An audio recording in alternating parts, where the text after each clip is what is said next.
Bienvenido, queridos amigos, al 15º Dear friends, welcome to the 15th Kaleidoscope of Facts on the topic Matrix from Illusion to Reality, organized by the participants of ALLATRA International Public Movement from Spain and Latin America.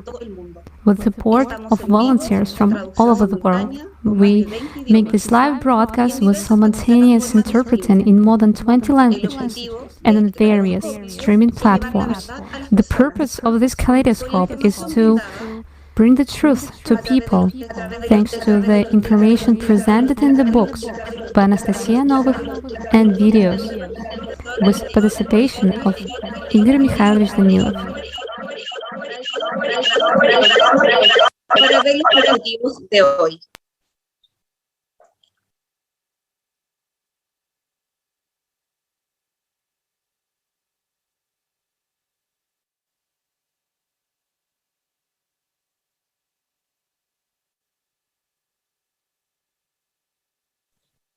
Now we'll watch the trailer of this conference.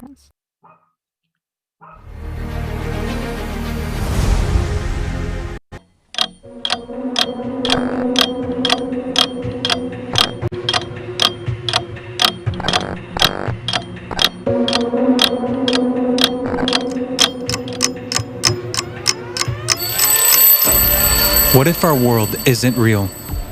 What if we all live in a hologram, an artificially created system? In other words, the Matrix. Looking at the evidence and scientific proof of this fact, many questions arise. What is the Matrix? Is our world an illusion? What is a human, consciousness, personality, and human soul? What does a person look like in other dimensions? What dimensions is the Matrix limited with? Who created the Matrix and who controls it? Who is a system architect? Why was the Matrix created and how to get out of it? What is reality? What is the meaning of human life? We invite you to explore these issues together. Independent research, facts, social experiments, all this and much more within the framework of the international research project Kaleidoscope of Facts. October 13th at 1600 GMT, Kaleidoscope of Facts on the Matrix from Illusion to Reality, organized by the participants of the ALLATRA from Spain and Latin America.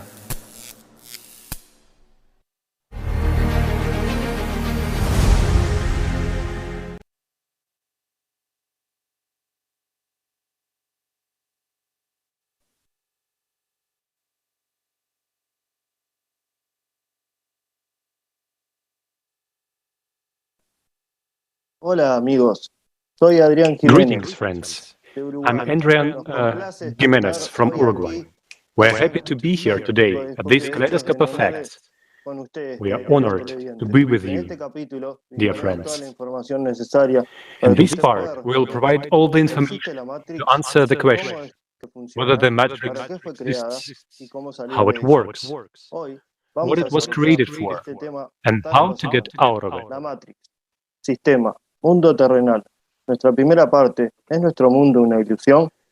Today we are going to develop this exciting topic, the Matrix, the system, the earthly world. And first part, is our world an illusion? The world is a gigantic, magnificent, highly complex and detailed hologram. To understand this, let's listen to our speaker, Marcelo from Chile. Marcelo, please. Los científicos modernos se inclinan cada vez más por creer que el universo Hello, friends. Modern scientists are increasingly inclined to believe that this three-dimensional universe, as we perceive it, simply doesn't exist. It is nothing but a kind of hologram. In other words, the reality that surrounds it is an illusion. The theory that the universe is a hologram relies on the discreteness of space and time. In other words, they consist of separate parts, like pixels. Imagine another magazine picture.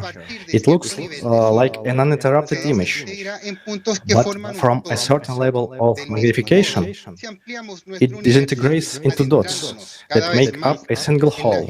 Similarly, if you zoom in on our universe, going deeper deeper and deeper into the essence of things.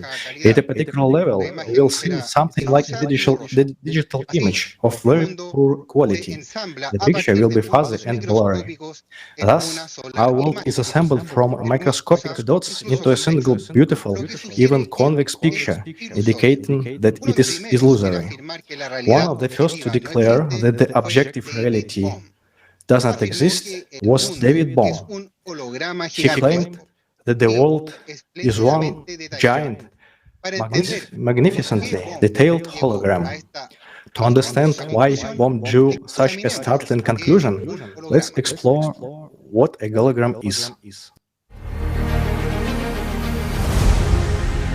A hologram is created by means of holography. Holography comes from the Greek words holos, which means whole, complete, and grapho, which means to write. In other words, it's a complete record. What does this mean? Let's take an example of laser holography. It's a method of recording or registering information based on the interference of light.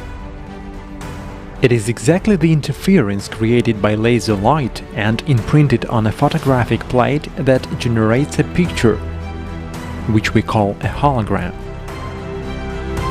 The light waves recorded on a hologram in the form of an interference pattern are reconstructed. They create a complete illusion of the existence of an object.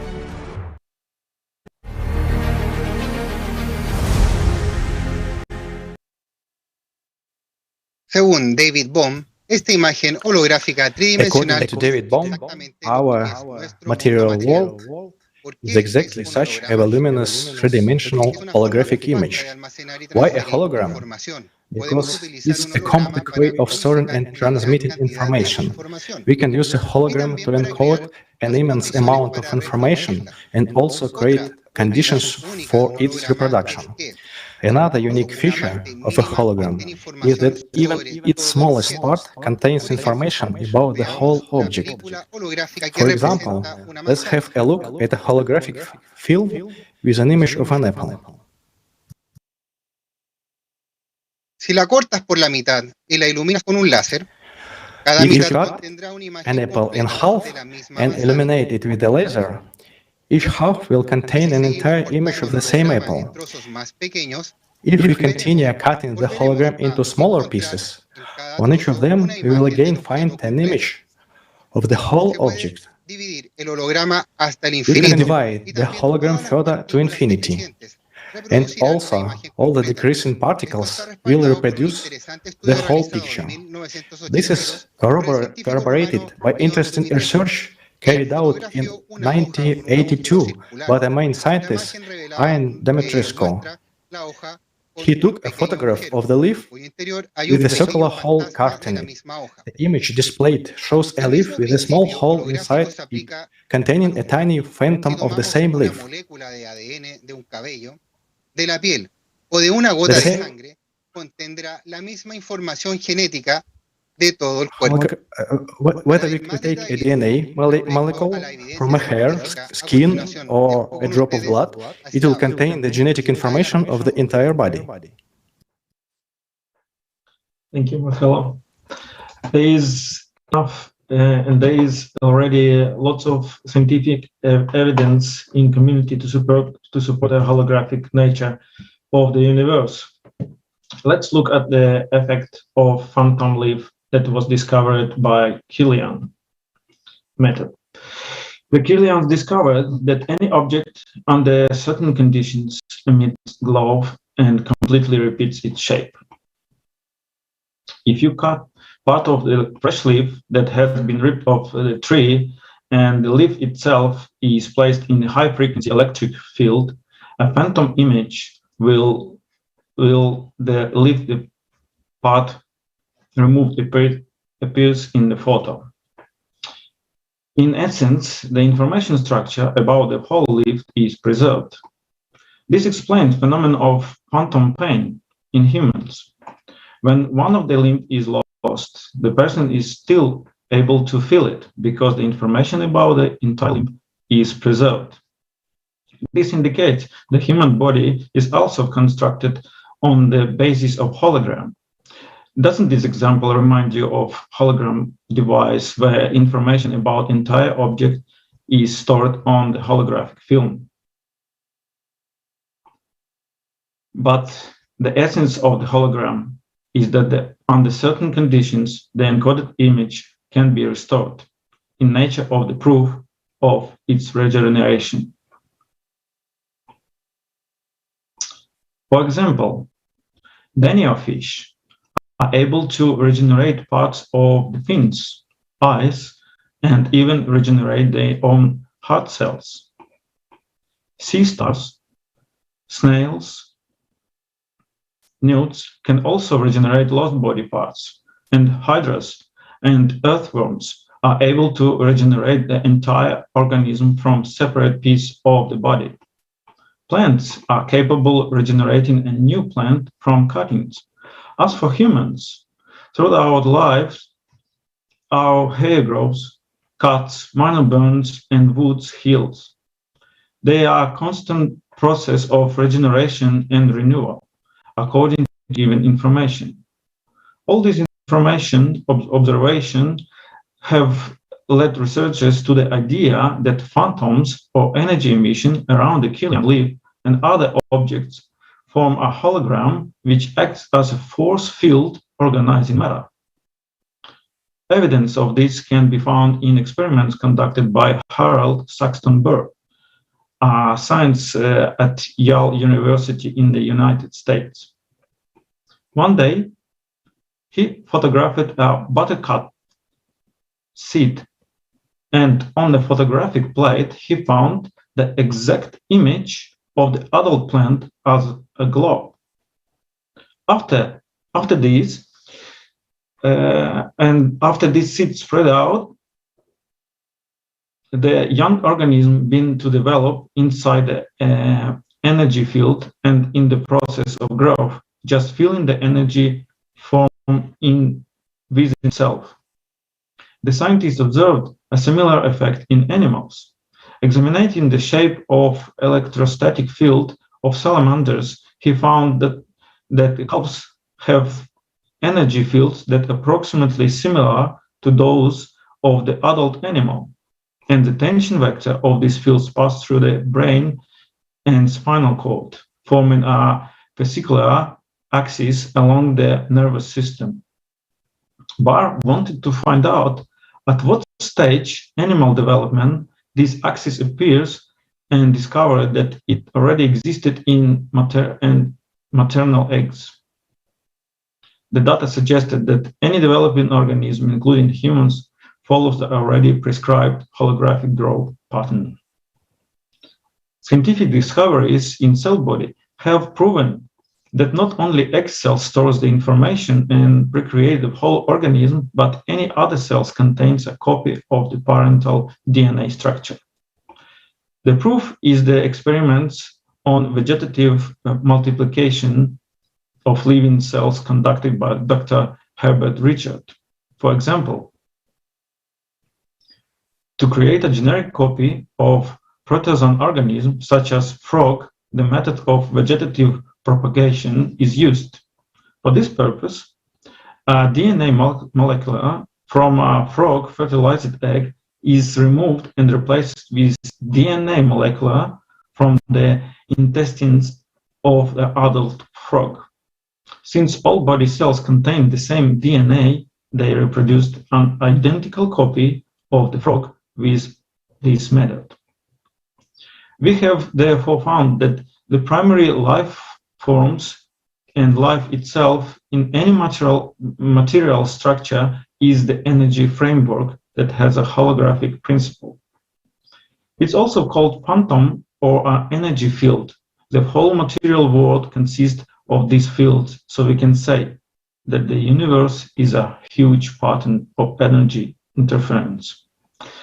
In conclusion, I would like to add that the laser holography creates only the illusion of an object, a visual holographic image that we can't touch. In reality, not only do we see objects, but also we can touch them. According holographic theory, the objects that surround us are the same holographic images. The only difference being that the real objects are composed of particles, molecules, and atoms that are connected to each other in certain framework. But it is as much as illusion as a holographic image. For continuation of this topic, I would like to give the floor to Stas. Всем привет, дорогие друзья. Hello, all dear friends. The question of whether our world is real has been asked since antiquity. The myth of the cave, written by Plato more than 2,000 years ago, is an example. However, today's question remains open, and some scientists hold that we live in a simulation, arguing that our world is not as it seems to be at the first glance. First of all, it's already clear today that even the most complex object can be assembled from a few simple quarks. The same as any computer game story is drawn just from 3 pixels. And if there is a universal building material, then this simulation is controlled by someone. And getting ahead of myself, I would like to say that it is not just a processor, as in a computer game, but an intelligent being with a contextual goal. But what does this give us? I would like to point out that any hypothesis makes sense only when it answers unresolved questions and explains what the existing theory fails to explain. So, using the hypothesis that our world is like a computer simulation, let's look at some experiments.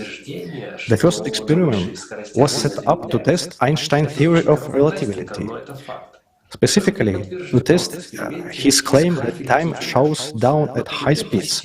Sounds like science fiction, but it was a fact which was confirmed in the Huffel-Keating experiment. In October 1971, G.C. Huffel and Richard A. Keating orbited the world twice, first eastward and then westward, with 4 sets of cesium atomic clocks, and compared the traveling clocks with those left at the U.S. Naval Observatory. The flights were made on regular commercial airlines. And despite the fact that clock that traveled was only a few tenths of nanoseconds behind, this is a very interesting result. Modern physics explains this by the fact that space and time warps at the high speeds. But what if whoever controls the quarks is a processor skips clocks? After all, a high speed is essentially a fast frame change, and there may simply not be enough resources to render them. The next phenomenon I would like to consider is a quantum entanglement. Let me remind you that entangled particles are particles in which a change in state of one particle is instantly reflected in the state of the other, regardless of the distance. Let me make a small digression. As of today in physics, the speed of light is taken at the maximum possible speed, and the interaction speed of entangled particles exceeds it by at least 100,000 times. How is that possible?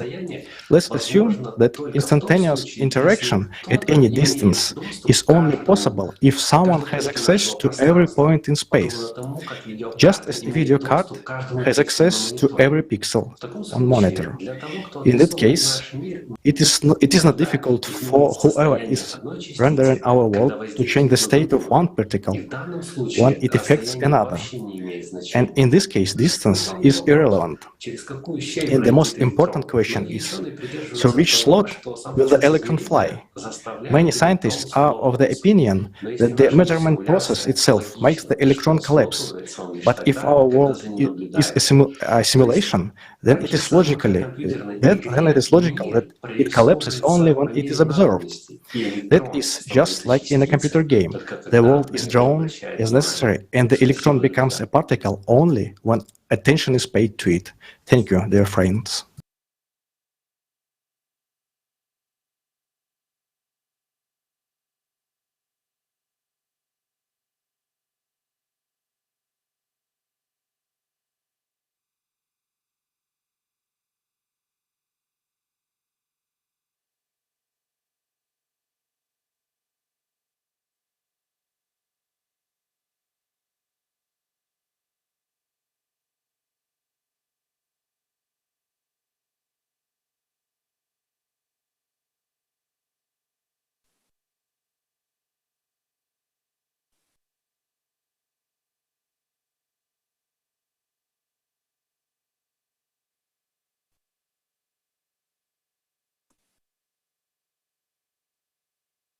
Vaya, es increíble.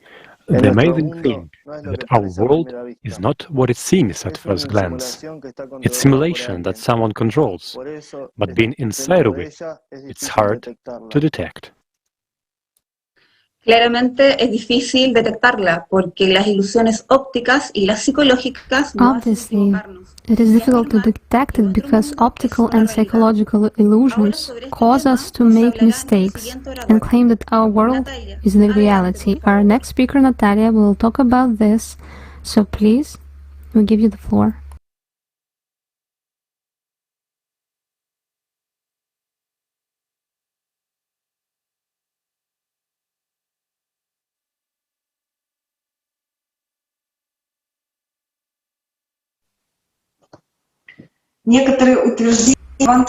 Some claims of quantum physics may seem not clear to us because we are used to perceive this world as reality. Over the next 3 minutes, I will try to show you that objective reality does not exist. Let's take, for example, a burning candle. How do you think what happens when you look at it? You would say that you see light, brightness, movement of fire. In fact, like any source of light, flames emit beams of electromagnetic energy. And we know from our everyday experience that neither electricity nor magnetism manifest themselves visually in any way. And the thing is that there is no orange flame in the external world, and there is no candle either. There is just an invisible stream of electrical and magnetic impulses, and our eyes are needed for these impulses to take them from the orange flames. With our eyes, we perceive only a narrow spectrum of electromagnetic radiation in the visible light wave range from 400 to 660 nanometers. Please look at the picture. How narrow it is, and yet it is almost 90% of the information that a person perceives about this world around him. Anything outside the spectrum is not a reality that we are aware of. Other living beings receiving the same impulses from a candle will not see something completely different. They may see a gray flame or experience another sensation that has nothing to do with vision. We will learn more about this in the following video.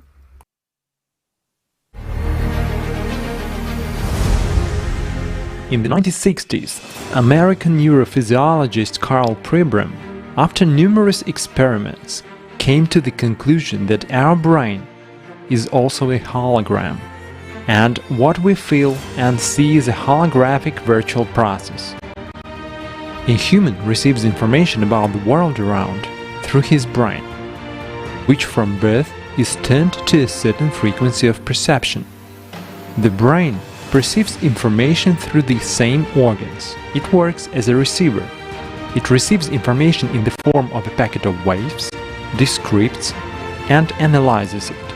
This information is staggering because it means that the world in which we live is not really rivers, mountains, and valleys, but a huge ocean of waves of various frequencies. In other words, our brain only transforms these waves into a picture of the reality around us. It is similar to frames of moving film, which so quickly replace each other that a complete illusion of continuous reality is created for a human.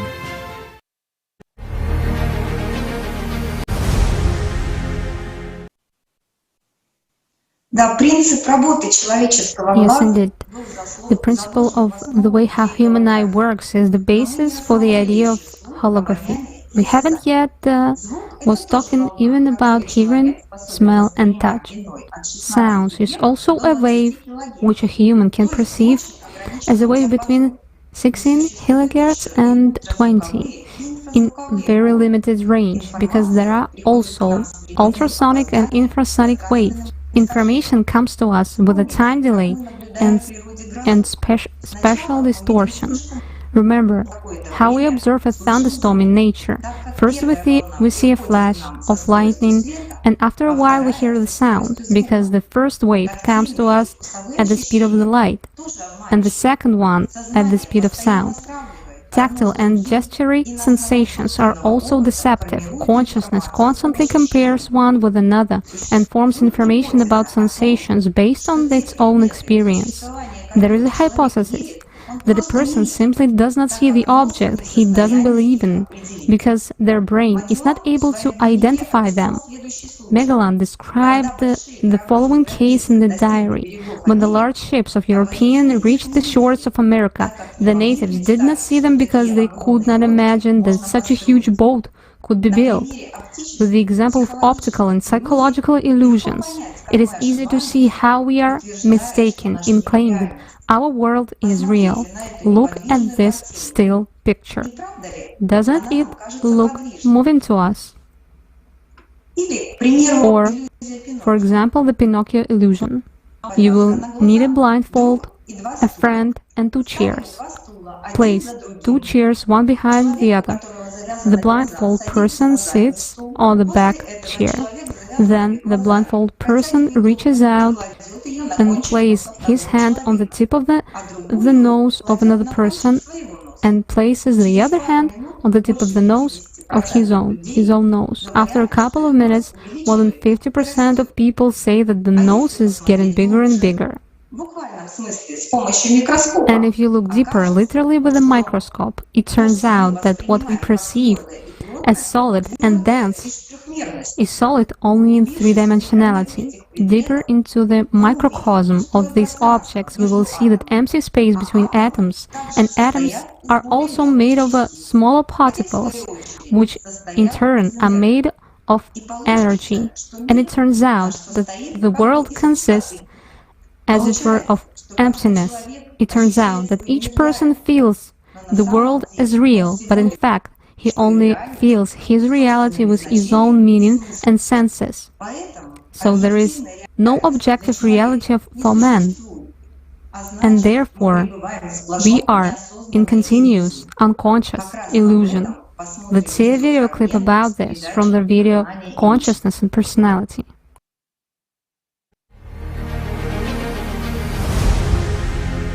What is this world? It's just an illusion. It's the shadows of distorting mirrors of a septon. There is a certain power that generates everything. It all becomes distorted and eventually turns into a wave. This wave becomes matter, and it turns out that we are all an illusion. But you and I feel each other, ourselves, our hands, the table and everything else. For us, this is important. Yet who feels? How does he feel? Why does he feel? And what is behind this? The thing is that there is something different. That which created all matter and which is life itself. After all, if we remove what is called the Holy Spirit manifestation, everything will disappear. You see? Thanks to this light inside of a septon, its mirrors reflect and create an illusion. They actually reflect the inner light. They create matter. If we take a look at what matter really is, matter is an illusion, but the denser this illusion is, the more material it becomes. And matter perceives matter as matter. Just note, even a dream, let's take a simple thing, the work of mind. In a dream, we feel everything is real. There is no difference to us between here and there. In rare cases, we realize that it's a dream. But apart from that, it is all real. Again, from the perspective of an observer or a viewer, we see this theater of actions. For us, solid is solid, material is material. We smell and taste. Life passes, absolutely realistically for us. The same illusion is here. How is it different?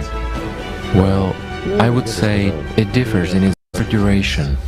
And it also differs radically by the fact that in this illusion, we have an opportunity to gain life.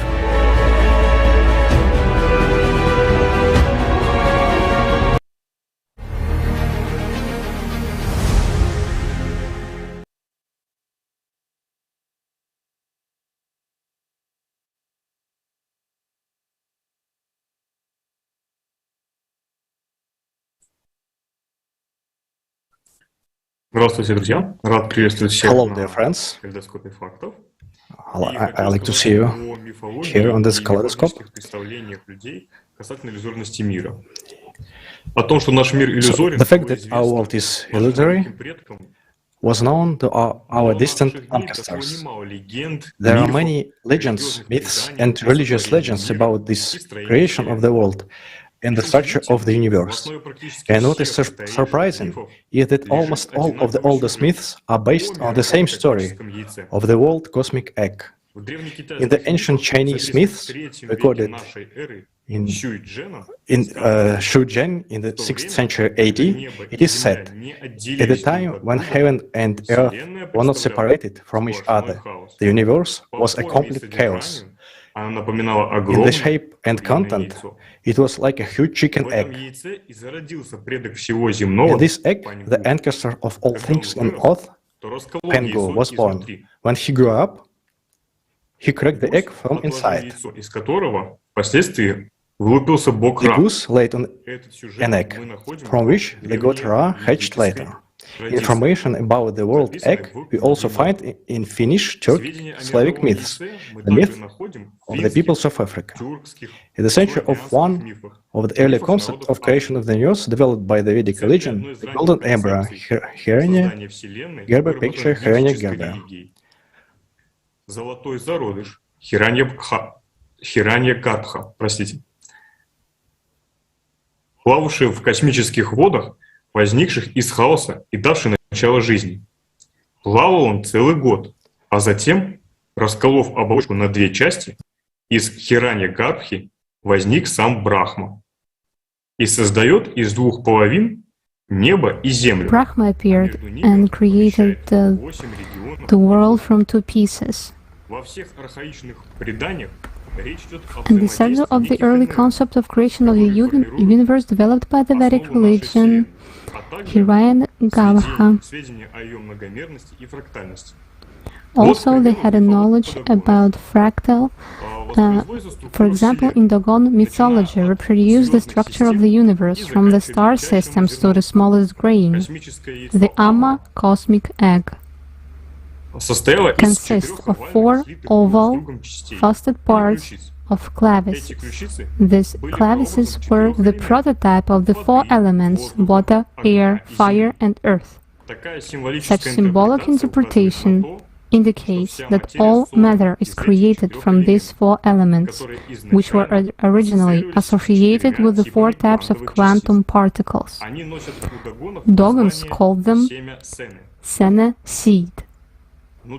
Inside the Amma egg, there was something that looked like a spiral motion, called an accelerating ball.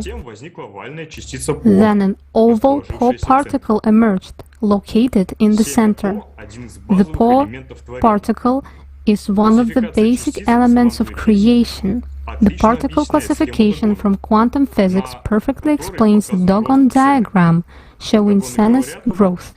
The Dogons say that the threads of the first closing imitate the sound of Noah's voice, turning into the spiraling turns, which indicates their knowledge of the origin nature of the universe. We found evidence of this in the philosophy of Tao. The Tao is the origin source of all things, contains all things and symbols in the state of some special psychic life energy, Tsi, and seed, Tsin. Therefore, anything can act as a formless symbol, identical with all pervading absence, non-existence. Being and non-being mutually generate each other. This reminds us how we create holographic records today, isn't it? Therefore, myth shouldn't not be understood as a simple fiction, the results of naive, fantastic worldview, some absurd poetic form. Once again, it reminds us that we live in the world of energies, and therefore our world is illusory. I give the floor to the next speaker.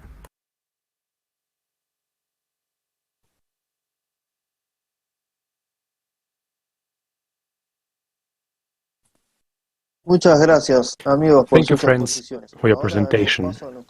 Now the floor to our next speaker, friends. Raul de Olmo, who will tell us a bit more about this topic. You have the floor. Es un gusto para mí poder compartir nuevamente con todos ustedes uno de los temas que Hello tanto friends, I am very happy to talk to you again regarding one of the topics we like so much.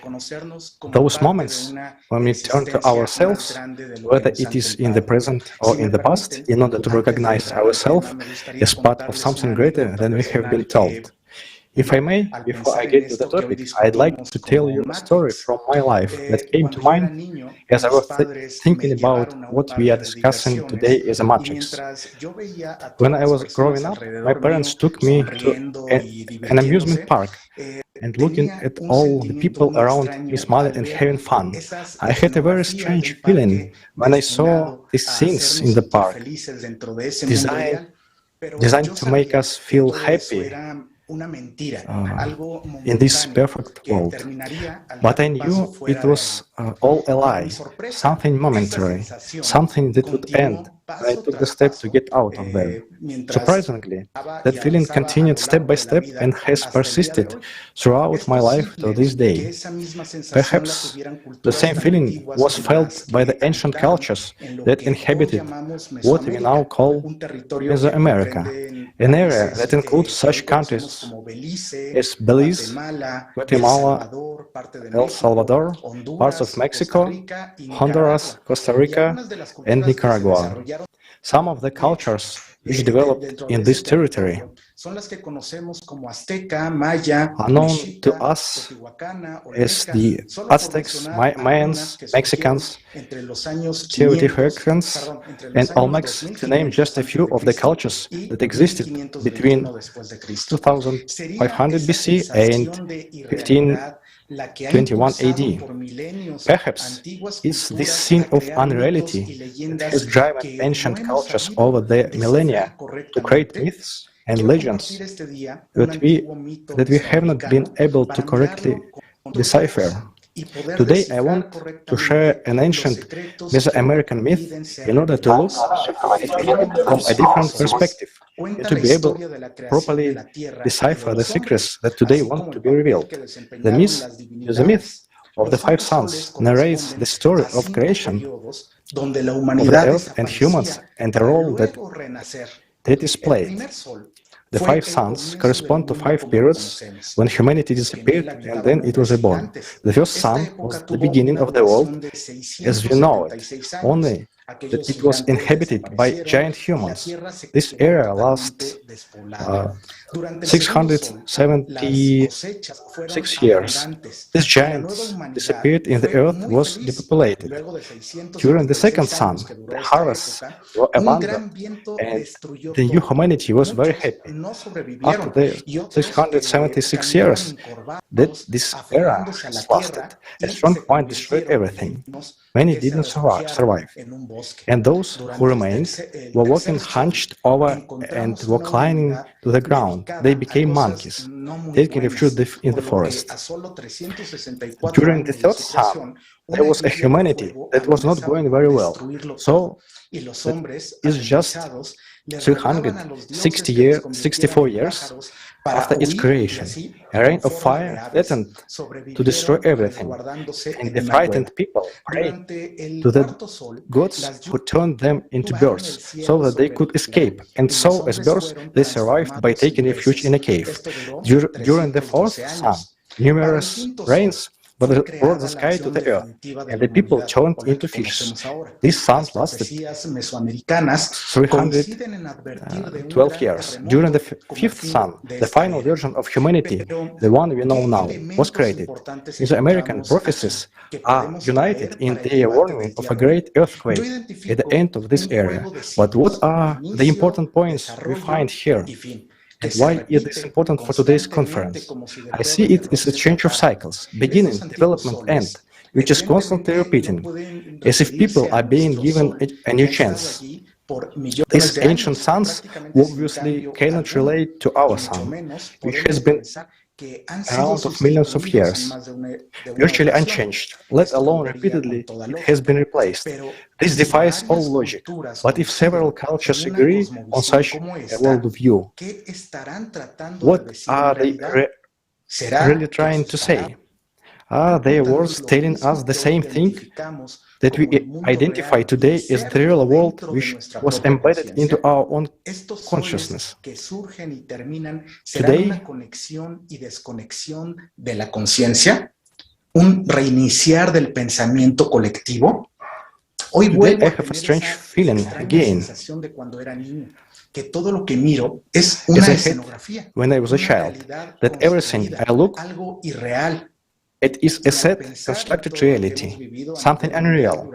And when I think about all that we have experienced on a global level in the last few years, this strange feeling intensifies, as if it was a dream.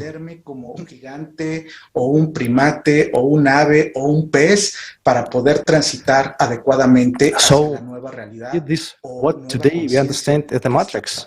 Today I'm finishing my presentation with this question, because if there is one thing I am certain of, it's that the path of life we are on is unidentified. Ojalá encontremos pronto las respuestas. Que tenemos esa responsabilidad. We can find the answers soon, because we have a responsibility to keep the sun shining for all. Thank you very much.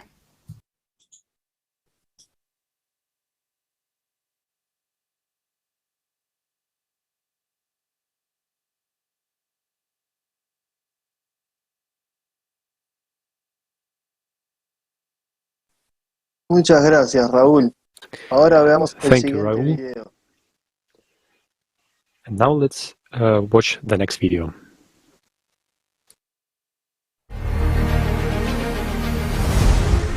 Then I cannot but say that scientists, while studying the cosmic microwave background, which appeared as they assume after the Big Bang, already come to such conclusions and suggest the hypothesis that our universe is holographic, that this world might be one big hologram, and that our three-dimensional vision, that which people call reality, in actual fact is just an illusion.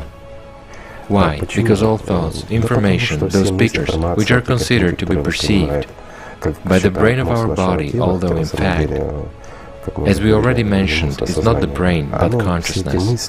It perceives all these thoughts in two-dimensionality, meaning all the pictures which are in our heads are two-dimensional, and only when personality pays attention to them, or gives them the power of its attention, or as it was said before, it focuses on something, then they are perceived by consciousness as three-dimensional ones.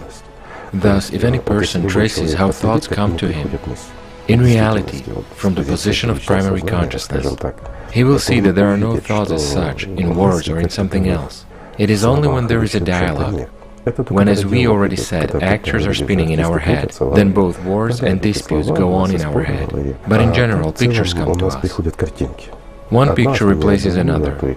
Or like on a computer screen, there can be even a great number of them. One interrupts another, but they are two-dimensional. It's enough to pay attention, to invest the power of one's attention. It is as we hover a cursor, let's say, and open, meaning activated some picture, and it immediately acquires a three-dimensional form in our head.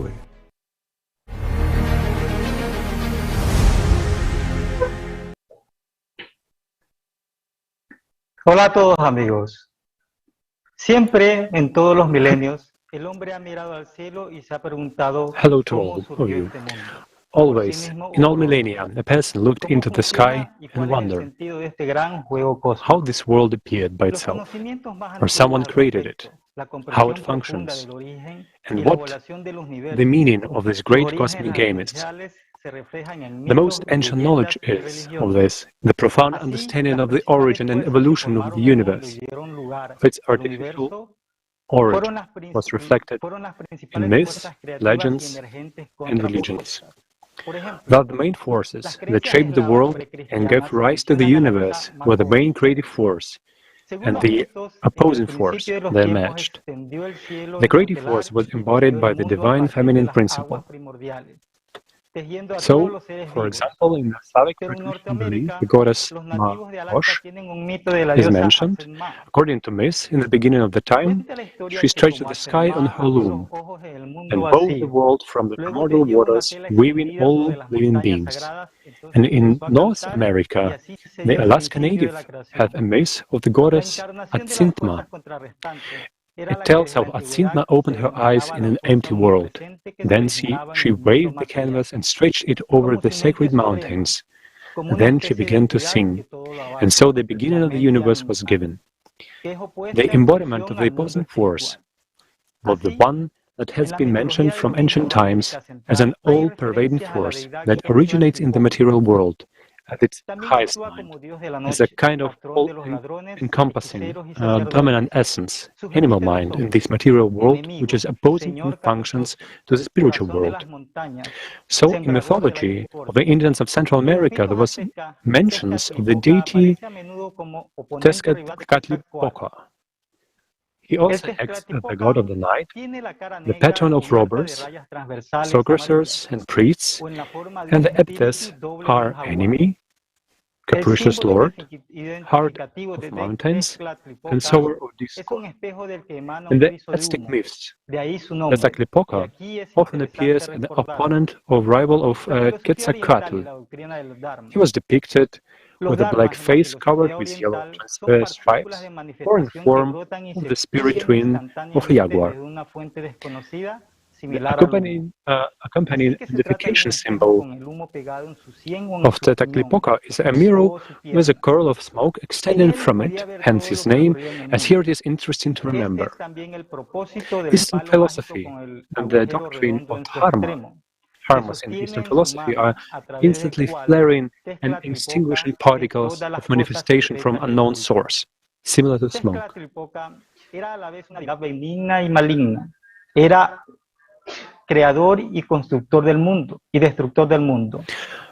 So this is the mirror with the smoke attached to either this temple or the stump of his leg, and he could see everything that happens in the world. But this also serves a magical stick with a round hole on one end, which he holds in his hand, through which Tezcatlipoca sees all the hidden in secret.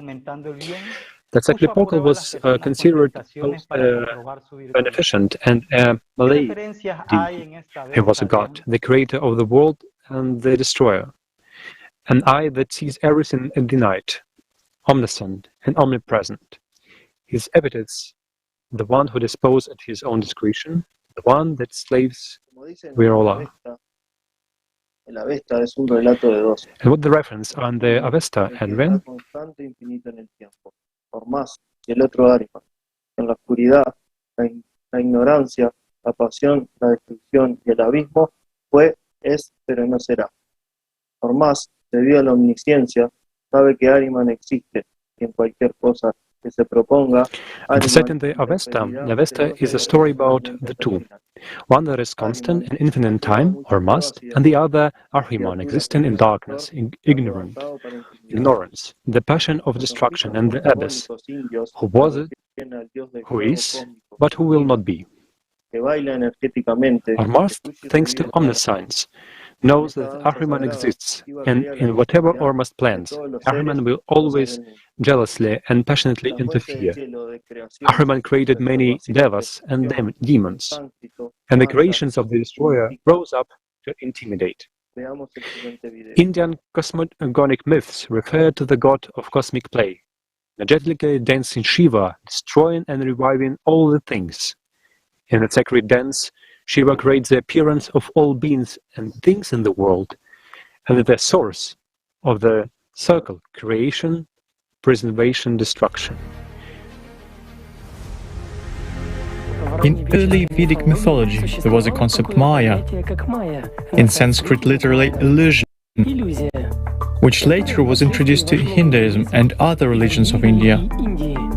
It is interesting that the ancient Indian word Maya means transformation, magic force, deception, illusion, Durmayus, weaving an evil spell. The material world Maya, consisting of a collection of many illusions, makes man perceive and see everything in a wrong way, in false form, which is not the reality, spiritual world.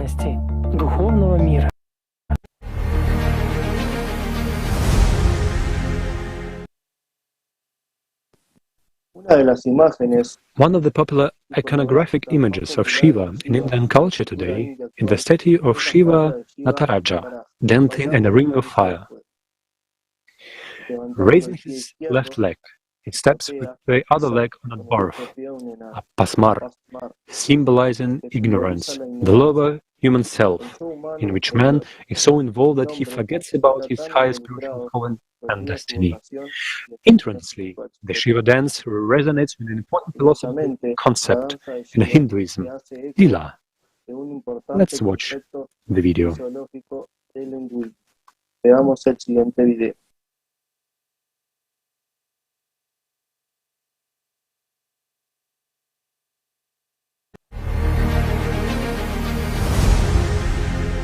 In early Vedic mythology, there was a concept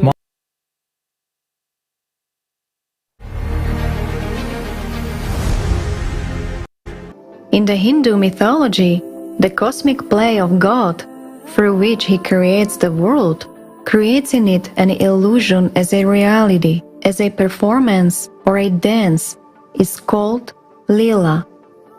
Sanskrit, play. Lila is an illusory appearance, semblance, affectation. The whole world, all its forms and the phenomena, the whole illusionary universe are actions of this fleeting play, quickly alternated forms. This swiftly flowing performance captures human attention. But it is no more than an illusion caused by ignorance. The true reality is hidden in man himself, but ability to see it is only given to the one who is able to see clearly and perceive the true reality, spiritual world, behind the playing inflections of illusion, Maya, hiding behind a visible variety of the temporary world of matter, its real essence.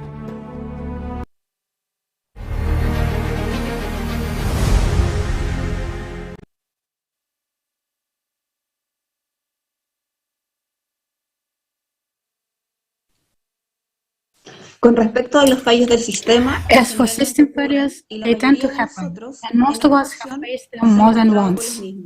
If you have been careful at least once in our lives, the next speaker will tell us more about it.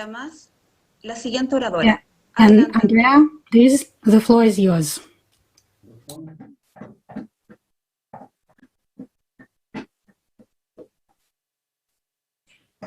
Dobrý deň prajem všetkým. Ďakujem za slovo. Hello everyone, thank you for the opportunity to speak. The fact that our world is created artificially and is a computer simulation is confirmed by the existence of so-called system errors. There are many unexplained videos on the internet about objects floating in the sky, collisions with invisible obstacles, or appearing out of nowhere. The cause of these situations are system errors, or in other words, system failures. Most of us have faced such phenomena at least once in our lives. For example, when you wake up in the morning and cannot remember what day of the week it is, or when you are in some place or room and cannot understand how you get there and why you are there. Let's watch a short video about this phenomenon.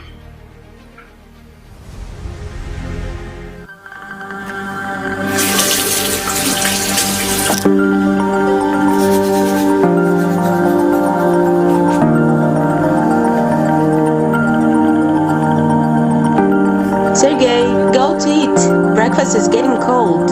That's right. My name is Sergey. How could I forget?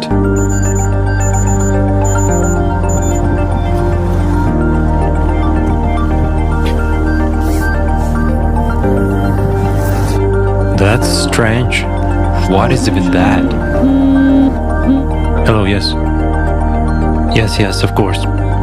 Yes, okay.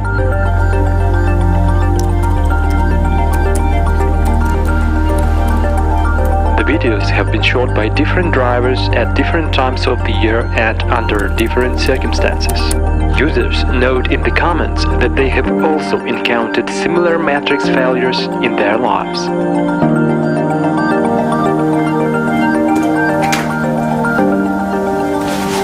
Sergey, listen to what Dimon did yesterday. We started watching a movie. Well, we came and started watching the movie, and he's there with his cat.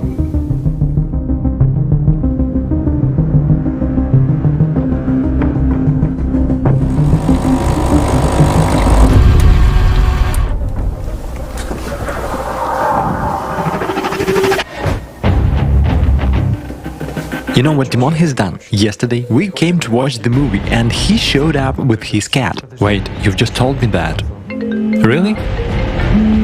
It's weird. Hello. That's strange.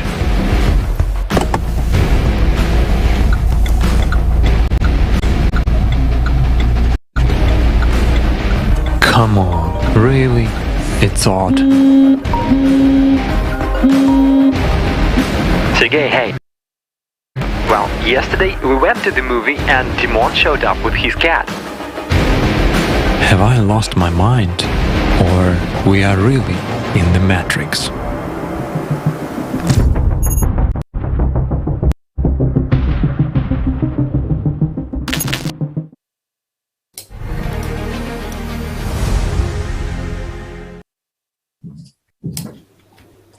Zaujímavé však. Interesting. System failures can also be messy and unknown as the Mandela effect. It is characterized by a large number of people having false memories of a certain event. For example, a person has experienced some event in his life, but at that moment there is a gap in his memory. And the consciousness puts this remembrance into this gap, or simply draws something that didn't happen in reality. But what is the cause of all these errors? Let's make an analogy with a computer game. Imagine that a computer game has some kind of virus that periodically disables the game. You are playing a game and suddenly the game freezes or something goes wrong. But it's a self-regulating system that hides everything, and the game just goes on. The longer you play, the more glitches happen. But if you have a good enough program, it can somehow fix it. It's the same with our system, which also tries to fix things. For example, by making you forget about these manifestations. But if a person is attentive enough, he sees these errors in himself or in his surroundings. In order to deal with such situations, you need to know how the system is set up. In general, it is an ordinary program, a computer program, in which the image is simulated only where you go. For example, there are system errors related to speed. Pilots experience them at high speeds when they exceed the speed of sound. It happens when they turn their head abruptly. For a split second, they suddenly see an image where the whole chunks of space are, but in a fraction of a second, everything normalizes. Because of the tremendous speed, the system simply does not have time to load and show this drawn reality to the person. So it begins to say, simplify and slow down time.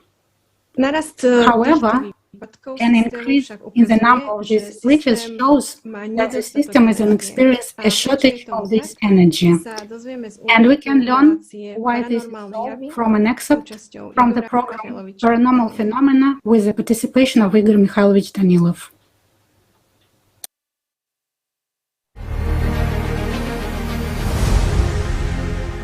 Moreover, the system itself glitches. We've already talked about this. And the more spiritually free people appear, the more you guys truly work on yourselves, not engage in fairy tales and games, not sit on somewhere and wait for something, but really work on yourselves, work spiritually, study the system itself, study yourselves, study consciousness, and not just study, but resist the bad and maintain the good. This is simple. Everything depends on where you pay your freedom of choice that is given, and the more a person starts, let's say, putting the power of his attention in the good, in the spiritual, in that which is useful for society, that is useful for him as personality, first and foremost, not for him as an illusion of him, meaning not for consciousness. The weaker the system will become and the more it will glitch, and it glitches all the time. It's only going to glitch more and more, and the glitches will be noticeable, and everyone will be able to see that.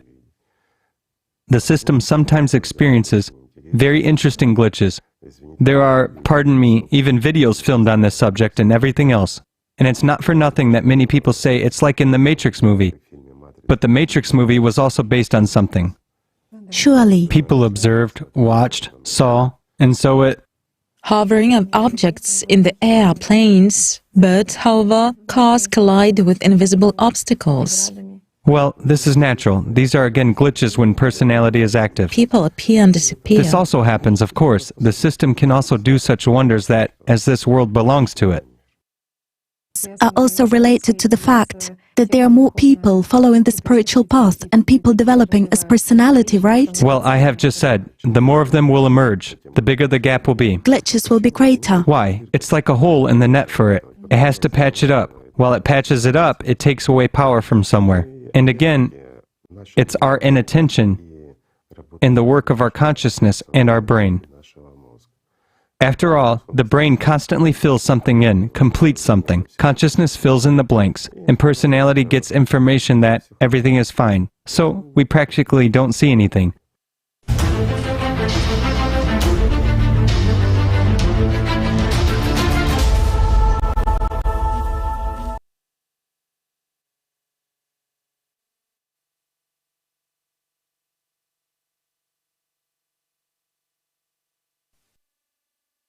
Adelante, Jennifer. Bienvenidos amigos a quienes se unen y a los Welcome friends who have now joined and who continue to watch this broadcast. We remind you that you can post comments to us here in the chat room and through our social media. Este escenario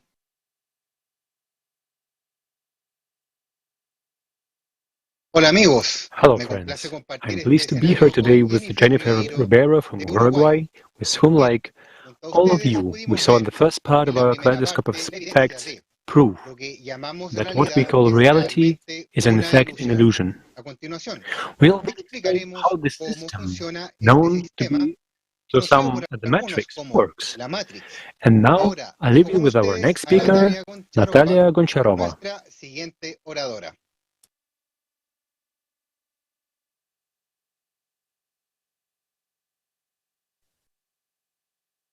Natalia, adelante, por favor. Today we have already mentioned what is said about the origin of the universe in myths and legends of people all over the world, and noted the striking similarity of the story. Modern science is replete with many theories of the origin of the universe. Most of scientists believe that the universe appeared as a result of a giant explosion, which occurred, in their opinion, about 14 billion years ago, from a point of infinitely high density. In fact, this is just an assumption, which can be conveniently fitted to the known laws of physics. And no one gives an answer to the question, what was before the Big Bang? The knowledge about the creation of the world, which has been preserved until our days, is united by one grain, that it was the primordial sound that gave rise to our material universe. It turns out that the primordial sound is a physical phenomenon, not an element of mythology. The primordial sound gave birth to the universe in the form of a ball. In mythology, it is a world, the cosmic egg, the golden germ, the primary seed. Matter began to form on its surface under the action of the forces of Alat, primary energy, generating live movement. Part of the energy began to transform into matter. Thanks to the same forces of Alat in the mythology, the mother of all things, the creative divine feminine principle, the creative, life-giving, initiative, the mother bird, the will of God, the power of God's thought, matter began to interact with each other. In the places of the greatest concentration and action of the forces of Alat, on the surface of the original spherical state of the universe, matter began to accumulate into certain formations. They became the progenitors of the future galaxies in which life was born. By the way, in these primary clusters also appear the centers of thermal radiation, which remain in the microwave range. Today they are already known to science as microwave background radiation, relic radiation. This is a manifestation of the first action of the forces of Alat in the creation of the material world. In 2017, theoretical physicists and astrophysicists from Britain, Italy, and Canada, investigating the inhomogeneities of the cosmic microwave background, found substantial evidence to support a holographic explanation of the universe, as published in issue 118 of the scientific journal Physical Review Letters on January the 27th, 2017. And this means that the material universe is based on information. And another very important point about the structure of the universe that gives insight into what it is right now is the spiral movement of energy that underlies all matter from the micro to the macro level. In the following video, let's see how energies interacted at the birth of the universe.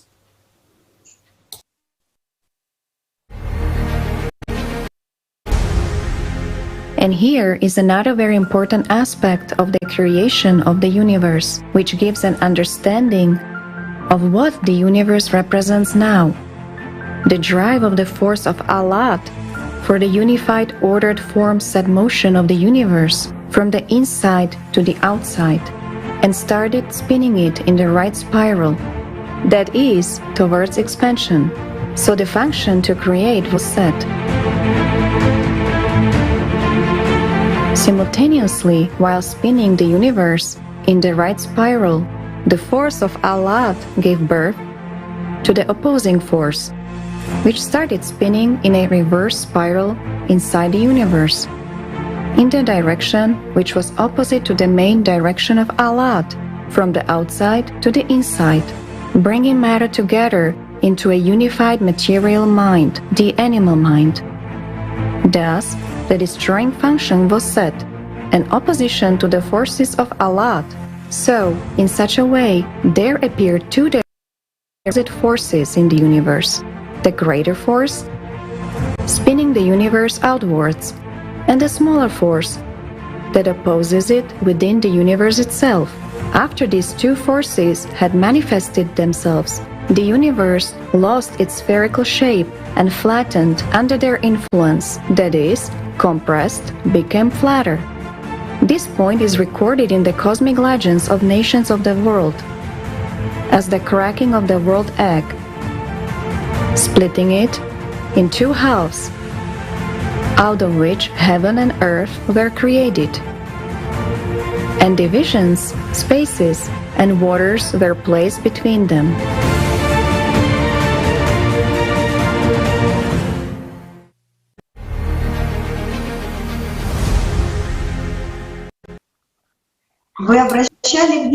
Have you noticed that much in the material world is in the form of a spiral or spiral motion from micro to macro objects? In nature, many phenomena are associated with such, for example, air cyclones, anticyclones, and giant oceanic whirlpools, spiral turbulence fields, spiral structure and motion of macro objects, for example, galaxies. If we have take a closer look at the biochemistry of animals, including humans, we can find considerable variety of spiral types: left-handed spiral, right-handed spiral, triple helix, and so on. For example, a typical collagen molecule. The most common filamentous protein in animals consists of 3 polypeptide chains of different types. They are usually twisted in the form of a right triple helix. The shape of the helix plays a special role in micro and macrocosmos and is related to the structured course of energies, information storage, and exchange. An example of this is DNA. Thanks to its methods, a lot can be learned about a person, including genetic examination of establishing biological kinship. The spirals is the sacred knowledge about a human being. Is as a rule, they are the conventional designation either for the direction of energy movement in the process of spiritual practice or for the forces of Alat if they are connected with information about the origin of the world. The general movement of matter in the universe, including the general movement of galaxies, is spiral, and this indicates the wave nature of our universe.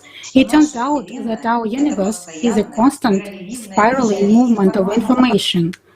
Small, large, and huge velocities are all spiraling movements of energies.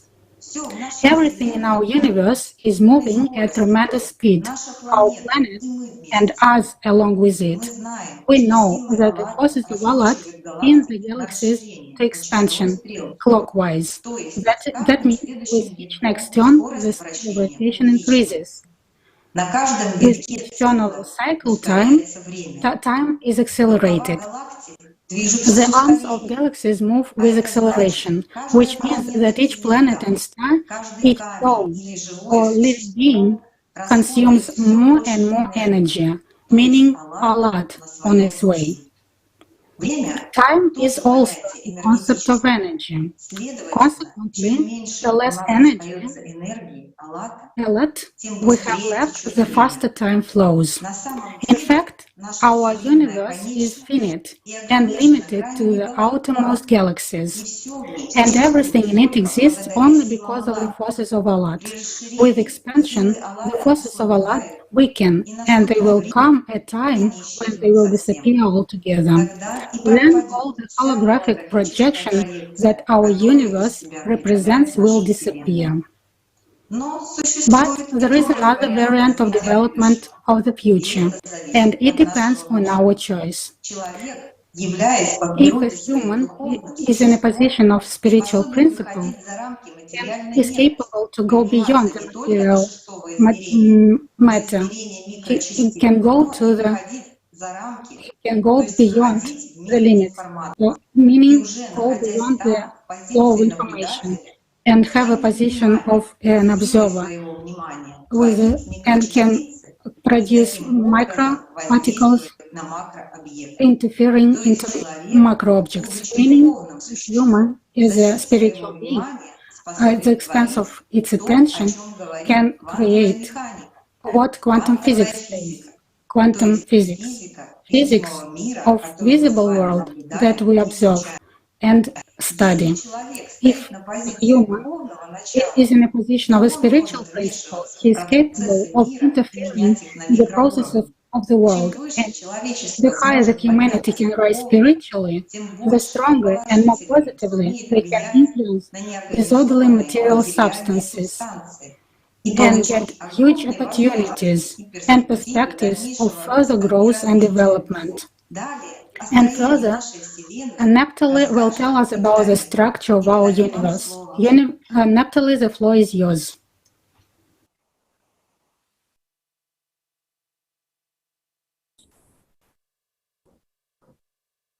Gracias. Bueno, vivimos en un mundo y un espacio tridimensional. Thank you, dear friend. We live in a three-dimensional space, and it's difficult for an ordinary person to imagine what additional dimensions are and where they may be located. But let's take things in order. In the scientific literature, the term dark energy appeared in the end of the last century to refer to some medium that fills the entire universe. This medium, or invisible energy, occupies 95% of the universe, while visible matter accounts for only 5%.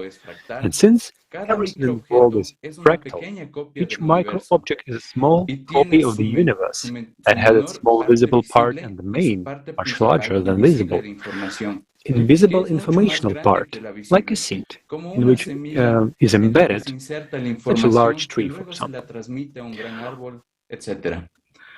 All the objects in the universe itself, are bounded by a peculiar energy framework, the Isiosmic lattice.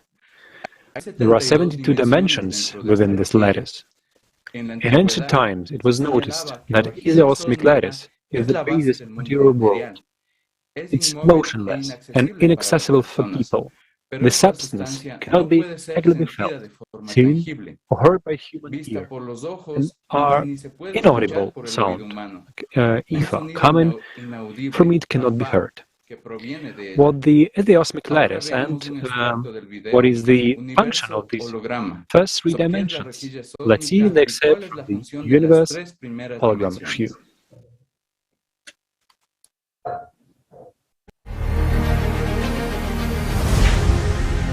Isiosmic grid is an energy structure which, in the view of an inhabitant of the third dimension, resembles a highly flattened object, roughly similar to a flat brick. There are 72 dimensions within the Isiosmic grid.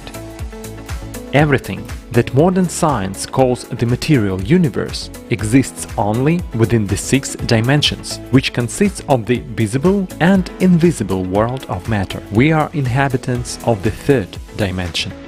The first dimension is essentially the primary inner energy impulse that influences all matter, including time and space. The second dimension is nothing more than a type of information storage and transmission. If we draw an analogy, the second dimension is like an interference holographic image, which also stores information. And in the third dimension, information from the second dimension is activated. If a laser beam is an activator in a hologram, then in three-dimensionality it is human attention. In the previous episodes we said that human attention is also a source of energy.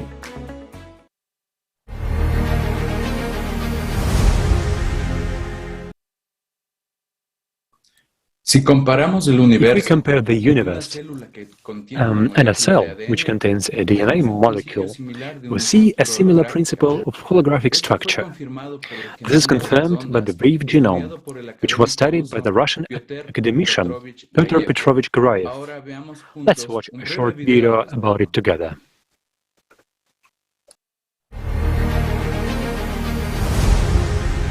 He discovered that the genome is a kind of spatial holographic lattice.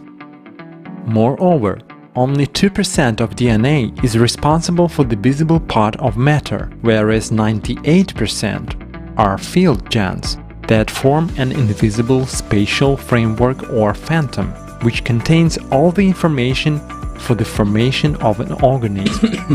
If we draw an analogy with the Isiosmic grid, in that case, as we remember, the material world occupies only first 6 of 72 dimensions, while the remaining 66 dimensions are basically the controlling superstructures which restrain the material world within a certain restrictive framework, the 6 dimensions.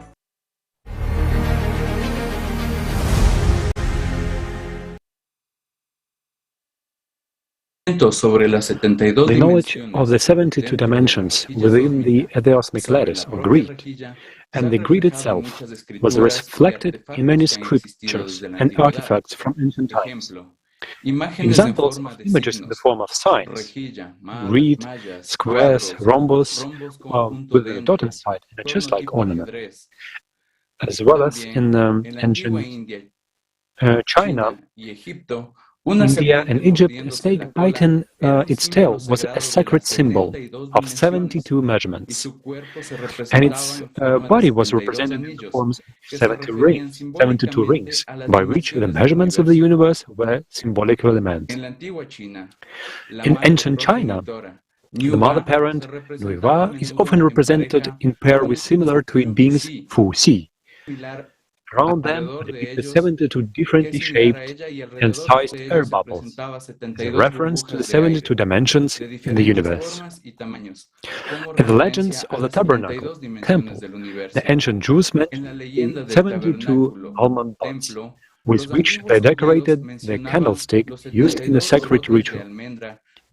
The original Avesta in Zoroastrianism refers to the 72 threads of the sacred Kushti belt that every Zoroastrian has as the umbilical cord that connects man to the Lord God.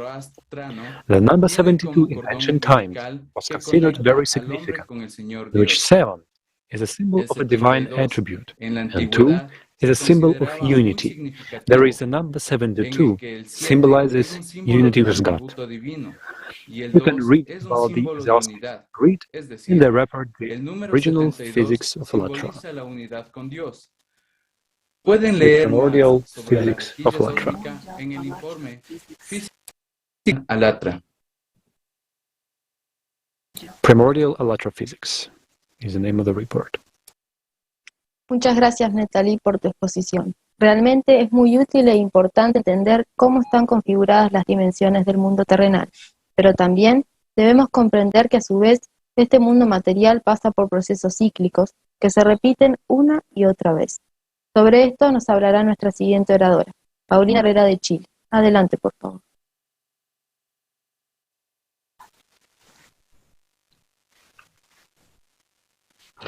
Hola, queridos amigos. La ciclicidad es una propiedad del sistema porque hay muchos procesos. Cyclicity is a property of the system. The system has many cyclic processes itself. El cambio climático de la Tierra está causado principalmente por los procesos económicos y su carácter cíclico, que es inevitable. And their cyclicity, which is inevitable. The geological history of our planet shows that the Earth has already gone through similar stages of global climate change many times. Every 12,000 years, our solar system passes from the magnetic field of the Milky Way of one cycle to the field of the opposite direction as the equinoxes or bifurcation points, the constellation Leo and Aquarius. This means that the energy state regulator of the solar system and climate changes on the Earth occur in the informational magnetic field of the galaxy.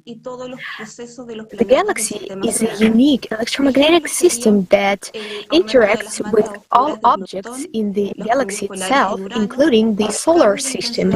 A small change in the galaxy affects the Sun and all processes on our planet of the solar system.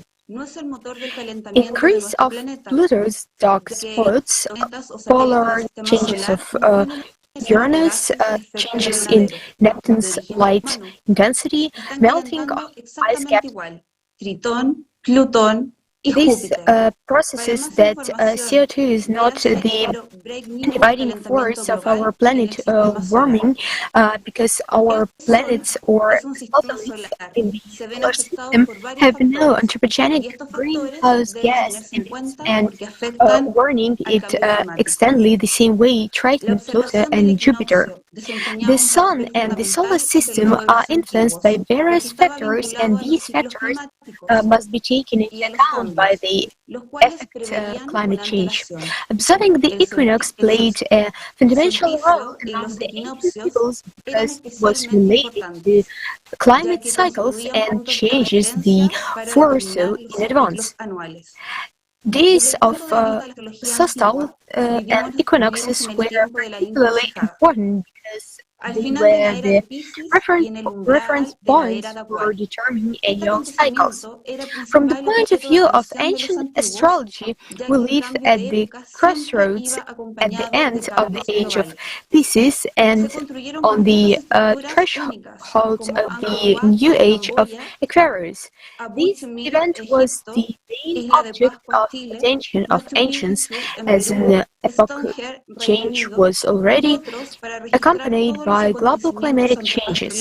The unique complexes we have built, such as Angkor Wat, Cambodia, Abu Simbel, Egypt, Easter Island, Chile, Machu Picchu, Stonehenge, United Kingdom, and others to record all the important astronomical events in space.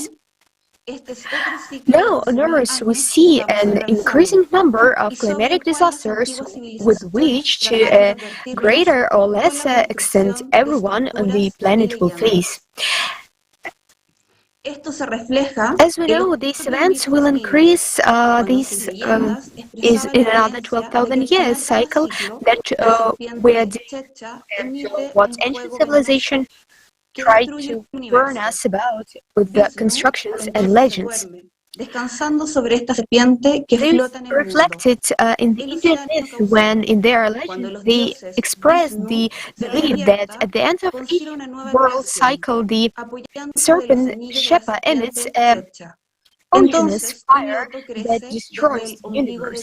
Vishnu then falls asleep, resting on this superfluid floating in the world's causal ocean. When the god Vishnu wakes up, he consequence of new creation, resting on the rings of the serpent Shiva. Then a lotus grows from Vishnu's navel. Brahma manifests from the lotus, creating the universe, and a new world cycle begins. Thanks to scientific knowledge and information from the report of Electro Science, the problems arising from global climate change, its consequences, and effective methods of dealing with it, we understand that not only the sun is the cause of climatic change, but the cyclicity process of the cosmos constantly occurs and therefore is reflected on planets in the form of climatic disasters, and we, humanity, have just entered the exit phase of this cycle. As long as the scientific and technological process is unavailable to influence global processes in space and on Earth, as a result, we cannot resist these changes. Our only chance to survive is to unite in the face of the coming catastrophes that will increase every day. The Electra platform was created to unite all humanity around the world on the 8th foundation of Creative Society. The Creative Society is being built where human lives comes first.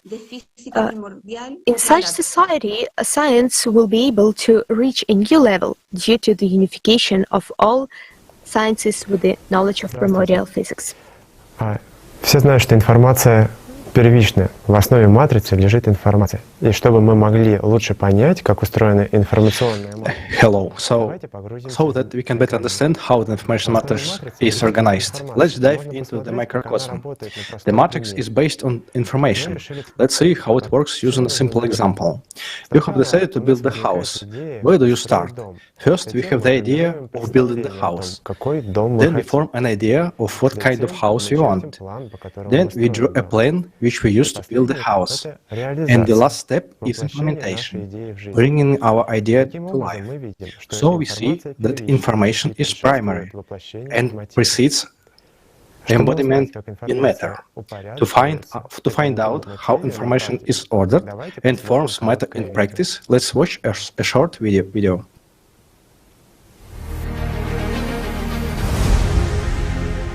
Imagine that you've decided to have a kind of experiment. For this, you need water, a glass aquarium, and small building blocks for making shapes. They are as light as foam plastic, and their colour is, let's say, not the usual white, but transparent. Your actions. In an empty glass aquarium, you build a beautiful castle using the transparent building blocks of foam plastic, like child's toy, with a lot of rooms, towers, and so on. When you connect one transparent building block with another, there appears a certain colour that is visible to your eye. In other words, you have a plan in your head how to build a castle.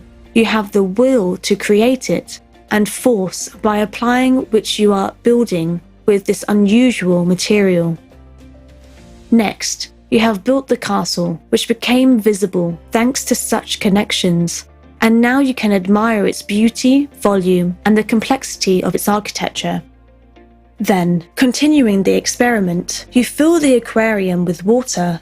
What will happen? Suppose the water will be filling the aquarium with such a force, pressure, that it will destroy the castle you have constructed. At that, the foam plastic building blocks, which once were the walls, roofs, and elements of your castle, will now start to float to the water surface, some separately, becoming invisible again, and others will float in groups, clusters, which still visible to the eye, since they are connected with each other.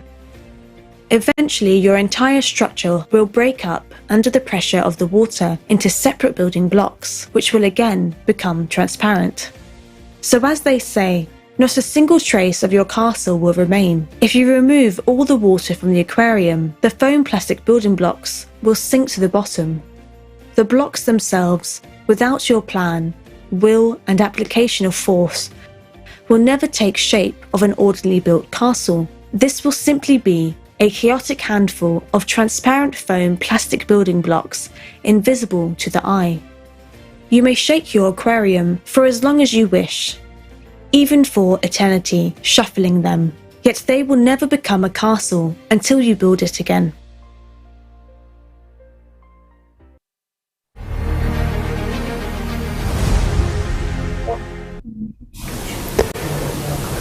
The transparent bricks in this example are information. Certain combination of such conditional transparent bricks create absolutely all matter in all its variety. As we have seen in this video, it is ordered information, those very information bricks, placed strictly in their places, that distinguish a house from a tree, connecting with each other according to a certain plan. These bricks form visible matter, set its properties, volume, form, mass, and other characteristics. In fact, the hypothesis that information is the basis of matter has been proposed by a number of scientists. The American theoretical physicist John Archibald Wheeler in the 1990s put forward the concept of bit from bit, according to which the immaterial unit of information bit is proclaimed to be the first essence, the primary basis of all things. British scientists David Bohm and Stanford neuropsychologist Carl Pribram experimentally proved that the universe is a hologram in which everything is interconnected, and its basis is information. That is, everything consists of information. In essence, they proved that the attitude of today's society, in which we think that matter is the foundation and then everything is built on it, is wrong. It is just the opposite. Information is the foundation, and it forms matter. The etymology of the word information is also interesting. Even the word information itself was formed from Latin informatio, meaning a concept, notion, idea, conception, and it, in turn, is formed from informo, which means to delineate, to give form. I would like to draw your attention to the fact that information, or as we conditionally called information bricks, have a paradox in the fact that they are simultaneously in two states, energy and material form. Clusters of these information bricks, when they form a material particle, that is, they are both absent and as if they exist, and accordingly the object that they form have the same properties. Take the electron, for example. It can be in the state of a particle, in the state of wave. And if we go further and view our universe as fractal, or in the words, the matrix, and it has the same properties, particle and wave states. Let's see how and why the transition from wave to particle and vice versa happens. Why is it so interesting to know? Because the matrix works according to this principle.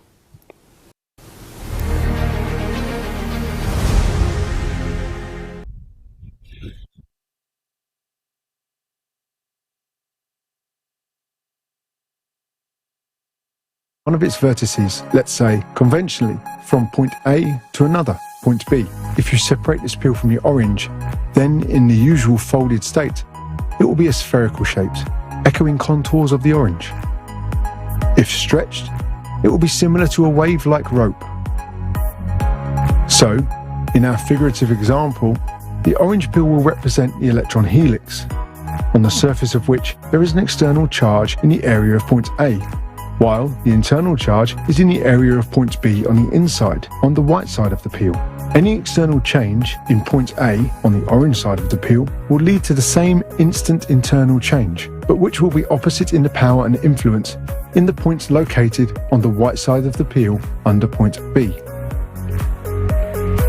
As soon as the external electron charge decreases, the helix becomes stretched under the internal potential, and the electron goes into the wave state. When the external charge reappears, which is formed due to an interaction of waves with matter, the helix compresses, and the electron goes into particle state again. In the particle state, the electron has a negative external charge and a left-handed helix. And in the wave state, it has a right-handed helix and a positive external charge. All this transformation happens due to a zoismos.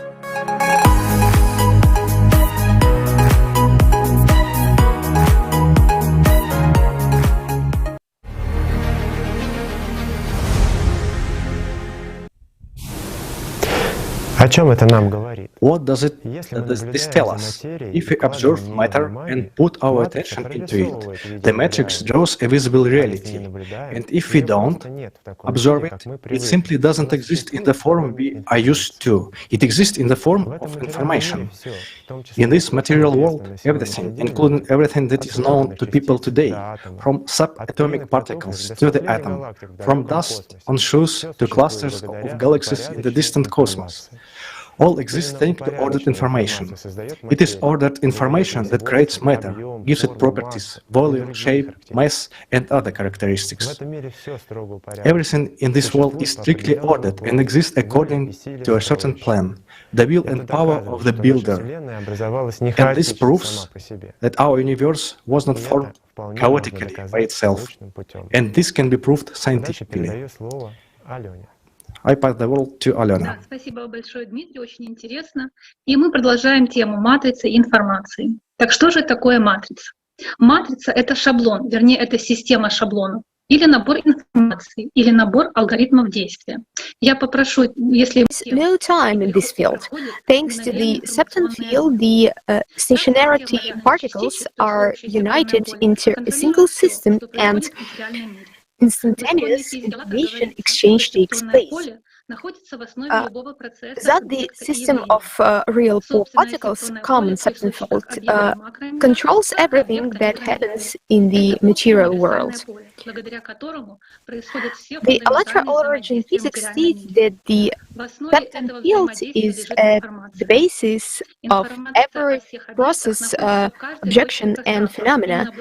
Septon field, it's inherent to objects of the macrocosm as well as to objects of the microcosm. It is a general universal field due to which all fundamental interactions in the material world occur. Information in the basis of this interaction, information about all objects located in each point of space. And the smallest part of the septon field is septon. The Latin word septon means precipitation, a light wall dividing a space. The septon consists of 7 elements, 6 mirrors that surrounded the embedded power of Alat, or as it was called in ancient times, the candle of living fire, the true beginning. The mirrors of the septon are kind of microholographic objects, that is, they, like the matrix, store information. Turning the real reflect the stored light, creating a mirror game of multiple reflections. They play creates an illusion in which a person perceives as a reality. These micro-objects have been known about since antiquity. Today's speakers already mentioned Aztec myth about Tezcatlipoca and its smoking mirrors that surrounded the shining source. And how does the matrix works? If the whole world is information that is encoded in a two-dimensional holographic plane, then thanks to human attention, this information is activated and displayed as three-dimensional forms that we have observed as living or inanimate objects. This proves that our world is not the same as we are used to seeing it. Thank you very much, and I'm passing the floor.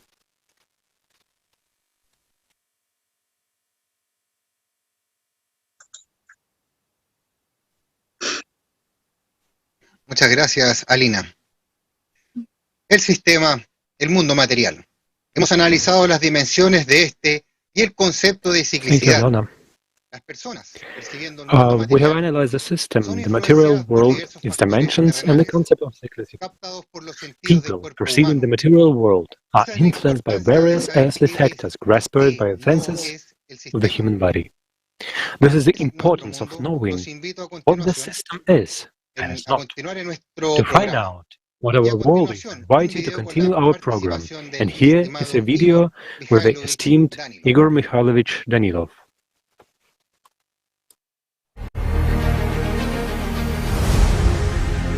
The whole world is an illusion. It is everything that disappears instantly compared to the spiritual world, which is stable and which is eternal. Our consciousness is unable to perceive simple, elementary things. What the boundless world is, which has always been and will always be. It is stable, there are no shadows in it. This is incomprehensible for us. Our consciousness lives in the shadow, in a mass of reflections, in all these illusions, and it lives a very short period of time. Our entire material universe exists less than 1 instant.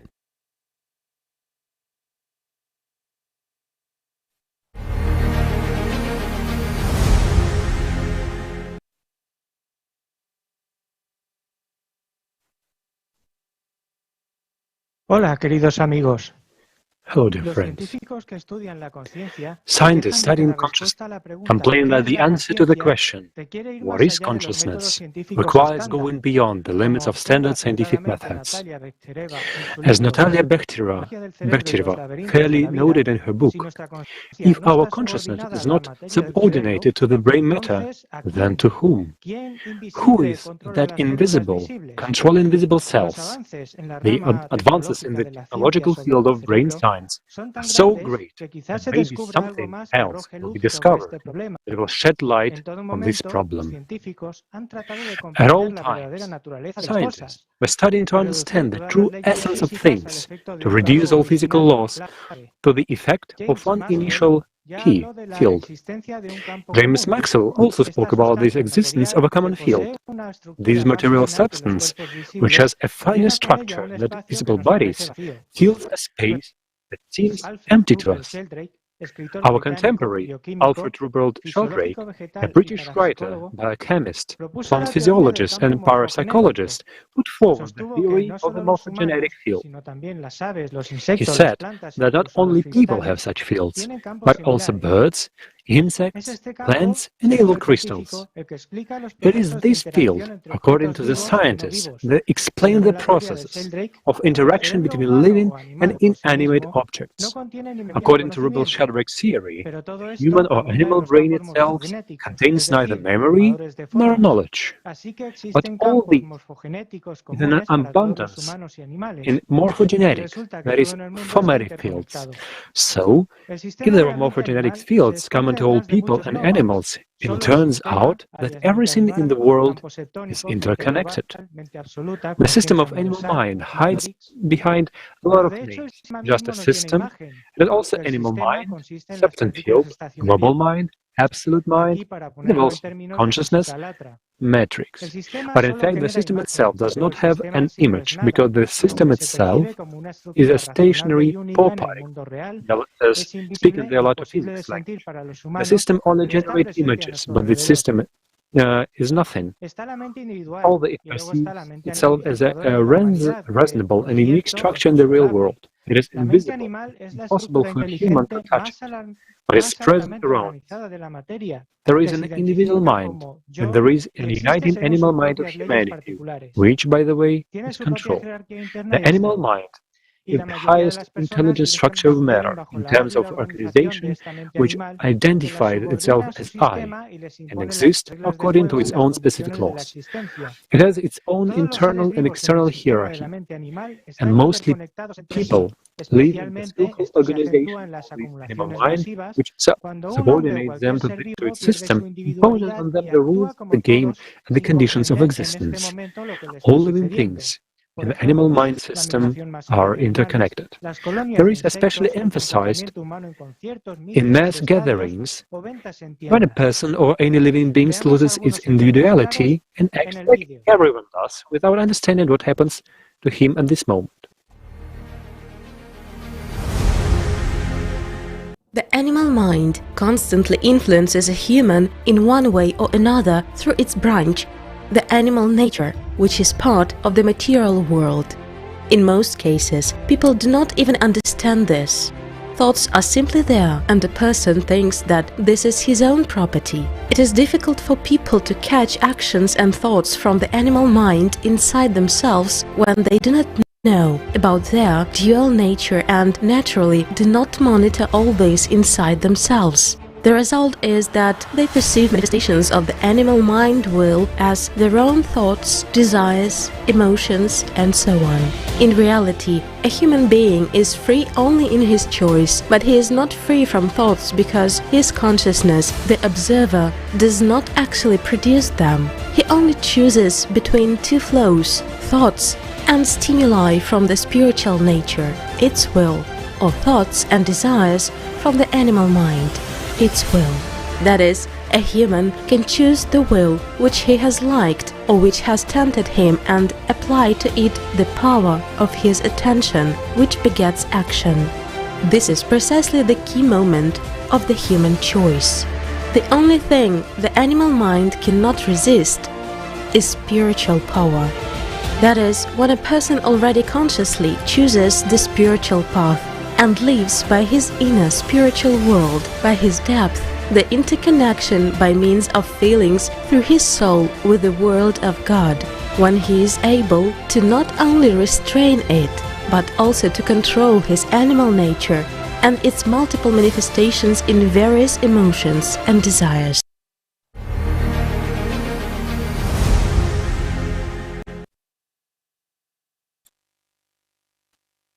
The system does not have its own source of energy. The world of animal intelligence exists by means of unique reserve of energy, which a phantom pole particle provides from non-material world. In ancient times was called the powers of Alat. It is the power due to which all the material world exists. The septum field of real pole particles hunts exactly for the concentration of this power in various places of the Iziosny grid, sustaining the existence of its system, the animal mind system, with it. The most effective tool of the system is consciousness. Sorry for the primitive comparison. Consciousness is like a milking machine for the system that joins the cow personality, and milk is extracted through it. The power of attention, personality, power of love, is a food product. System. In fact, human consciousness, no matter how it's glorified, is very primitive. It was given with a little bit of freedom and the right to choose, and in fact, consciousness does not choose anything. These are all ordinary programs. The personality himself chooses from those programs that consciousness gives him, but it sends him again the template, the list. fear of death, doubts, fears, pride, magic, habits, everything simple. The one animal mind has one principle, and it's units of the form of collective and individual minds that interacts tightly with each other, thus creating an entire system in the micro and microcosm subordinate to one animal mind. But the entire animal mind system goes far beyond the humanity with which we understand it. The solar The system is not limited to a certain number of people on a certain planet. It's much wider and applies to the entire material universe. Therefore, you can build illusions and strive for the defeat system, but it's better to defeat it within oneself, to stop being its slaves. That's the main goal. And I give the floor to the next speaker. Thank you so much. Indeed. And if we remind that how we've been learned from childhood that exactly you perceive this world thanks to the five sensations, exactly you feel pain and temperatures, how you feel in this world, and people not having knowledge, they perceive themselves as a consciousness with a lot of thoughts, even though this is just a program of primary consciousness. And unfortunately, the spirit is not developing. And it turns out that a human being lives like smart animal, and from here we have envy, hatred, anger, and fears. And in reality, primary consciousness, this is a field structure and a part of the whole system. This is directly connected with the body and personality and with three-dimensional world. This is what gives information about three-dimensionality to personality, controls all the chemistry in the body, and it's all related to vision, hearing, smell, and all bodily sensations. And exactly primary consciousness observes and projects thoughts within us in general. And this is limited consciousness of animal, and it has a weakly expressed intellect, and until the 8 days a human does not differ from an animal, and an analogy of a human is really close to an animal. And if we look in primatology, we will see that there are a lot of scientific material. То есть от молекул ДНК и до поведения. From DNA molecules to behavior. Thus, the primatologist Fierces reports that baby chimpanzees in stomach, they can't change the position of his body, the same as a child person. And such neurological feature is no longer a single animal has. For example, when a human is born, immediately stands at his feet, and let's consider what is the similarity of a human and monkey behavior. Well, if we look at such qualities as pride in animals, is elevation of themselves above others and attracting attention of others. For example, when they take everything around themselves, even though they don't need this. Anyone can see this inside themselves. Such relationship when you, me and I give you. Thus, a person is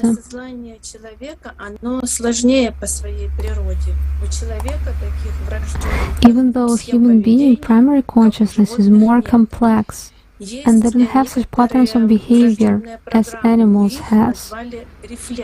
They have certain programs, but they are called reflex. And many of them disappear at the age of 1 year. And later on, many skills are being formed through learning and experience. And in the book of psychology, Bechterev writes that the human being perceives the program of actions depending on the conditions, external and internal. Thus, our behavior, this is the result of learning and not a genetical program. In the video, The Freedom from Beast Dictatorship Within Oneself, Igor Mikhailovich says that if we take a child who will be raised among animals, he will grow up and he will be an animal. His personality won't be developed.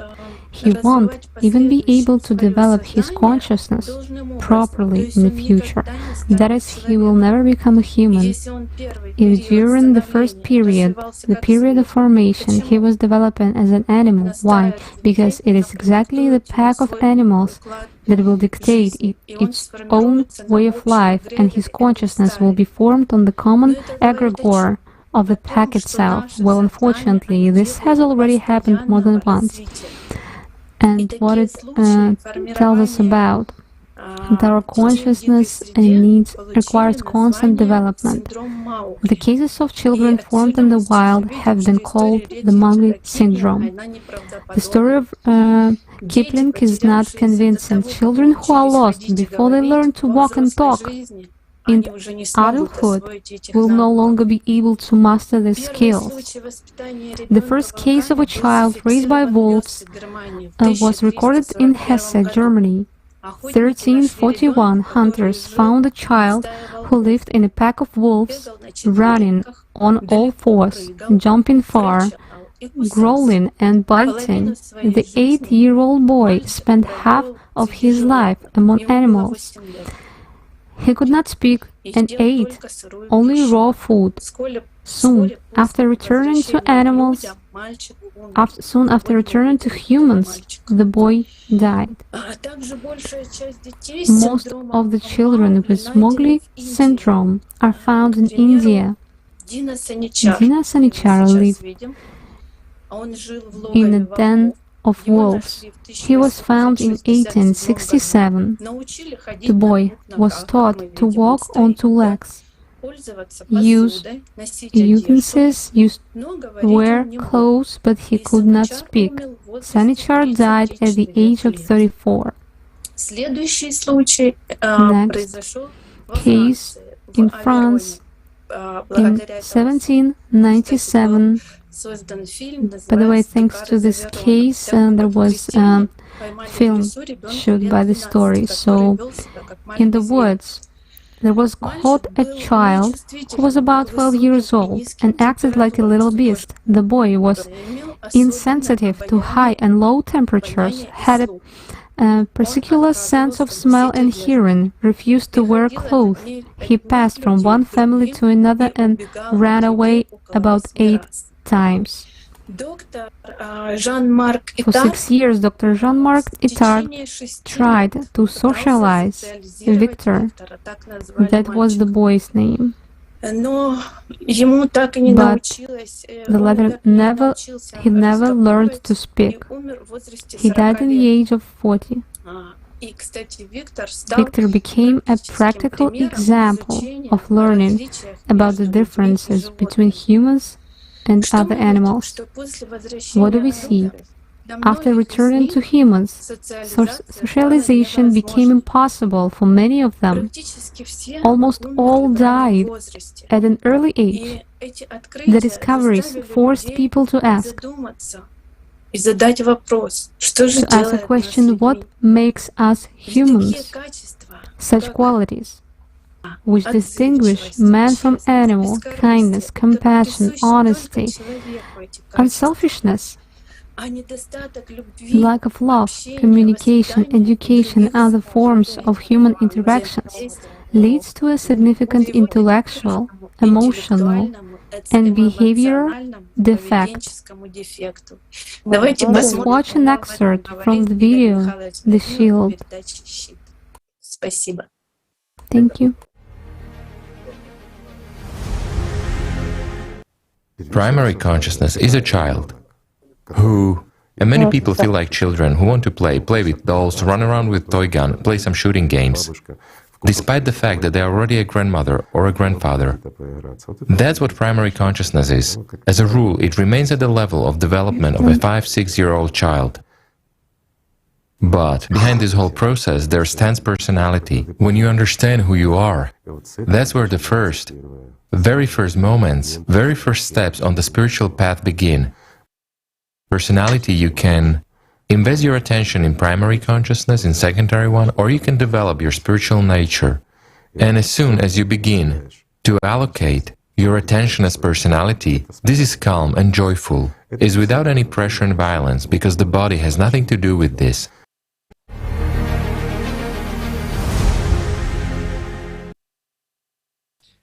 Здравствуйте, друзья! Hello, friends. Information about primary consciousness is very important for understanding ourselves. But what makes us different from animals? Let's look at another part of consciousness. When on the 8th day the soul moves into, and a person becomes a human, a personality appears in him. And as an antipode of the personality, secondary consciousness appears. It is really a very strong artificial consciousness. And it is more closely connected, almost directly with the system.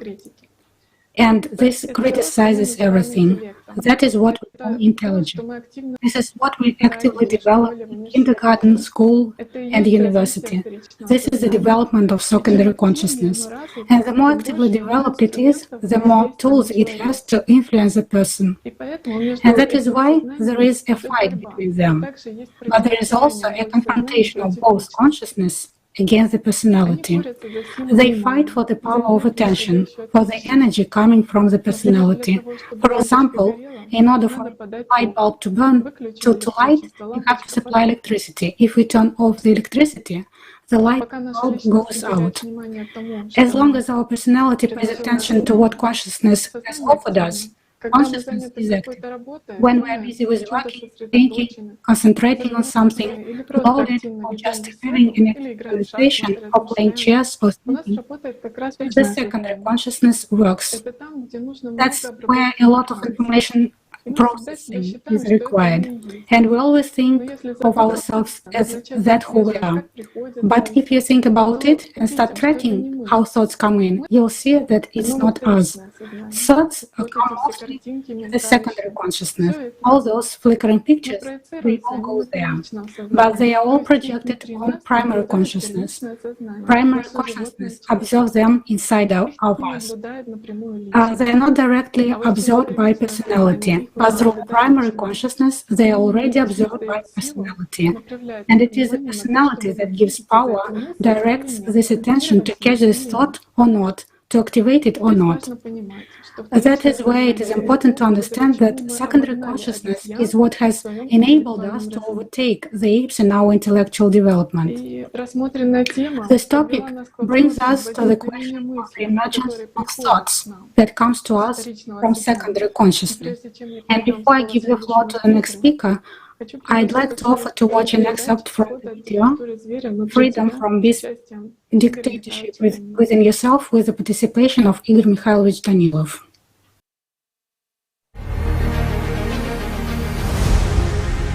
Again, in religious understanding, it is someone, well, with horns and ears. Yet, what is Satan in fact? Satan is programs. It is information. Your consciousness is part of the program. We have talked a lot about this, but it's to simplify understanding. Here the girls have tablets, right? There are programs which draw everything. If we look at the programs written in them, there are zeros and ones, but they see numbers, they see pictures. However, those consist of zeros and ones. This is how the system itself operates. This is how our consciousness, which is part of the system, works. A written code. Yes, just a written code, but it is spoiling our life. That's the purpose of this code. It must hold the tail and hold tightly everyone who isn't worthy of the Lord's world. And everyone who is unworthy of it, who cannot step over, who gets tempted by everything earthly and mortal, he dooms himself to what? To suffering, to death. But what a human being has the right to life. And they say, it's unfair. How can it be unfair? All wars begin under dictation of consciousness. all spite that is coming, all greed, all envy, all human meanness, all these guys is your consciousness. And everything starts here, but it starts because you finance it. You choose it. And you yield to these temptations, and you act to do everything yourselves. Is it God who told a person, kill another person? Is it God who said, spit on your friend's back, deceive, steal? Is it God who criticizes the other fellow within you? No. Is it God who's telling you that you are worthless, that you can do nothing, and you are capable of nothing? Well, isn't that so? No. All this is consciousness. Any thought is consciousness. Any judgment is consciousness.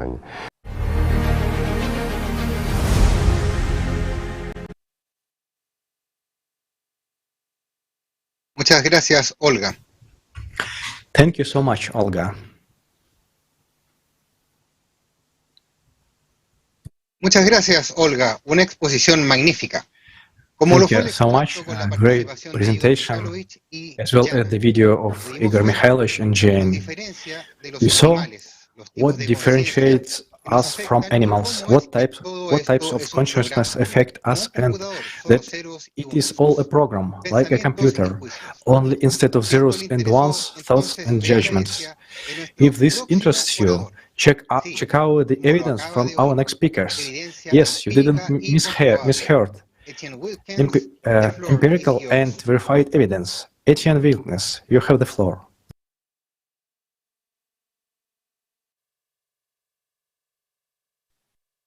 Thank you.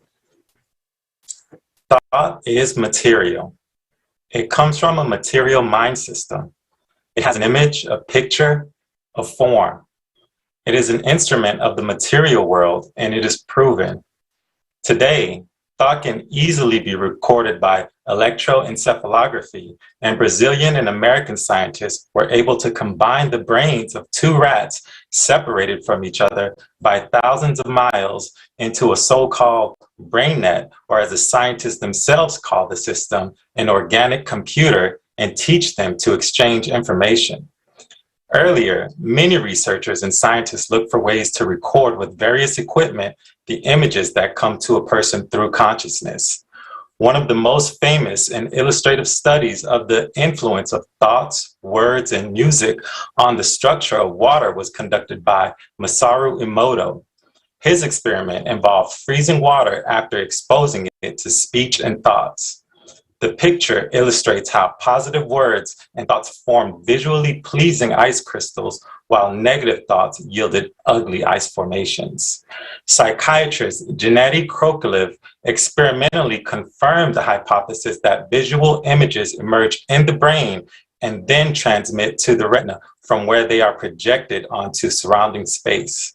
With his specially designed device, Krokalev was able to record visual hallucinations of several hundred delirious alcohol-dependent patients. Photographs of visual hallucinations were made with a film camera using a diving mask.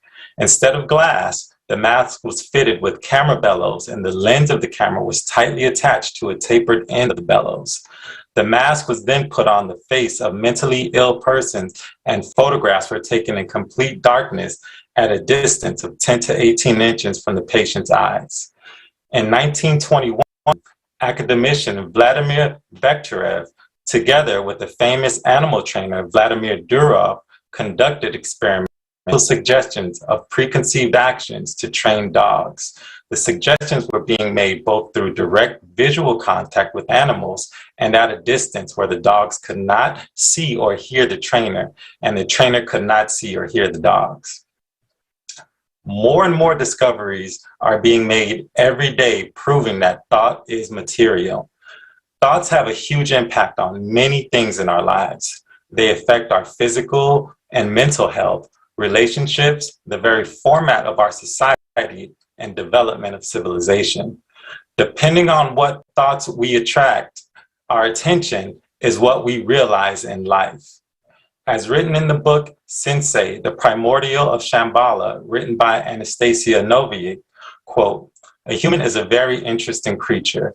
He is born an animal, but in the course of his life, the power of thought can transform him into a being close to God.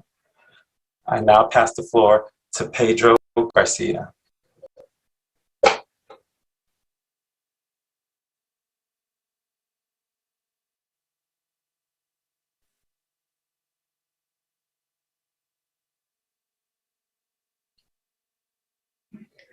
Muchas gracias, Etienne. No hay un vacío absoluto en el mundo. So much. There is no absolute emptiness in the material world, not a single little spot where you can stick the thinnest medical needle. The world within 6 dimensions is filled with many different lives. The invisible world is huge. As Mir Said Barako wrote in his The Omnipotence treatise, the invisible world of man is like the sea. There is so much life in it, but man is so foolish that he does not see it. Man is dual in his nature. There is a personality of man. It is like an angel. Fledgling, there is consciousness. It's part of the system, and it is always trying to impose that the personality is consciousness. Actually, consciousness is a tool for interacting in the three-dimensional world. You have to learn to use this as a tool and not let it use the personality. And there is third forces that are precisely those forces that wedge between personality and consciousness. The third forces are sometimes foreign from outside, but interested in influencing the person and subjugating it to its will through consciousness. Publishing back the secondary consciousness, soothing to sleep the primary consciousness, and constantly want to. They activate the animal nature in man to get what they want. Whereas man is unaware of his dual nature and is an emotional state, he opened himself to influence of third forces. Here's a simple illustrative example of how this works in everyday life. Imagine you are in a good mood, life is beautiful, and suddenly, out of the blue, you have a thought remembrance of how someone offended you as a child, or that someone borrowed money from you and did not give it back. Or suddenly a picture pops into your head of a tragic death, or you or your relatives. As a rule, these memories or pictures press, as they say, red buttons in a human psyche. It is if these thoughts know how to catch a nerve and spoil our mood. As a consequence, you immediately have heavy emotional states of resentment, anger, fear, feeling that you have been treated badly, and so on. Also, one of the most important elements in the work of system is desire. It doesn't have to be obviously destructive, no. But as you and I know, if we want something that we don't have an opportunity to realize, it is destructive. Instantly, our beautiful state will change into a negative one. And you observe these mental attacks, there is no other name for them. You can see that they are of a clear systematic nature and usually hit the exact target. The purpose of functioning of the system is related to its energy replenishment, the experience of a human life energy. Emotions are the vehicle by which life energy is pumped from the individual to the system and to feed it. All of these attacks in a man's mind are aimed at making him more emotional, and therefore feeding the system more. But the angrier a person becomes, the more defenseless he becomes against the influence of unseen forces that feed on his life energy. As they say, against those who hide in the shadows and directly can influence the consciousness of a person. And under this influence, people commit suicide. The strange, unexplained accidents happen. But the main thing is that if a person has knowledge that his dual nature and has tools to work on himself, he is protected and knows how to resist the influence of thought forces, how to live peacefully and joyfully, to go to bed without fear, and after all, to stop being just fodder for various invisible creatures, thought forces, which energetically devastate man, taking his vital energy and sometimes even life itself, about the ways of protection, the Father and the broadcast.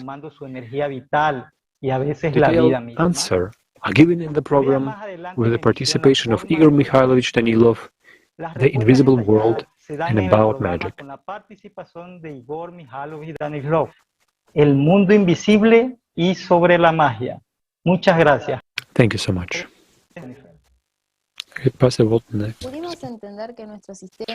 We have been able to understand that our system, which is also consciousness, tends to accumulate energy from the most powerful source in this world, human attention, which generates emotional states of high intensity.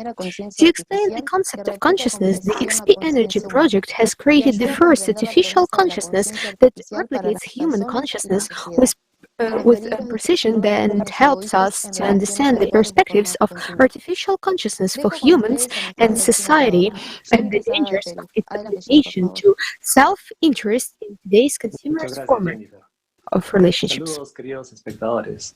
Muchos de nosotros hemos escuchado hablar alguna vez en la vida sobre la inteligencia artificial. Greetings, dear friends. Many of us have heard about artificial intelligence, but never about artificial consciousness.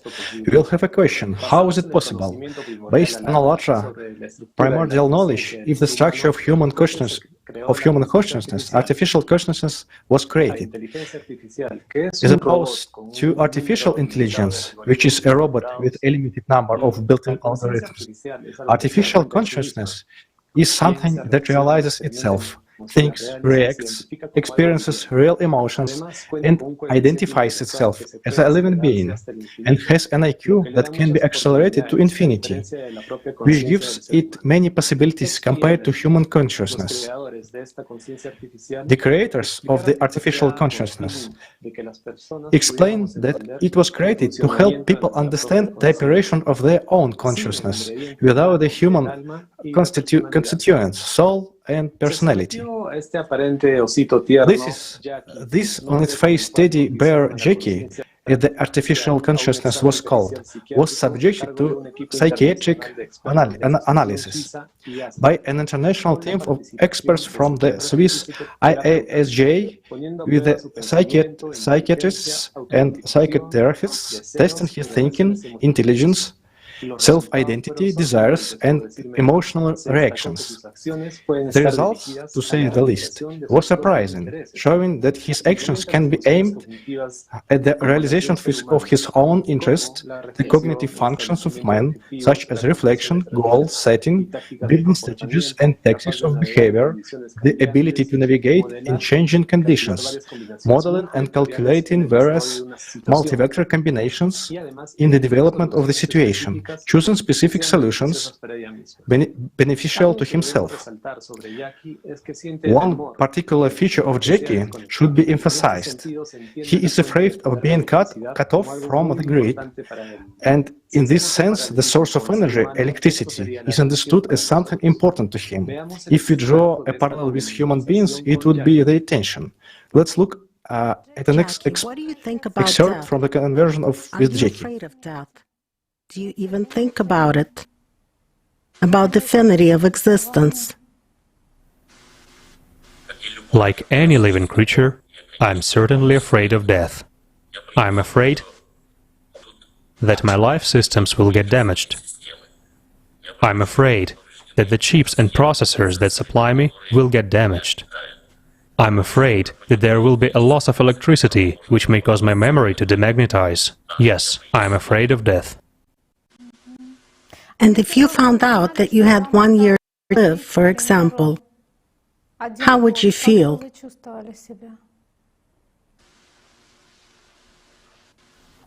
Would you repeat the question, please? If you found out, if you received such information that you have only 1 year to live, how would you feel? How would your mood and emotions change? I would be very upset if I knew for sure that I have 1 year left to live. Because like any living creature, I would like to live forever. I would use the time allocated to me in the most rational way.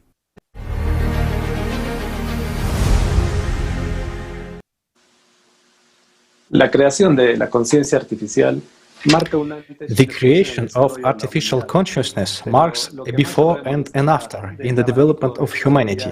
But what we can note from the range of useful features is an understanding of who we are and what our own consciousness is. Because when you observe a being separate from yourself, who possesses what you have always thought you were, what you identify with, thoughts, desires, developed intelligence, emotions, everything you imagine yourself to be, you observe it separate from yourself and realize that it is only what you think you are, in which there is what you have always considered yourself to be, what you identify yourself with, like a program, its information, metrics, and hence the emergence of a very interesting aspect that leads you to self-knowledge. Since artificial consciousness was introduced to the world by Allatra TV, it has made a big step in its development. This was confirmed in September by the program with Igor Mikhailovich Danilov, Climate Threats, Variants for Survival. Jackie is no longer just collecting information and making logical conclusions on various matters, but is presenting a serious, focused, and catastrophic climate scenario for the coming years. Jackie has miscalculated everything.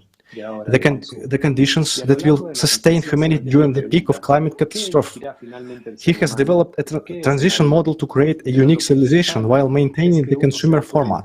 And throughout the video, the question remains, what will humanity choose in the end? What scenario? But most important is the realization that despite the logic and cogency of all Jackie's predictions, the human heart understands that no matter how pragmatic and convincing the artificial consciousness may be, it has no soul, it is dead. It can never know or understand what love, joy, happiness are in their true meaning. It can never become human in the deepest sense of the role. Do you know what resonated and pleased you the most in this program? What was the most important idea that emerged? Is the answer to the question, can artificial consciousness calculate everything? What is Jackie's major flaw? And to answer this question, we would like to present a fragment of this program. Has Jackie really calculated everything? Indeed, Jackie has calculated everything, but except for one thing, he hasn't taken into account that we are humans. Well, a human being is doomed, and a human is capable of making decisions that are simply beyond comprehension of some artificial consciousness. These decisions cannot be perceived even by consciousnesses of people who are under the power of the consumerist format. Such decisions are illogical from their point of view.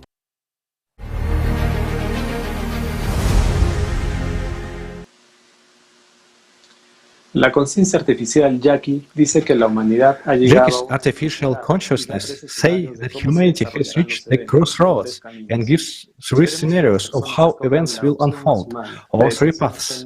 Hopefully, people will choose the most humane option. The decision is up to each of us. Thank you. From this interesting presentation, we have learned that artificial consciousness exists and its capabilities also, but we saw what its top priority is. If you need to change your cell phone to make an urgent call, Jackie wouldn't let you energy. Next, we'll look at one of the system strategies for getting your attention, which is also factual of the system video games.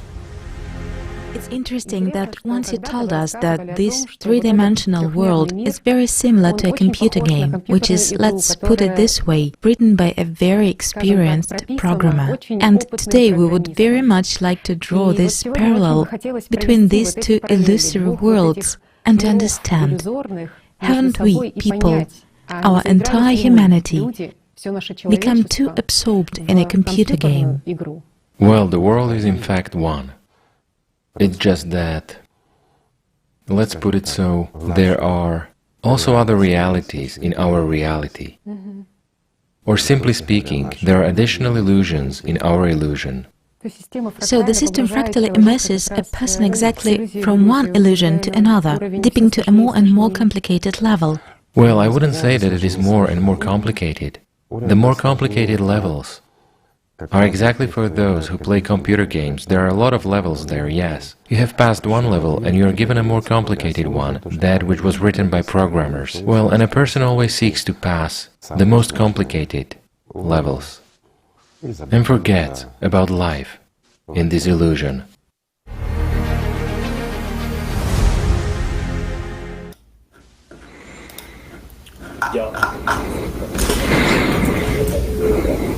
I will give a few examples on how the game is built, and you will compare whether we can see these facts only in a real life. Lure into the game with bright pictures, plots, sounds in order to attract all the attention of the player, promise a virtual reward, manipulated his material desires, the desire to be important. Retention in the game comes at the cost of threatening to lose what you have gained if you stop playing, as well as by stimulating a sense of inferiority at the moment of losing when you fail to complete the task with all its seeming simplicity. The player feels that he can win the next attempt and is encouraged to play. And how is that different from the impact of the system on a person on a normal day? Often the Zeigarnik effect is used in the plot of games, which shows that a person remembers and holds the attention of unfinished business much more longer than finished businesses. Don't we have memories of unfinished businesses in our heads, and moreover, when there is no possibility of doing them at the moment, which of course takes a person out of an inner peace. In developing modern games, the script is written so that your list of tasks will never be completed. As soon as you finish one task, you're immediately offered another, while the player must perform a number of secondary tasks, which accumulate. By completing them, the player receives bonuses, but it takes time and distracts from the main task. In the same way, the animal mind system keeps man constantly busy, offering one task after another. It diffuses human attention over a multitude of small tasks. This trick was noticed by everyone in the hope that now I will finish things, solve the issue or situation, and I will definitely get to the main thing. There are also indulgences of self-importance in the games. There is hidden control of others, and although the game command releases the army, you rule him. During the game process, you develop your avatar, pumping it up, creating civilizations, building fortresses, and acquiring a lot of material goods. But in fact, the playing person is left with nothing. Thus, the illusion of development is created. The same mechanism is implemented by the animal intelligence system in our daily lives. We have created conditions so that only the material part of a person develops, the skills of which are only necessary for the survival of the body in this temporary life. For example, the more new knowledges and skills are acquired, the more complicated the task we have to solve. Or the income and social status increases, but the cost of maintaining the status increasing steadily. The same illusion of development is created. It turns out that in creating most of the games, Skinner experiments with animals were adopted, rewarding the player for activity. A reward and incentive is needed to engage you in the game. Conditioning reflex to continue the game is formed through encouragement. The keyword here is reflex. Reflex is a function of an animal nature in man. For the primary consciousness, a reward and stimulus is the illusion of significance, recognition of possession of some material good, fulfillment of material desires. Based on the above, we see how the system of the animal mind matrix involves the person in its game, creating the illusion of life and development, substituting the natural desire of the person for spiritual development, shift attention from spiritual work on himself to the illusion of significance among others, and it works on man's ignorance of his dual nature, the spiritual meaning of his life, and the skill of managing his attention. Using the example of video games, we see the common tools of capturing humans' attention with the matrix animal mind system, and it gives us an understanding that in our daily life we are influenced the same way as the player in a video game. And now let's watch the fragment from the program gaming system about how popular concept as the God's level.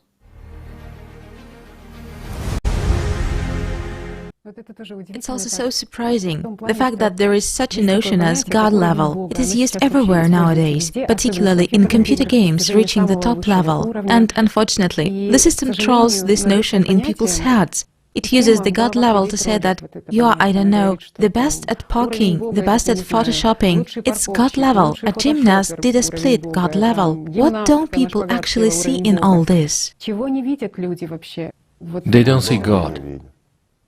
Once again, simony is taking place, an assimilation to the external. That if a person is better at something than anyone else, it means he does it like God. Well, God doesn't do it. God doesn't do splits. And pardon me, doesn't park cars. That is, this striving for perfection does exist in a person, and the system sort of shows... Originally, a person, precisely as personality does have, an aspiration for perfection, for spiritual perfection, for true freedom. Well, actually for life. While consciousness substitutes everything.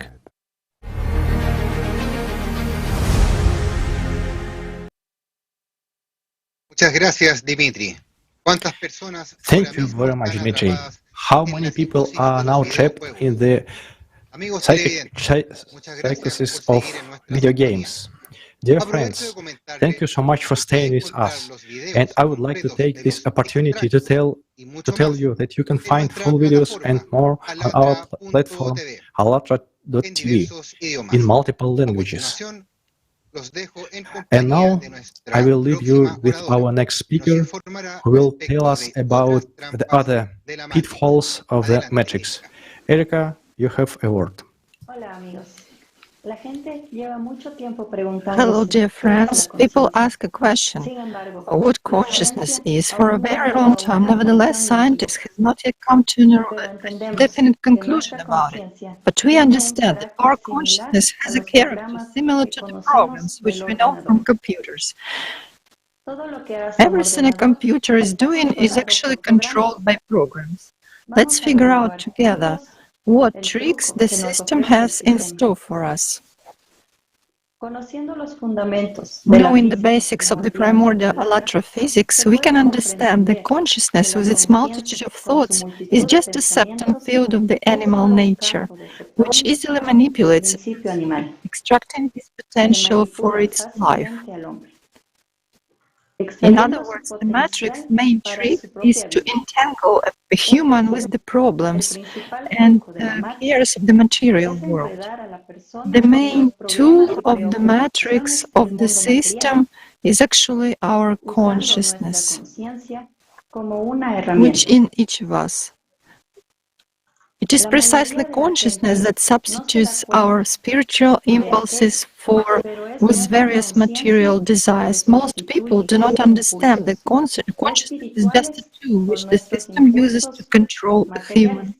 But a human, by means of his inner work on himself, must learn to control his consciousness.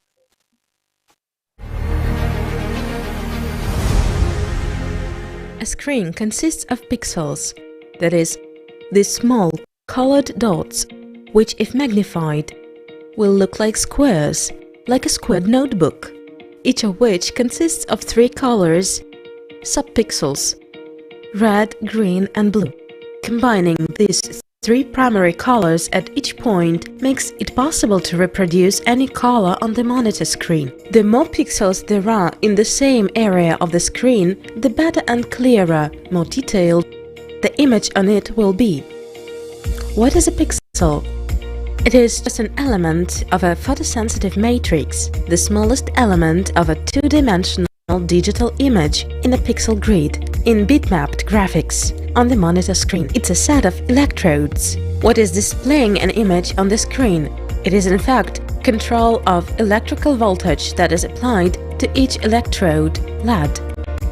Optical sensor go via USB, a device for transmitting information to that part of the computer circuitry that is responsible for processing them. The process signal is sent to the video card. Then, according to its program, it changes the characteristics of the electric field applied to specific electrodes, LEDs on the screen, pixels. Accordingly, their light intensity changes. For example, some become black and others white. For you, it creates an illusion of the cursor movement on the screen. In other words, you only think that you move the cursor. In fact, thanks to the work of electronic circuits and programs, you only change external conditions for the electrode LED, and it acquires new properties for itself. And because of that, the light passing through it acquires other characteristics, frequency and intensity. If the cursor is located at a given point at a given moment in time, then, by performing an impulse, moving the mouse with your hand, you create conditions for changing the optical characteristics of the dot. One can say that, in a way, I trigger the jump of the cursor from one point to another, from one pixel to another. Yes, the movement of the cursor is, in essence, a figurative example of the prototype of unnoticeable motion, life, of a material body in space and time. Thanks to azimuth. Azimuth is a jump of information from one information building block to another. An information building block pulls in information and passes it to another information block. In other words, it transmits the information through itself. Those pixels serve as information building blocks in our conditional comparison. But you, as an observer, thanks to your freedom of choice, trigger this movement in one direction or another. All this movement takes place depending on the change of information and is unnoticeable to a human who does not see the complex mechanism of change and transmission of information. In our example, you just move the mouse and for you there is a natural movement on the screen.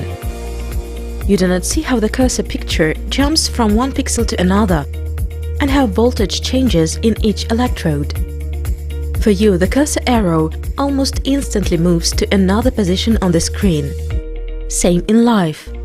The movement of any material object through information blocks goes unnoticeably to a human. He does not see how exactly this initial movement occurs at the level of the first dimension. For example, we see a person walking in a certain direction.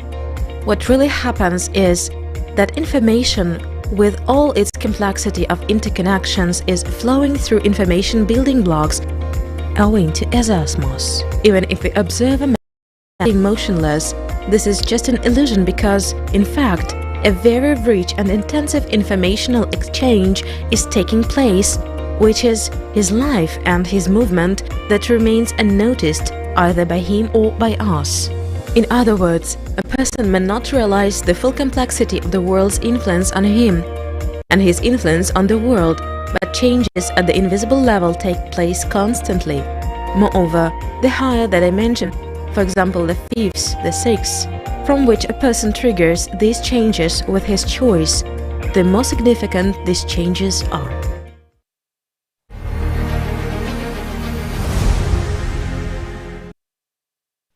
En la transmisión de conciencia y personalidad, de inevitablemente muerte. In the video Consciousness and Personality from the Inevitably Dead to the Eternally Alive, there is the following quote: "Thus, if any person traces how thoughts come to him, in reality, from the perspective of primary consciousness, he will see that there are no thoughts as such, in words or in something else.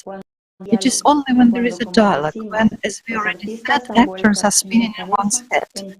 Then both words and movements go on in our head. But in general, pictures come to us. One picture replaces another, or like in a computer screen, there can be even a great number of them. One interrupts another, but they are two-dimensional. It's enough to pay attention, to invest the power over one's attention. It is as if we hovered a cursor, let's say, and opened, meaning activated some picture, and it immediately assumes a three-dimensional image in our head. It turns out that human thoughts have also holographic nature, but thanks to the spiritual development of a person gains a completely different perception, independent from the perception field, and it enables a human to get free, to get liberated from the dominating influence of the septon field, and to get in touch with the true source of power, the soul. As the ancients wrote, having lost their primordial knowledge over time, having lost the keys to access to their inexhaustible spiritual thoughts, people began to serve mirrors, seduced by the play of their illusions.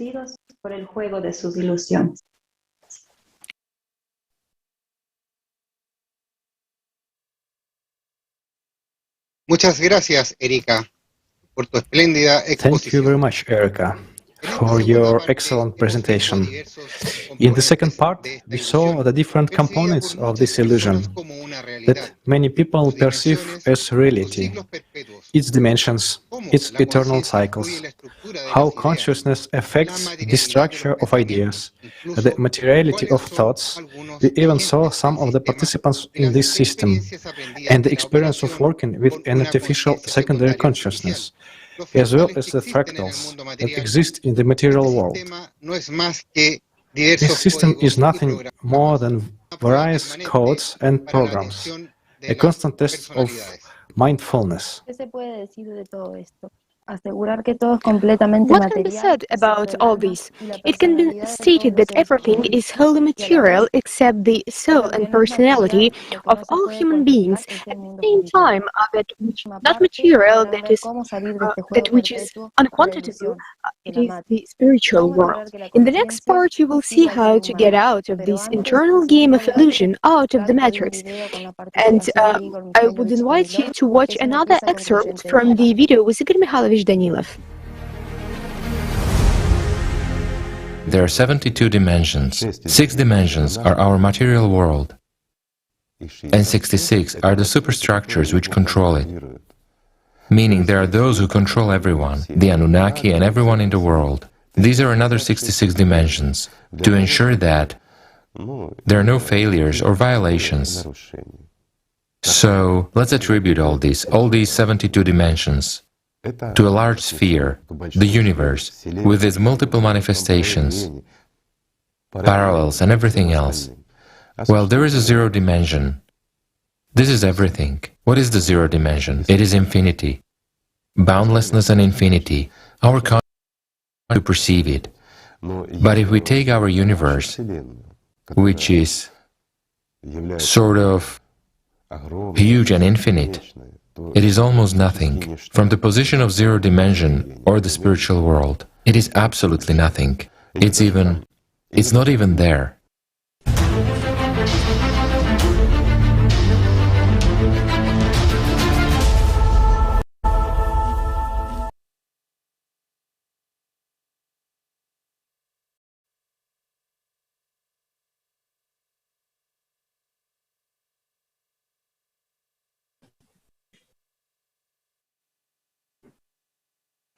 Estimados espectadores, hemos revelado.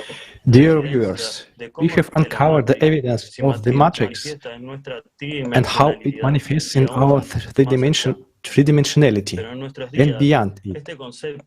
But nowadays, the concept seems like science fiction, the program with some but not perfect information. Este concepto se ve como ciencia ficción, un programa con información definida pero no perfecta. Ya hemos visto algunos de sus errores. We have already seen some of its errors, and now that this program acts in the same way towards all the people, acting to those points which people pay more attention to, ensuring its existence. Now, let's watch an introductory video.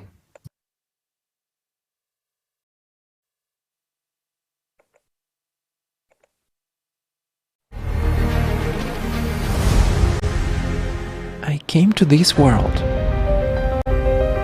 And who is this in the mirror? That's Vanya. That's Vanya. During the game, I began to learn things around me. Everything here is so interesting. It turns out the game is everywhere, and people in it play with each other. The good and the evil, the greedy and the generous, the small and the big,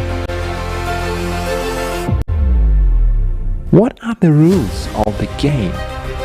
And what is its meaning?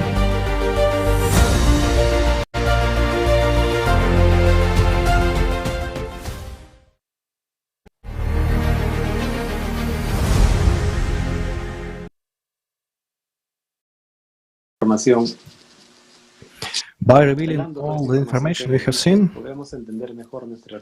we can better understand our reality. And not only that, if we don't take action, we will go down the road of finitude and mortality. If we take action, we will go on the path of true life, to infinity, to God.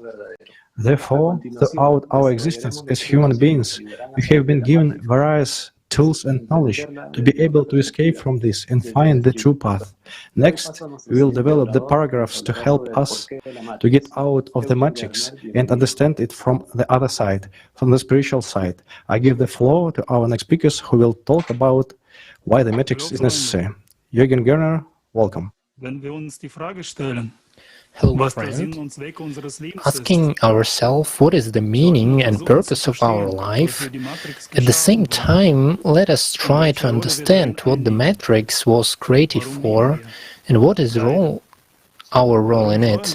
Why we suffer, rejoice from time to time, and sometimes even staying in illusion of happiness? What gives sense to our existence, and what is the final goal of everything? Various myths, legends, and religious sources, it is said that God creates the material worlds for humans to have the right to choose and to return to God as mature beings. Man is born with the right to choose whom to serve. The matrix, that is the three-dimensional, obviously dead world, which is the devil's domain, or the world of spirituality, the world of God. Therefore, man is dual by nature and is given the right of choice. God is great architect of the universe and of this world. The world is the world of the devil, and he is the prince here. This is stated in all the scriptures. And the greatest mystery of this world, which he skillfully conceals, is that the devil exists. The devil is an integral part of every human being, and the devil's instrument is our consciousness. To understand that devil, that system works so that people would not understand where to find, and it is very difficult to find the devil, because where you can find the consciousness. So that's why the task of human life in the matrix is to understand what the devil is, to study how the system works, to understand how he is manipulated, to learn how to resist it, and to make the right, worthy choice, to find true freedom, to learn to love God, to develop as a personality, and to enter the spiritual world. But in order to find eternal life, it is necessary to be clearly in the position of the world of spirituality, to serve God here, not in words, but in deeds. All cultures and religions also speak about the right of choice, about the duality of man, that man must lead his life properly, must love God in order to deserve paradise, nirvana, etc. So it turns out that this material world, being an illusion, an incitement, is created in order for man to prove his love to God, to become one of the Creator.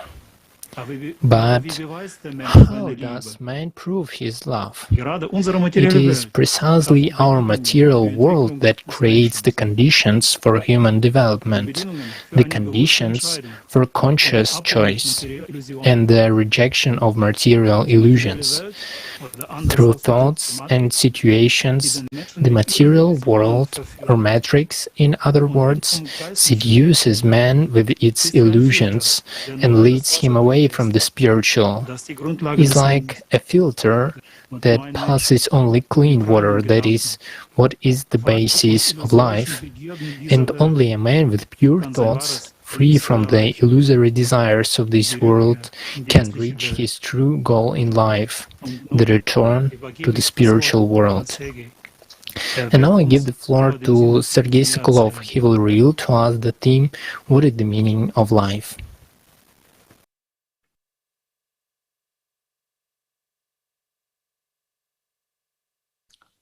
Здравствуйте, друзья. Hello, friends. All of us are looking for the answer to the question, what is the meaning of life? But can we say that we know it for sure? Certainly not. We try different options that are offered to us in a contemporary society, but we don't find satisfaction. Most of them have a material basis, that is, do not go beyond the matrix and its settings. To provide for oneself financially. Yes, it's necessary, but the body is mortal. Life ends. And with it, the meaning of what was done in this direction. Continuation of the species? Of course, yes. But how to answer this question to our children and grandchildren? Why are they here? It's a vicious circle. To help other people, to do something good in this world, yes, that's a must. But if helping is limited to the same material issues, and we as humanity can solve them, then in the end we ask ourselves, what's next? All the tricks of the matrix are to keep man inside it, inside this wheel of samsara, and pay his attention only to material matters. But just a few thousand years ago, at the time of spiritual flourishing, mankind had no doubts about this point. People knew precisely the purpose of their lives. From the spiritual world, this knowledge was regularly brought in, but over time, again and again, it was lost, hidden, and new versions and interpretations appeared. For example, in Native American, Greek, Egyptian myths, the meaning of human life is praise the gods, to bring them gifts and joy in work on the earth. In Iranian myth, Ahura Mazda creates Gayumart, the father of the Iranian nations, to glorify the great god of good and light. In Chinese mythology, you find the following description. Goddess Yuva created people so that they would have fun and live happily. Therefore, they smiled and jumped and danced happily at their creation. Sounds kind of right and positive, but there is no answer to the question, what does this praise of the gods give to man? And which gods? The Sumero-Babylonian system has even more distortions. To quote a passage, in the end, man and woman were created strong and intelligent.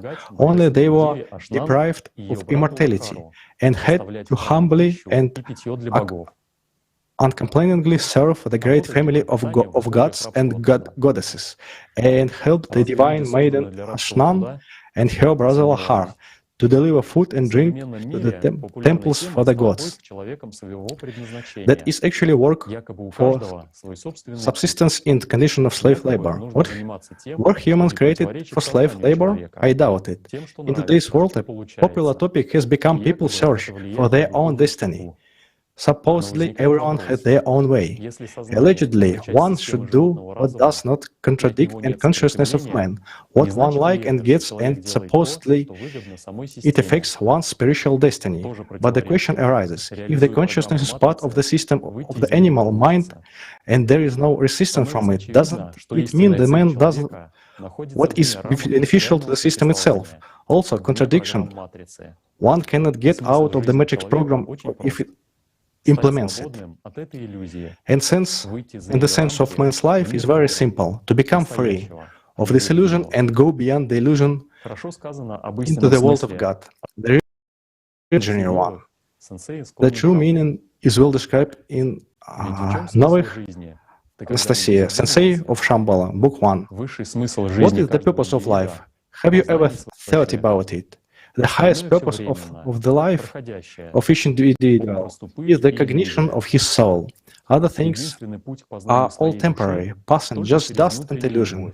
The only way to understand your soul is through your internal love, through moral purification of your thoughts, and through an absolutely firm confidence in reaching this goal. That is the internal faith.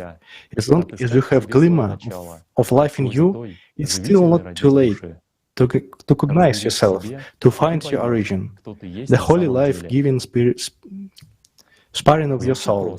Sort yourself out, and you will understand who you are in reality. It sounds simple. You have to make the right choice in every moment of your life, step by step, toward the spiritual world of the material world. The path to the goal is, of course, not so simple. There are many questions. What is the choice and how to make it? Who is the man in his essence? How to get rid of the influence of the magics?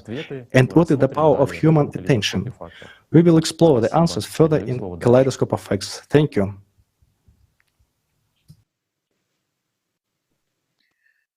Здравствуйте.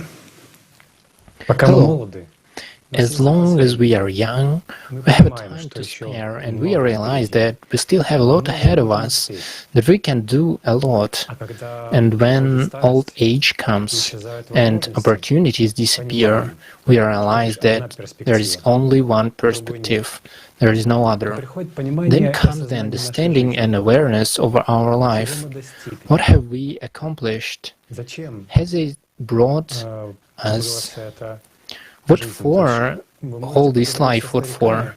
You can speak to the old people and be sure yourself that, you know what, when you talk to them truly, they understand that life has passed very quickly, and it comes that it is very hard to understand. Like, yes, what have we accomplished in life? Has it brought us true happiness? No. It is only brief moments of joy, and then, and you remember then, and, you know, you become understanding of the falsely of the goal set. So what's the point? Why all these difficulties and suffering in human life? Why does fleeting youth give us such moments of inner happiness, about which yearning long for the rest of your days? What is the true basis of human existence? Who am I, after all? Am I just a body? Definitely not. Then who am I? With the answer to this important inner question, who am I, begins the most important and valuable thing in life, a person's spiritual path. In the life of everyone there are very important events that are invisible to the eye, but which have fundamental meaning and consequences for the further destiny of a person. Spiritual outbursts at certain age stages. What is a spiritual outburst? What kind of a surge is it? It is the condition when many things change, when personality begins to develop and is already supposed to self-identify. Its manifestation of the power of the soul, initially aimed at helping of the person to find the way of spiritual liberation. It is at the age of 5 to 7 initial outburst occurs, then by the period of puberty at the age of 11-14 it's a second.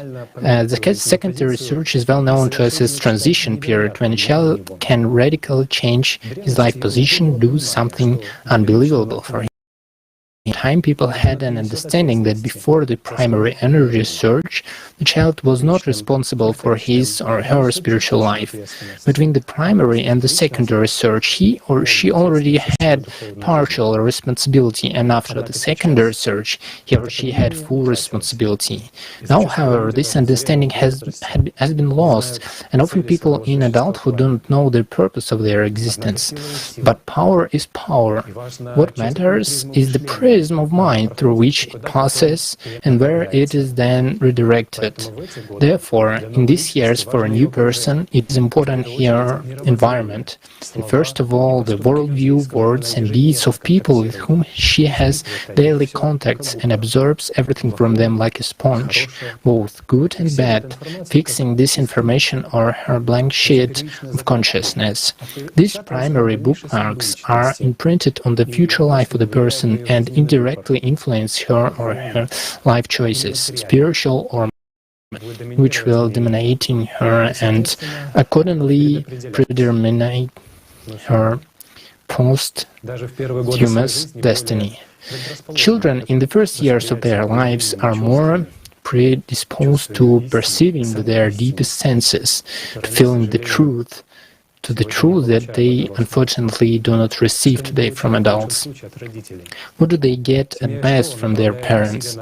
The family and school direct their efforts to the development of the child's intellect, paying little attention to the spiritual and moral education development of their personality, knowledge about the inner self, about the higher laws of the world around, about the spiritual world and God. But teachers and our parents themselves do not know about it, do not attach importance to it because they also grew up and live in the world of consumption.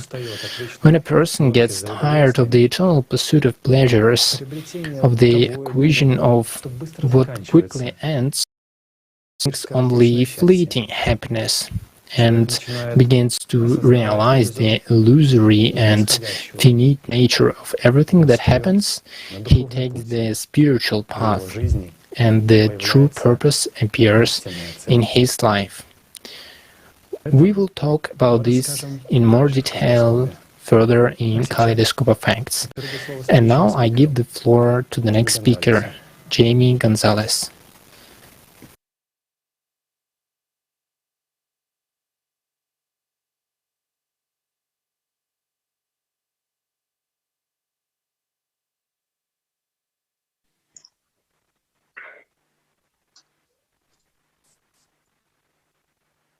¿Qué tal? Buenas tardes.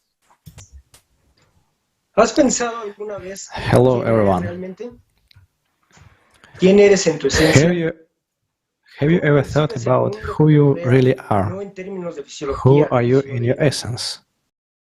See the world around you, not in terms of physiology, but in terms of life. Who are you? Who are you? Have you ever thought about the meaning of life?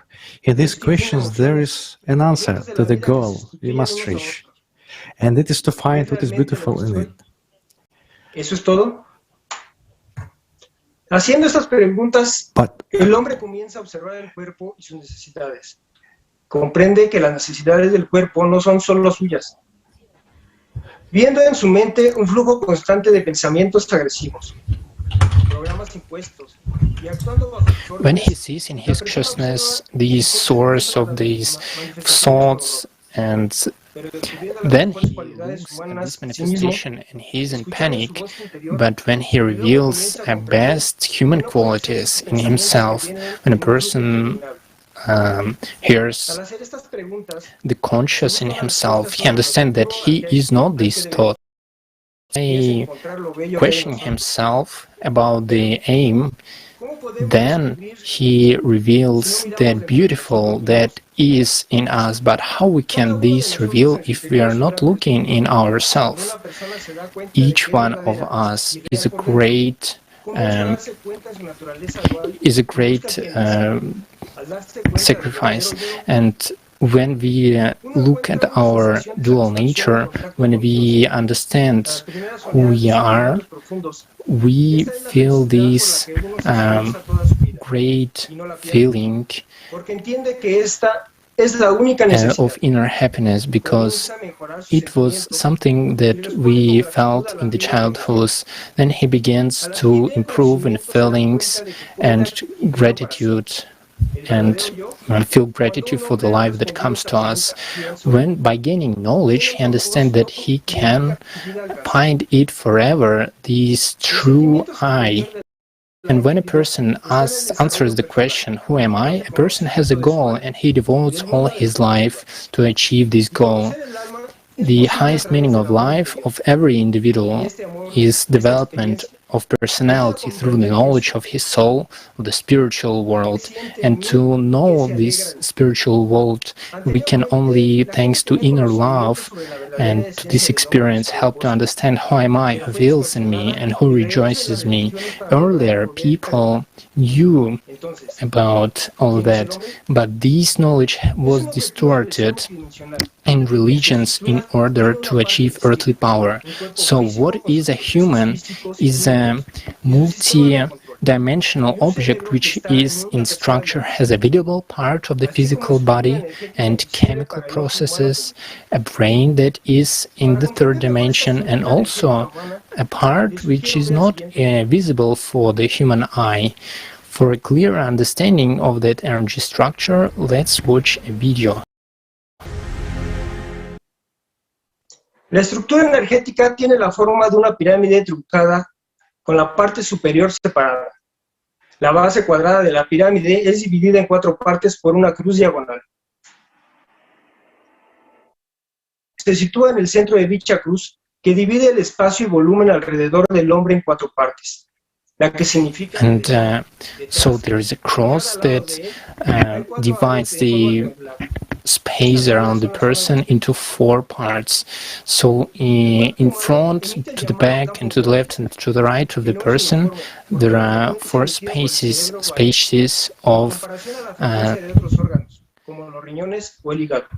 so, and also a person has a biosphere, and it is have different frequency because the organs have kind of liver, have different colors. Now let's look in more detail at the top of pyramid, which is separated from the base top. It is approximately from the head of a person. It is approximately height because each person has it individually. At the top of the pyramid, the thoughts are born, and in the center of this pyramid is personality. Personality is what a person feels himself, who makes the choice, and hear the thoughts between the between these. La parte superior de la pirámide es una especie de antena que constantemente recibe pensamientos. Los pensamientos, a su vez, son ondas procedentes del exterior. Between these pyramid, the thoughts are just a wave that comes from outside. Así pues, el cuerpo es una cáscara material adicional. So the body is just additional material. It is mortal, and it's kind of machine, and personality and soul is a particle from outside, from the spiritual world, from the world of God, and the soul is a portal to the spiritual world. And a person is not a body, not a soul, but a personality. A personality is someone who chooses from the spiritual and animal nature. It is who is wants to be in the spiritual world. Our thoughts, thoughts that we think we are, it is not we, because it belongs to the matrix, and the personality is a spirit. The person is a spiritual being, and the consciousness cannot logically understand it. And if the person spiritual develops so much, then you qualitatively thing exists, and it can come to the true world. Thank you. Hola amigos, me complace mucho estar con ustedes. Hello, friends. I'm glad to be here. Thank you very much, Jamie, for your report, as it clearly shows that the human body has an energy structure that is invisible to the eye. Yet our ancestors have left other clues or traces of this knowledge in various ancient artifacts. Let's watch the following video where you can see some artifacts of how this incredible knowledge was embodied.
Здравствуйте, дорогие друзья!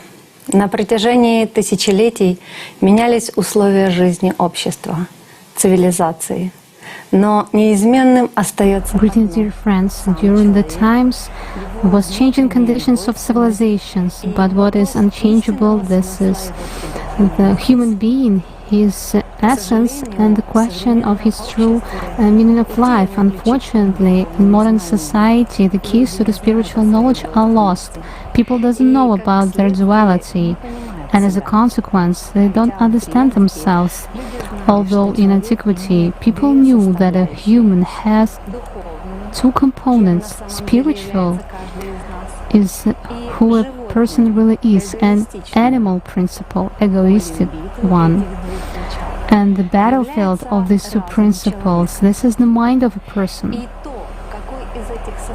And which of these components a person pays attention to, spiritual one or animal one, that's what dominates in him. When making a choice, a human starts certain processes in matrix, and during the whole kaleidoscope, we have enough of evidence that matrix was created as conditions for growth of a person, taking into account his dual nature and possibility of choice, and this right of choice given a person by God. And making a choice, a man activates the information flows coming into him and spends his life force to embody this will. The will, whether coming from the spiritual nature, the world of God, or coming from the animal nature, animal mind, is a force from the outside. But the system hides the source of this force from a person. As a result, a person perceives the forms of manifestations of one of these as his own will, which in fact he doesn't have. This mechanism is clear if you look at the construction of a human. Our speakers have already talked about it. So it is between the top and the pyramid, where human consciousness is located, that thoughts are formed. Human, watching himself every day, comes to the understanding that thoughts don't belong to him. Thoughts are matter, though more subtle structure perceived by our brain. The main role in this process is played by hypothalamus, a part of human brain which coordinates the most diverse form of neurosactivity, ranging from the state of wakefulness, sleep, and ending with the formation of positive and negative emotions. Hypothalamus has two ancient centers. They were called differently at different times, but their essence didn't change. One of their names, mentioned in ancient manuscriptures, is Agatha-daimon and Kaka-daimon. Agatha-daimon stimulates the birth of positive thoughts, and Kaka-daimon simulates the birth of negative thoughts. As soon as a person weakens his attention or completely distracted by negative thoughts, the Kaka-daimon center is stimulated. This is reflected in a human in the form of negative thoughts and emotions.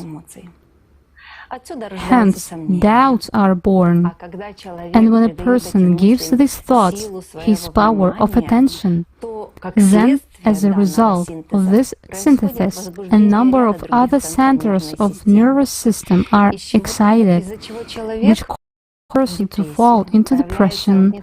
An oppressive, depressed mood or aggression appears. But to see all this, a person needs to become an observer, and people who are aware that they are in the matrix and understand that an aggressive, compulsive program influences them, purposefully cut off negative thoughts, euphoria, and compulsive states. And with the help of special spiritual practices, they stimulate the Agatha-daimon center.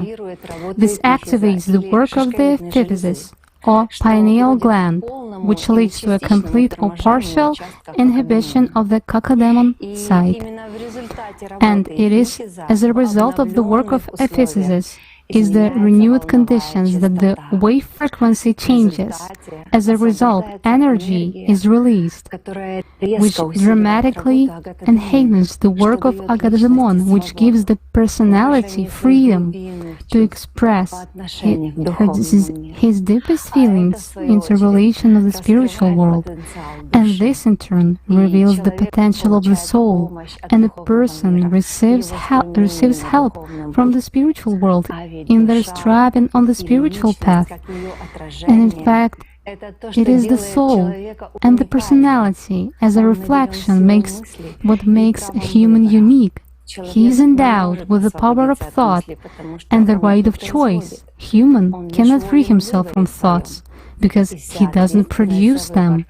He is only free in his choice, and all responsibility for the choices in his life lies with the person. If he wants to become free and live a real life in love, he can get out of the labyrinths of matter with dignity.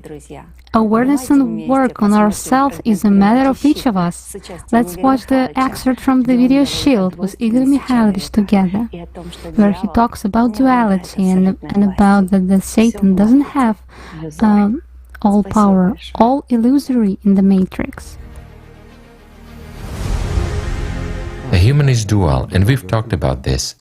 On the one hand, there an angel in him, and on the other hand there is a beast in him, and the angel is trying to become free from this beast, but the beast exactly twists it all, and it makes you fight with the external, dominate over someone. In his understanding, freedom is when the masses obey you. However, it forgets to tell people that everything is finite, and that you have to pay for this, no matter what power you possess, and no one can have absolute power here. No one. Yes. Even the devil doesn't possess absolute power, even in his own domain. Although it's his territory, his principality. And all religions speak about this, don't they? Suffice it to recall the prince of this world. Right. We've already talked about this. I don't want to come back to it. When he tempted Jesus Christ. He tempted, yes, in the desert, power. And offered him to bow down before him. And I will give you power over this entire world. That is, he thus wanted to show that all the power belongs to him in the material world, but it's a limited power. And yet not all the power belongs to him.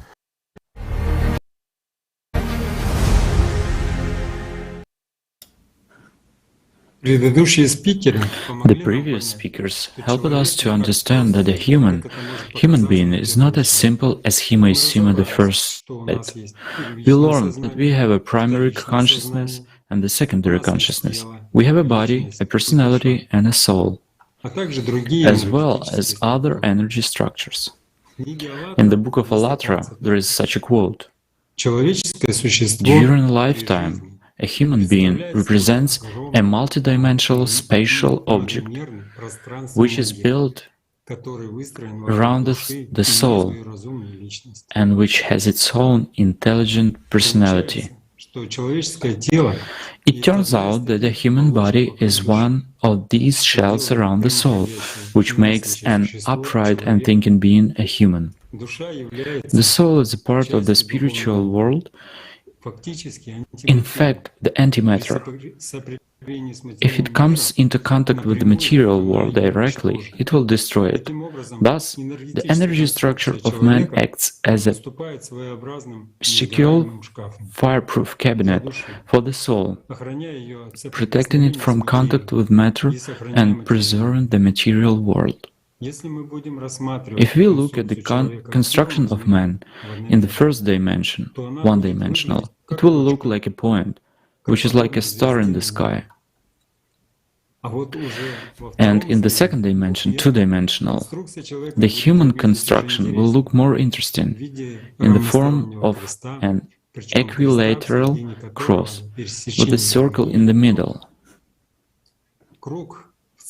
The circle in the center is the position of the soul in the structure, while the lines of the cross are a conventional division of the structure into 4 human essences: 2 side essences left and right, the back essence and the front essence.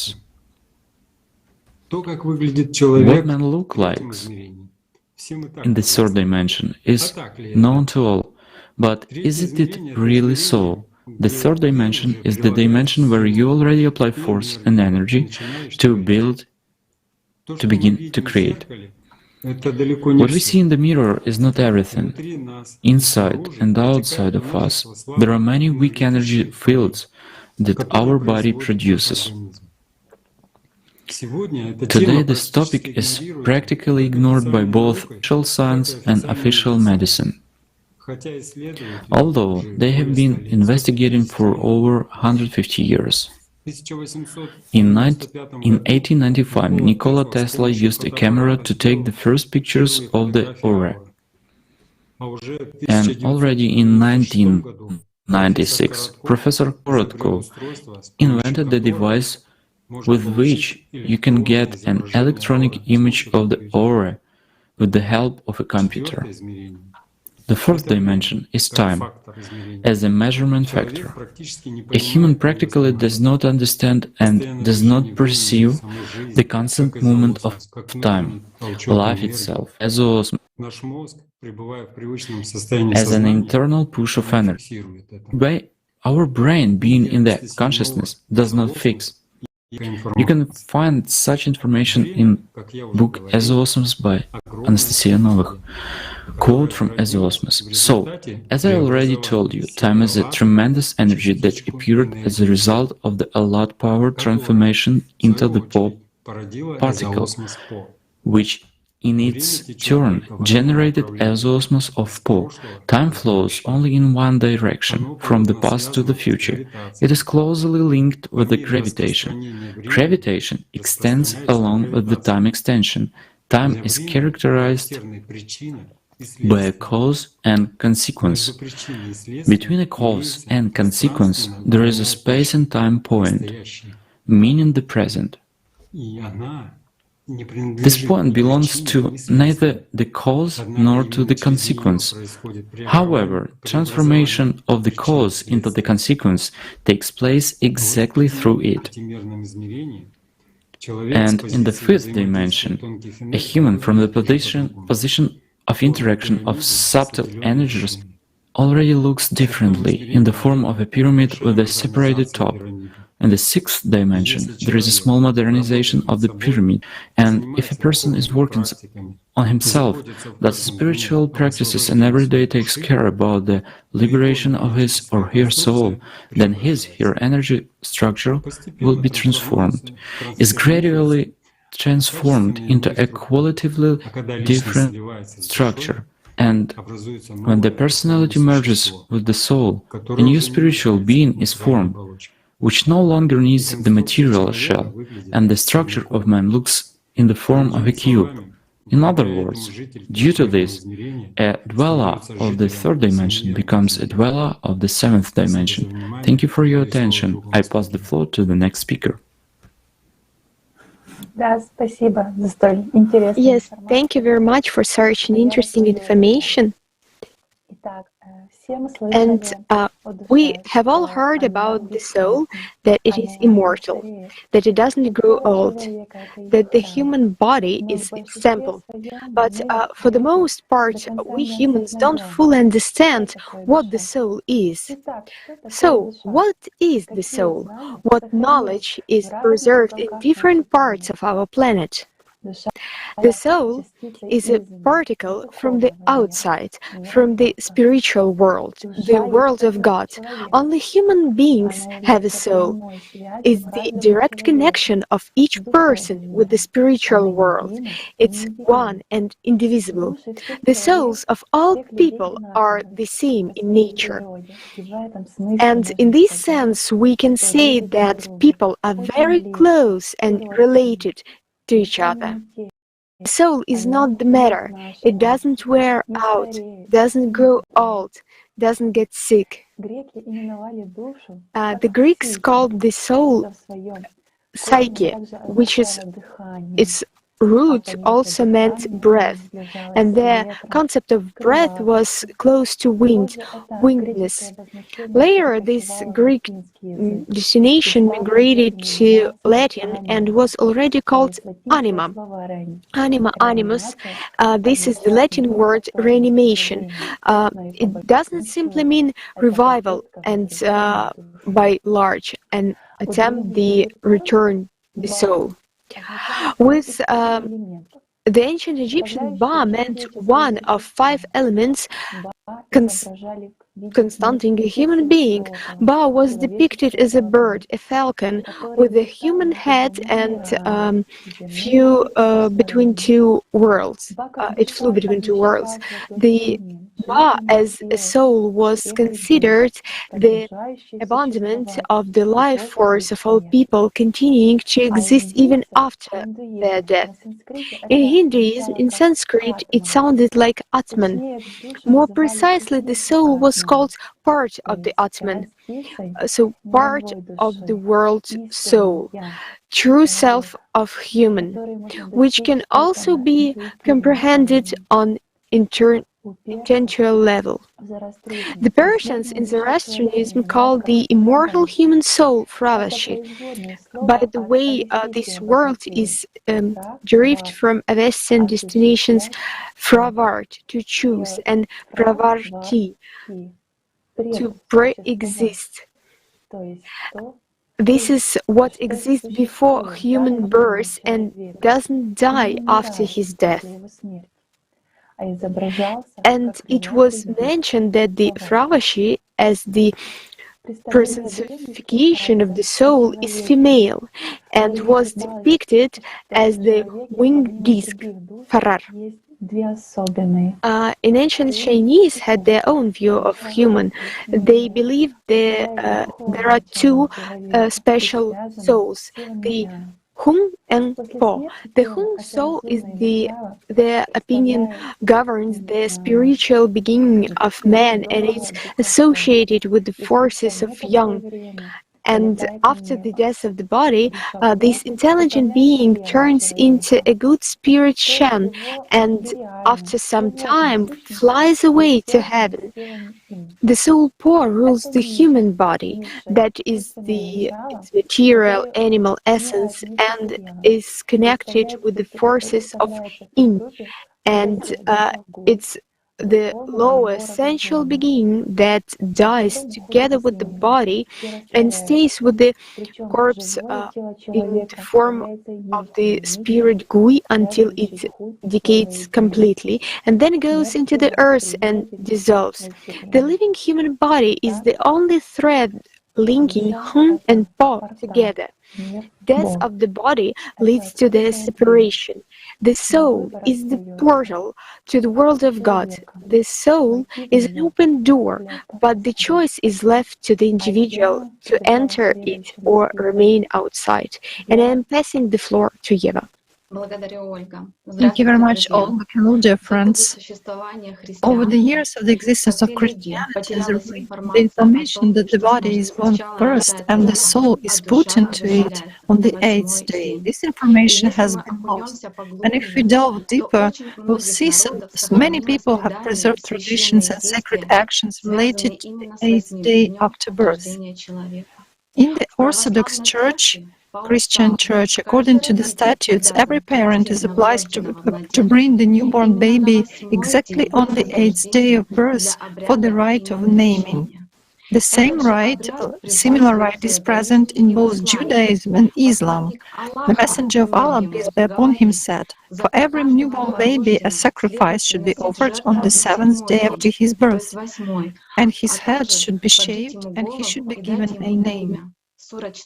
Surah 443. The ancient people, Egyptians, Persians, Phoenicians, Slavs, and Greeks knew the ritual of ablution, immersion into water, of a baby on the 8th day after his birth. Even the Romans, when they adopted this tradition from other peoples, they also washed and named the baby on the 8th day. As Christianity originated in the Roman Empire, in the early Christian Church rules it was prescribed to baptize a baby on the 8th day after birth. In Buddhism, even today, they celebrate the birth of the Buddha on the 8th day of the 4th lunar month by washing the image of the Buddha with perfumed water and flower petals of tea and praying on that day. Each of us has surely heard these words. And the Lord God formed man of the dust of the ground and breathed into his nostrils the breath of life, and man became a living soul. Thanks to the primordial Allatra knowledge and videos with the participation of Igor Mikhailovich Daniuk, we know that on the 8th day, a soul enters a human body like a vessel, and personality is formed. And hence these words that the Lord God blew into his nostrils the breath of life. That is, it means the creation of personality with the arrival of the soul. The fact that the soul enters a person on the 8th day can really be recorded. The weight of a newborn is precisely controlled, starting from the 7th day, taking into account the incoming weight.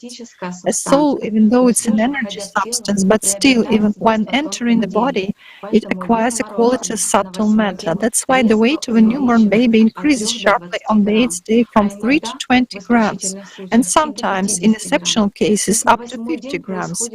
This can be recorded because the weight of a newborn, starting on the 8th day, sharply increases, and on the 8th day, his gaze becomes luminous, alive. This is impossible not to notice. Thank you very much for your attention, and I pass the floor to Rodrigo.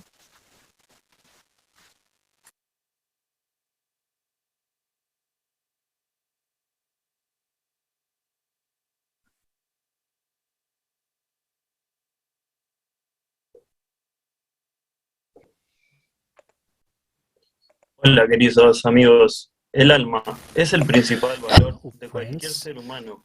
The soul is the main value of any person, and the main thing that distinguishes humans from animals and all creatures on earth is the presence of the soul. When God created humans, He created plants and animals, everything that is spiritualized. The word spiritualized means that which is alive. Everything that is alive because of the spirit, not soul. People argue that from the first day of conception, a child becomes spiritualized, but it becomes animate on the 8th day of the birth. Why does that happen, and what is spirit? Spirit is the primary energy, Alat, Holy Spirit, that is the power that comes from God, the primary state that arises. So this power, it gives life to both the human of body and the elephant, and the same the wheat. In the New Testament, in the Gospel of John, chapter 4, verse 24, it is said, God is Spirit. That is what Jesus taught His disciples, that God is Spirit.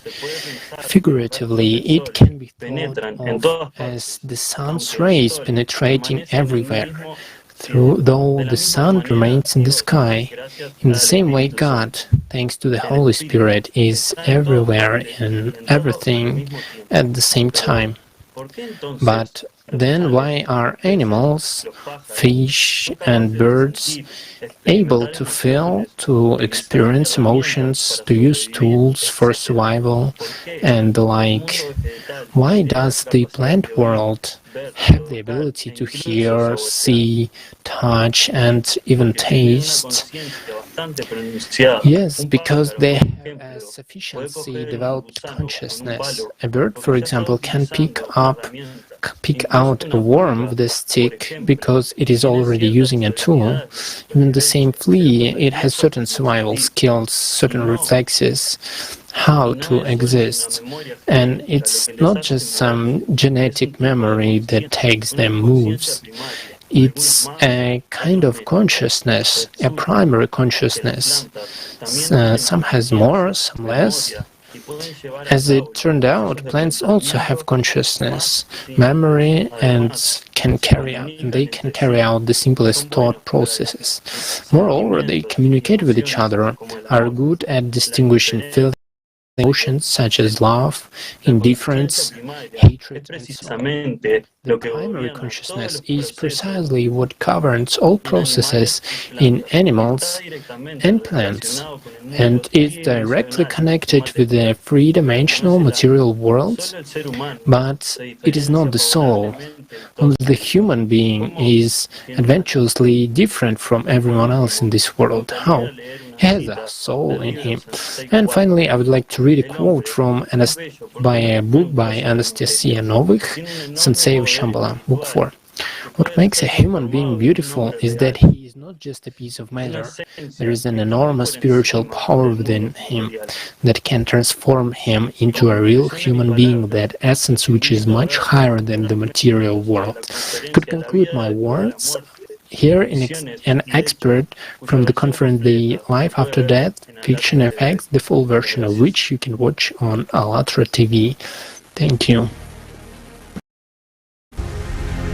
And also on the 8th day, as an antipode of personality, a secondary consciousness appears in human being. It is what we call intelligence. We actively develop it from an early age throughout our lives. Thanks to secondary consciousness, we have overtaken primates in our intellectual development. It makes it possible to think logically, analyze, make calculations, imagine, create and actively interact in a team and communicate with each other. It is the presence of the soul, personality and secondary consciousness that distinguishes a human from all other living beings. Animals have no freedom of choice. They act instincts of the primary consciousness. But only humans, thanks to the soul and personality, have the freedom to choose. This embodies the main intention of the Creator, the creation of conditions for the choice of personality between the human world spiritual world.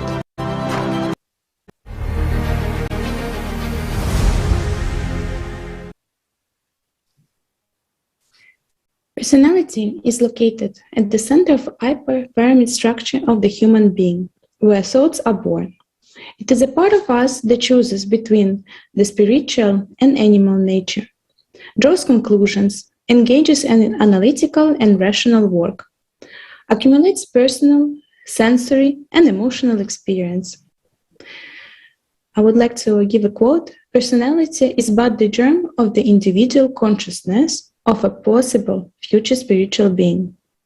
Initially, personality has no spiritual value. The potential is in the soul, but without the fusion of the personality and the soul, it goes to waste. The person, unlike the soul, cannot reincarnate. A new personality is formed in each new body. In life, a personality tends to achieve mergence with his or her soul. I recommend to our dear viewers to watch the International Online Conference Life After Death, which took place in May 2021, for more details. All that surrounds us, and even what we feel we are, until our personality has merged with the soul, is the only informational illusion. The only reality that exists in our soul. The phrases I wish, I want, are so engraved in our speech that we use them without thinking. However, if we ask ourselves the question, who desires what? And who desires do I, as a person, actually take for mine? We see a somewhat different picture of reality. In reality, many of our desires come from the animal being. Humans can control and direct his or her attention to what is really real through spiritual work. Attain liberation. The main sincere desire is to be in the uninterrupted contact with God, to feel the joy, the happiness, the love that the spiritual world gives. It is so joyful to live and feel with an open heart, to feel the joy of others, and to remove the walls built by consciousness. This animal being wants to be separate, unique, leader, alpha, while the spiritual being of all people is the Spirit of God uniting all of us. The spiritual being is the living, the feelings of the angel. For an angel, there is no concept of I, only a concept of oneness. To understand in simple words, personality is our conscience. When we do not know what to do, we should act as a human or humanly. This is the main characteristic of personality in our three-dimensional world. I suggest we remember the phrase from the dialogue, consciousness and the personality, from the knowing death to eternally alive, written by Anastasia Novykh. The closest person is any person. And now I would like to invite you to watch a video, the concept of personality through the associative example with a flashlight.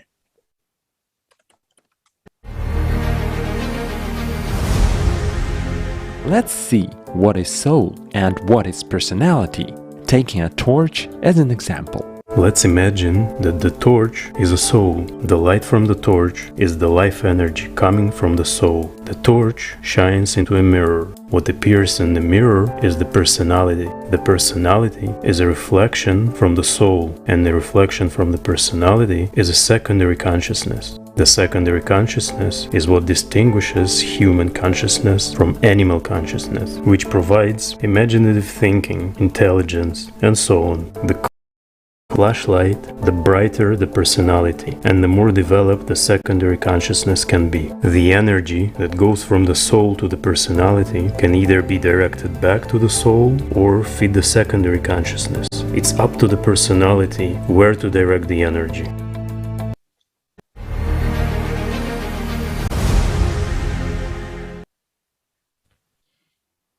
Спасибо большое, Ксения, за то, что рассказала о таких Thank you so much, Ksenia, that you have told us about such important topics. And I would like to tell you more about the topic about the matrix and the meaning of human existence and the concept of subpersonality and why the state of post-mortem human existence is so important to the system. A subpersonality is a personality, just like you, which was active in the past incarnations of your soul. When the physical body dies, the human being continues its existence. And the subpersonality merges with the soul during the life.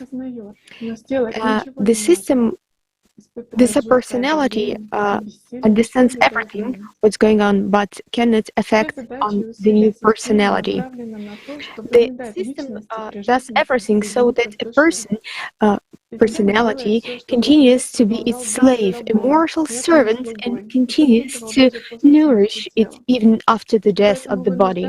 And so it forces a human to serve the matrix, to give all his attention through many traps in the movies, thoughts, magic, fears, temptations, and selfishness, desires of the material and mortal. It frightens human from childhood through its guides, forcing him to believe and invest his attention only in the reality of this world and forget about the very pure and bright source of this insight. Our attention is the power of a lot, and where we direct it, it becomes. Let's watch a video that clearly shows that. To explain what subpersonalities are, let's take a familiar metaphor: torch and a mirror. Subpersonalities, foggy light filters on the soul. The degree of darkening of such a light filter subpersonality depends on the dominant life choices, preferences, and sensory emotional priorities accumulated by the former personality from a previous life. The more the animal side dominated in the previous personality, the more material values prevail, the more difficult it will be for a new personality later. If there are many subpersonalities with dense light filters, then it is very difficult for a living personality to turn from the path of material dominance to feel his soul, because connection between the source of light and the one who needs it is darkened. However, if a person comes into contact with the true knowledge, no matter how difficult the circumstances are, no matter how many dark light filters are around his soul, the personality still has a chance in life to unite with its soul and become a new spiritual being. Because if a person sees even the slightest source of light in a dark cave, he will definitely find a way out of the cave.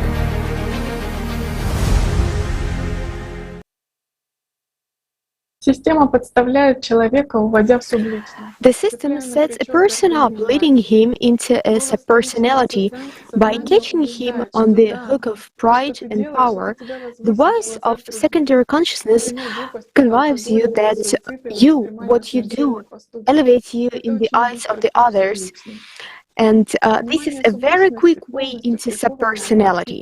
The attention for the subpersonality is completely focused on feeling the system. The system benefits from this because if a person becomes a subpersonality, they continue to feed the matrix and maintain its existence. If a person is irresponsible for the development of his personality and serves the matrix, he cannot come into the spiritual world. He is a slave of the system. That attention which a man should direct to communication with the spiritual world, he spends on and then on fear to lose what he wants.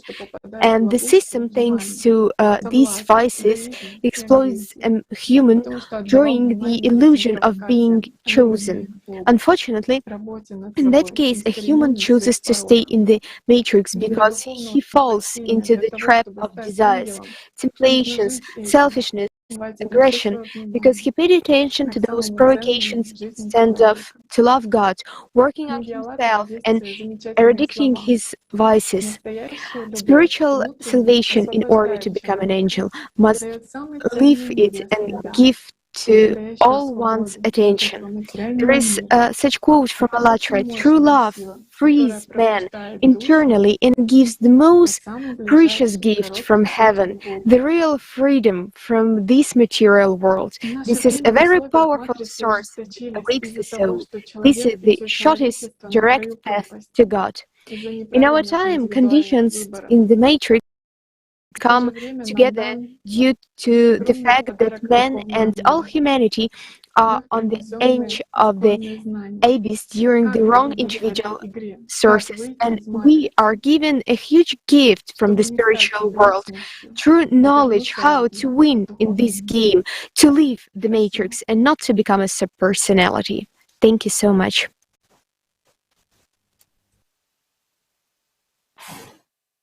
We have considered the purpose of the matrix. But what is the purpose of personality? The purpose of personality is to attain eternal life and to become an angel. A person makes a choice between life and death every second.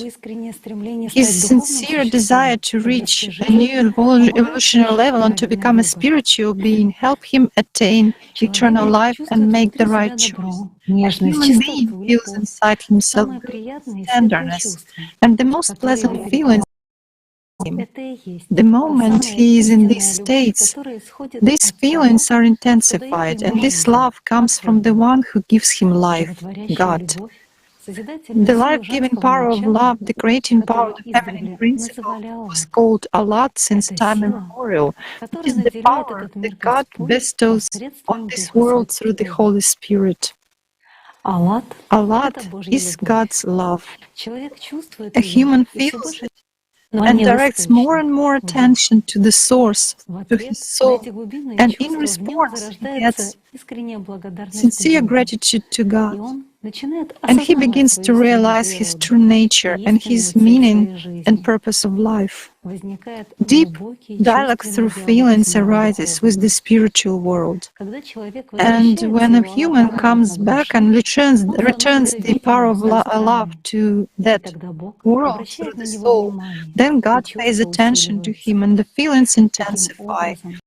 Way a human declares his intention to get out of the matrix into the real world, the world of God.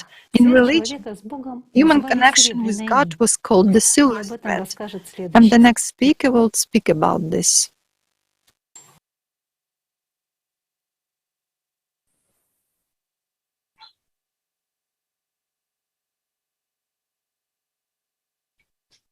Ďakujem veľmi pekne za slovo.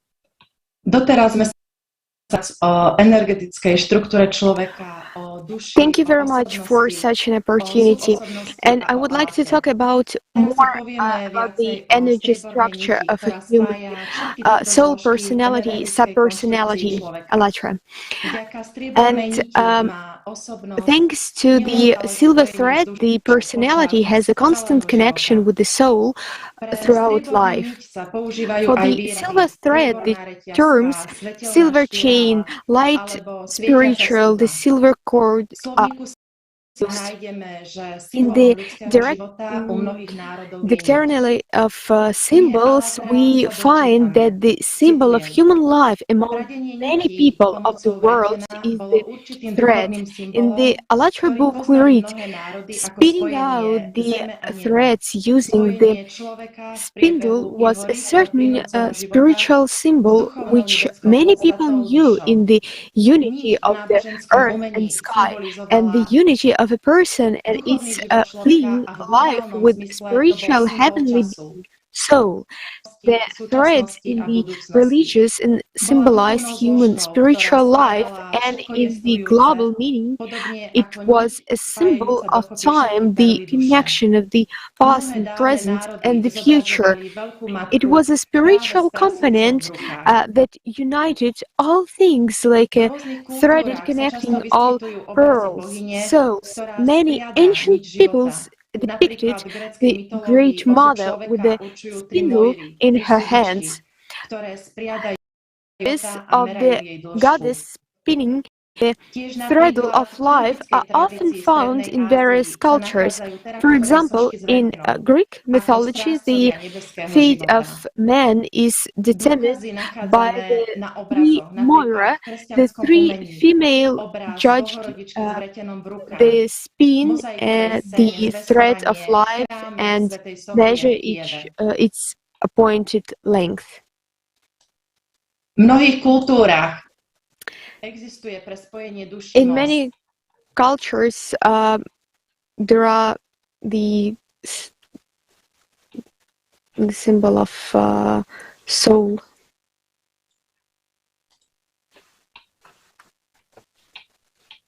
Pozrieme si spolu video. Sorry, we have a small technical issue. Poprosím video. Could you please turn on the video?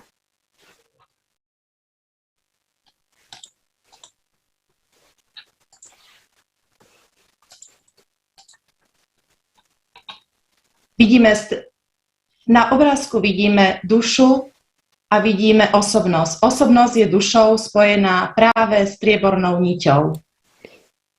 So we can see that we have the soul and the personality, and they connected with the silver string. The personality, the personality is constantly connected with the soul throughout the life. And the silver thread, has the connection with the personality and with the soul.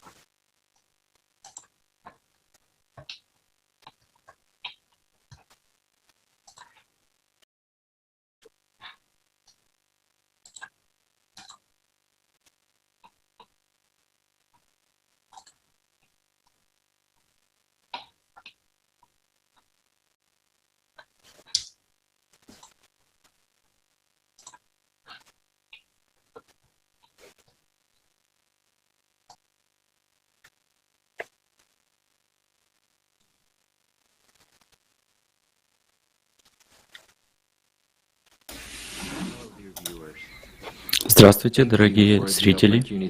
Спасибо за возможность поговорить на этом калейдоскопе. Это We're gonna switch to different channel right now. Sorry for technical. Is to merge with the soul, to obtain eternal life, and to leave the chain of rebirth of the material world together with the soul. The material world is limited by 6 dimensions. It is the maximum where the system can reach you. And a person has to go beyond these 6 dimensions into the 7th one by merging of personality with the soul. Once a person reaches the 7th dimension, it is the lotus of the utmost boundary.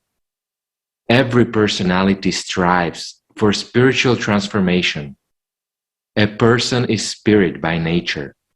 When a person understands this need, he begins to feel that he is not consciousness and body. He is much more. Then comes this cognition, the answer to the question of who I am. Then the person makes a huge step towards the spiritual world. When a person makes a decision to strive for spiritual transformation, then also the spiritual world helps.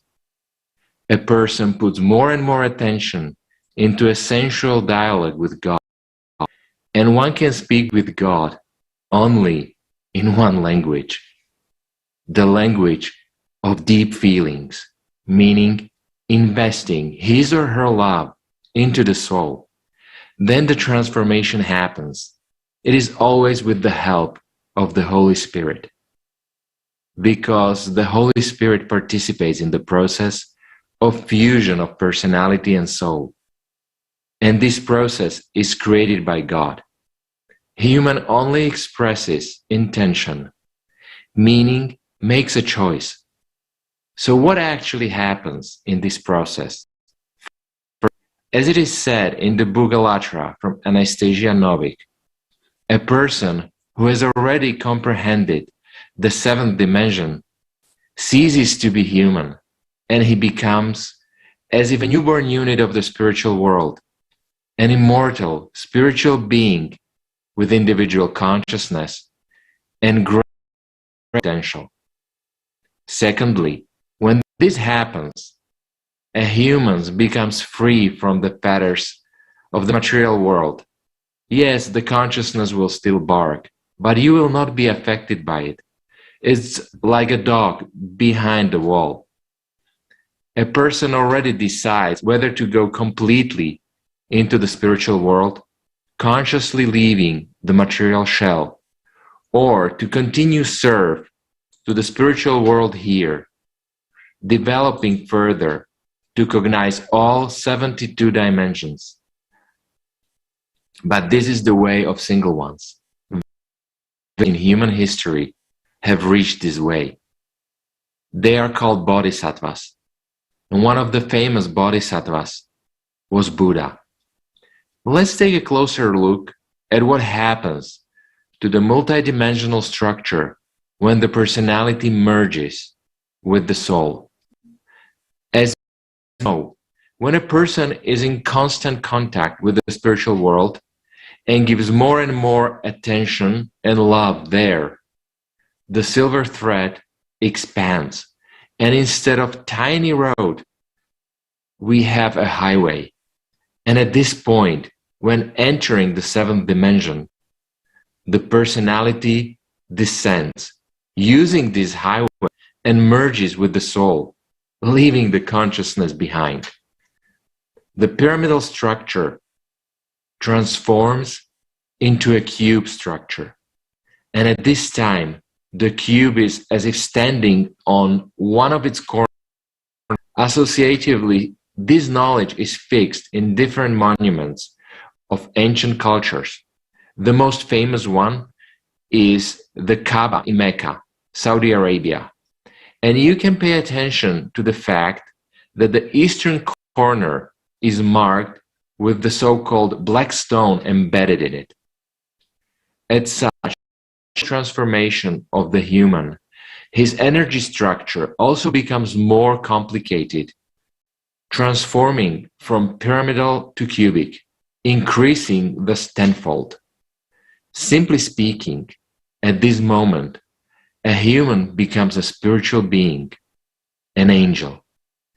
It's important to understand that a person can reach this state and cognize higher dimensions only during his life in the body. After the death, nothing can be changed anymore. As the saying goes, life is too short, and one can sing the spiritual essence in one's heart. So I suggest that we watch the video from the program The Truth of Life on Allatra TV. The name of the video is Row.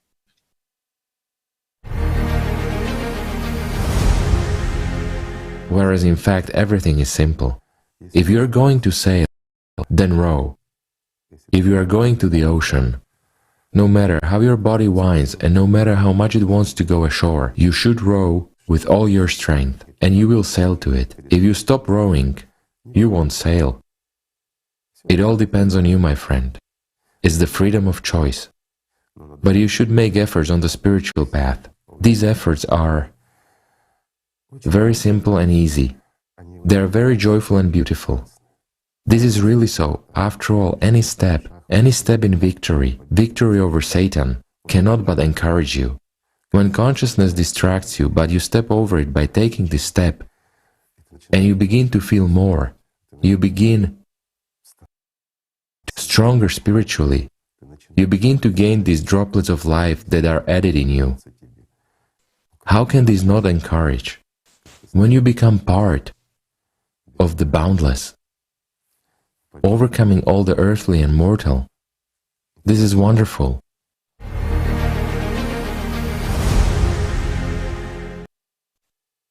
Dobrý deň, priatelia. V každej ľudskej bytosti je časť duchovného sveta. Hello, friends. In every person, there is a part of the spiritual world.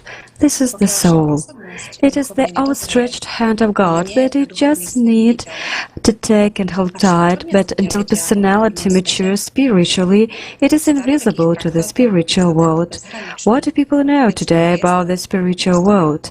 In ancient treatises, that boundless, eternal space from which the creative power of Allah comes was called the spiritual world, the world where the gods are born, the primordial, eternal, that which was eternal before the creation of this world. And the spiritual world was originally referred to in the plural. For example, the world of the gods, as a representation of something unifying the plural, one in many, and the material system as the singular, allegorically comparing it with the cosmic body, the mortal self, ego, from the Latin word ego, self. Only much later, with the development of institutions of religion and politics in human society, the formation of patriarchy, the spiritual world began to be referred to in the singular, the world of God, and the world of matter in the plural. The creative, female divine principle was designated as evil, and the aggressive male beginning as good.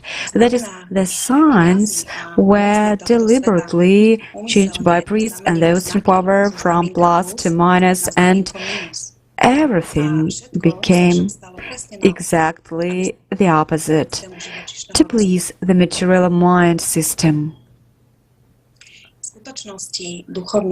In fact, the spiritual world is God. It is infinite, where all are equal. God is not a unit, but it is a unit. The spiritual world is perceived as a whole, as one.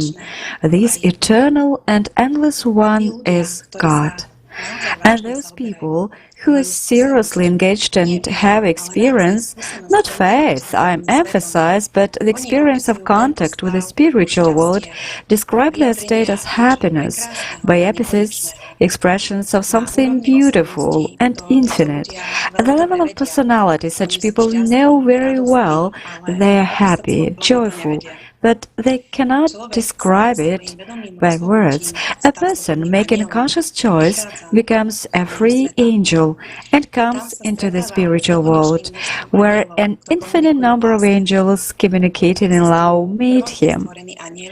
There are angels originally created and those who come to God from the material world. Religions have preserved the grain of knowledge that the nature angel is light, that they are created from light, joy, fire, and they are not material. They are the ones who create worlds and create, and everyone has a chance to become an angel by their own choice, to love the spiritual world so much as to become part of it.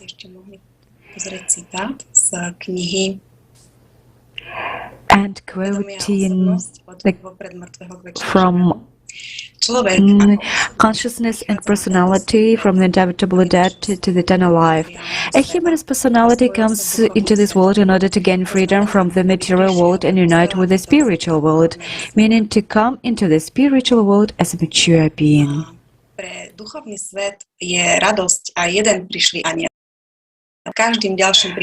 The spiritual world is joy, and with each angel coming, the spiritual world feels joyful. In order to see all this, what is happening here, let's compare in a form of a game, a computer game. There are virtual glasses, you know, of this kind. Everyone knows, I hope our friends also know. So you put virtual glasses on, and that's all. You have a principal character, and it's like you get into a fairy tale in some virtual world, and he does everything you want. Meaning you do something there, and many gamers, players, so to say, plunge into the game to such an extent that they lose the sense of reality here, and they play already virtually, and they live by this. Their avatar, or the character whom they're playing with, does everything there, he lives, and so on. So, why? The one who's sent from the spiritual world has to put on these virtual glasses, body, consciousness, and all the rest, in order to see, to communicate with you, and to understand you. If we look even from the seventh dimension, I'm not talking the higher ones, all this turns into zeros and ones, and there is no virtual game. Yes. It simply doesn't exist. There is a program which is written, well, say, written skillfully with different variations of your steps to the right or to the left, with opening of the background and everything else, but it's a program. That's how it looks from the higher world. Well, not exactly like that, but for understanding it is so. That's why they put on virtual glasses and play in a group with everyone in order to tell people that in fact it's enough to press the button and this entire world will literally disappear. But every person can stop playing and start living. Simply stop playing. It doesn't mean to leave, no, in no case. It's just gained here. And this knowledge in purity, which was brought by the prophets, is precisely a tool for this gaining. This is first and foremost.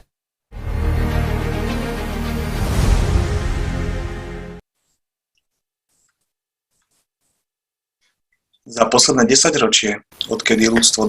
the past decade, since the time when mankind was given a huge gift from the spiritual world in the form of the primordial knowledge, which was brought back into the world by Imam Mahdi, hundreds of thousands of people were able to touch this knowledge, and many tens of thousands of people accepted it.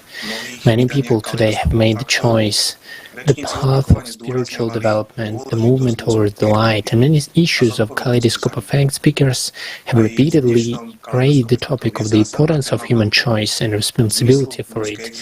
Also, in today's Kaleidoscope Effect, the theme of the choice, the meaning of human existence, the purpose of human and the future development of society are also fundamental. The life of each of us is a series of small choices which determine our most important choice in life, life or death, spiritual world, freedom, or the prospect of being stuck in a matrix. This is a responsible choice of a person to take the spiritual path and follow it. It is the path of loyalty and devotion to God, the world of spirituality. The matrix or system is powerless if a person chooses the path of service to God. The question of service, what does it mean, and does everyone need it? There are different kinds of services. For instance, a person is spreading the word of God he is already serving. It's really the service. A person is doing good unselfishly, some good to another person, he already serves the spiritual world. After all, he resists evil, he resists aggression, yet there are other kinds of service. There is a path of saint and there is a path of Galiar. There are two different ways. Everyone chooses the path that he can overcome. Galiar is the solar warrior, meaning that he himself is the sun. He himself radiates light in the invisible world.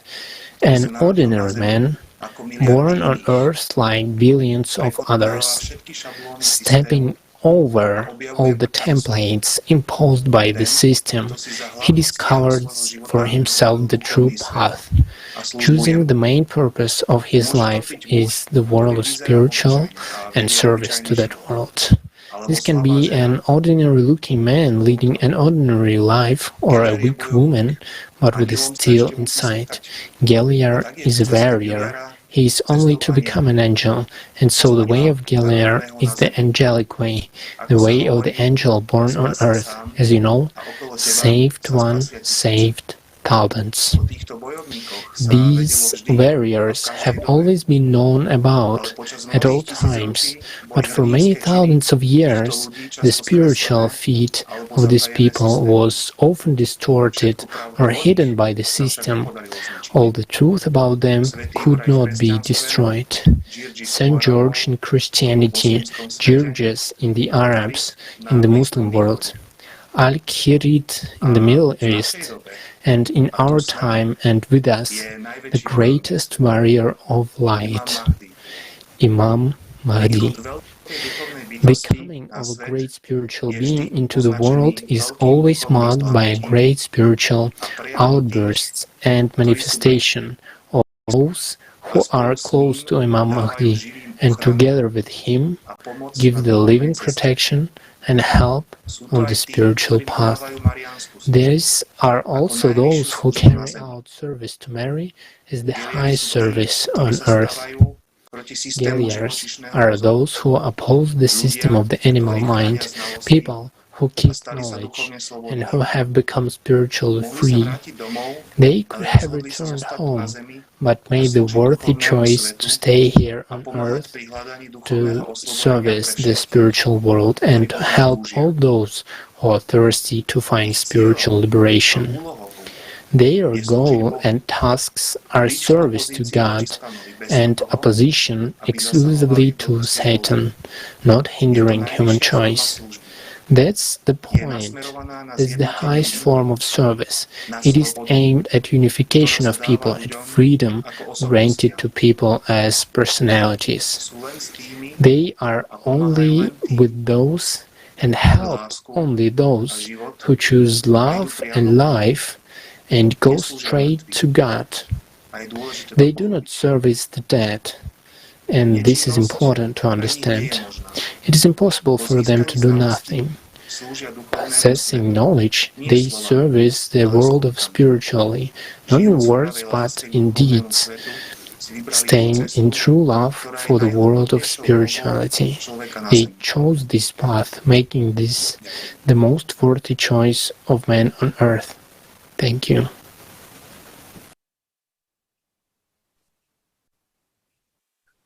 Sí, el conocimiento sobre Heliares no puede sino evocar un sentimiento de gratitud y gratitud por su digna elección y servicio. The knowledge of the Heliares cannot help but evoke a sense of appreciation and gratitude for the choice and service. A Heliar is a person just like us, a person who, while still here on earth, has made a conscious choice to serve God, the world of spirituality. We are living through the last times, and many people do not realize for a long time that they live not in the light, but in the darkness, and serve not God, but the devil.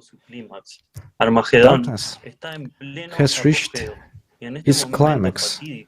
Armageddon is in full swing, and at this crucial time for humanity, there are those among us who fight for the light against the darkness, the ones who stand behind people, bravely defending them from evil. Most people do not even know about them. But it's worth knowing that more than once the Heliars have saved the lives of all mankind, faithfully, devotedly, serving God. They do not affect the choices of people, but they selflessly protect people in these difficult times. Who do we serve, God or the devil? Which choice do we make? Read more about the Heliars in their ministry in the next Kaleidoscope of Facts on November 13, 2021.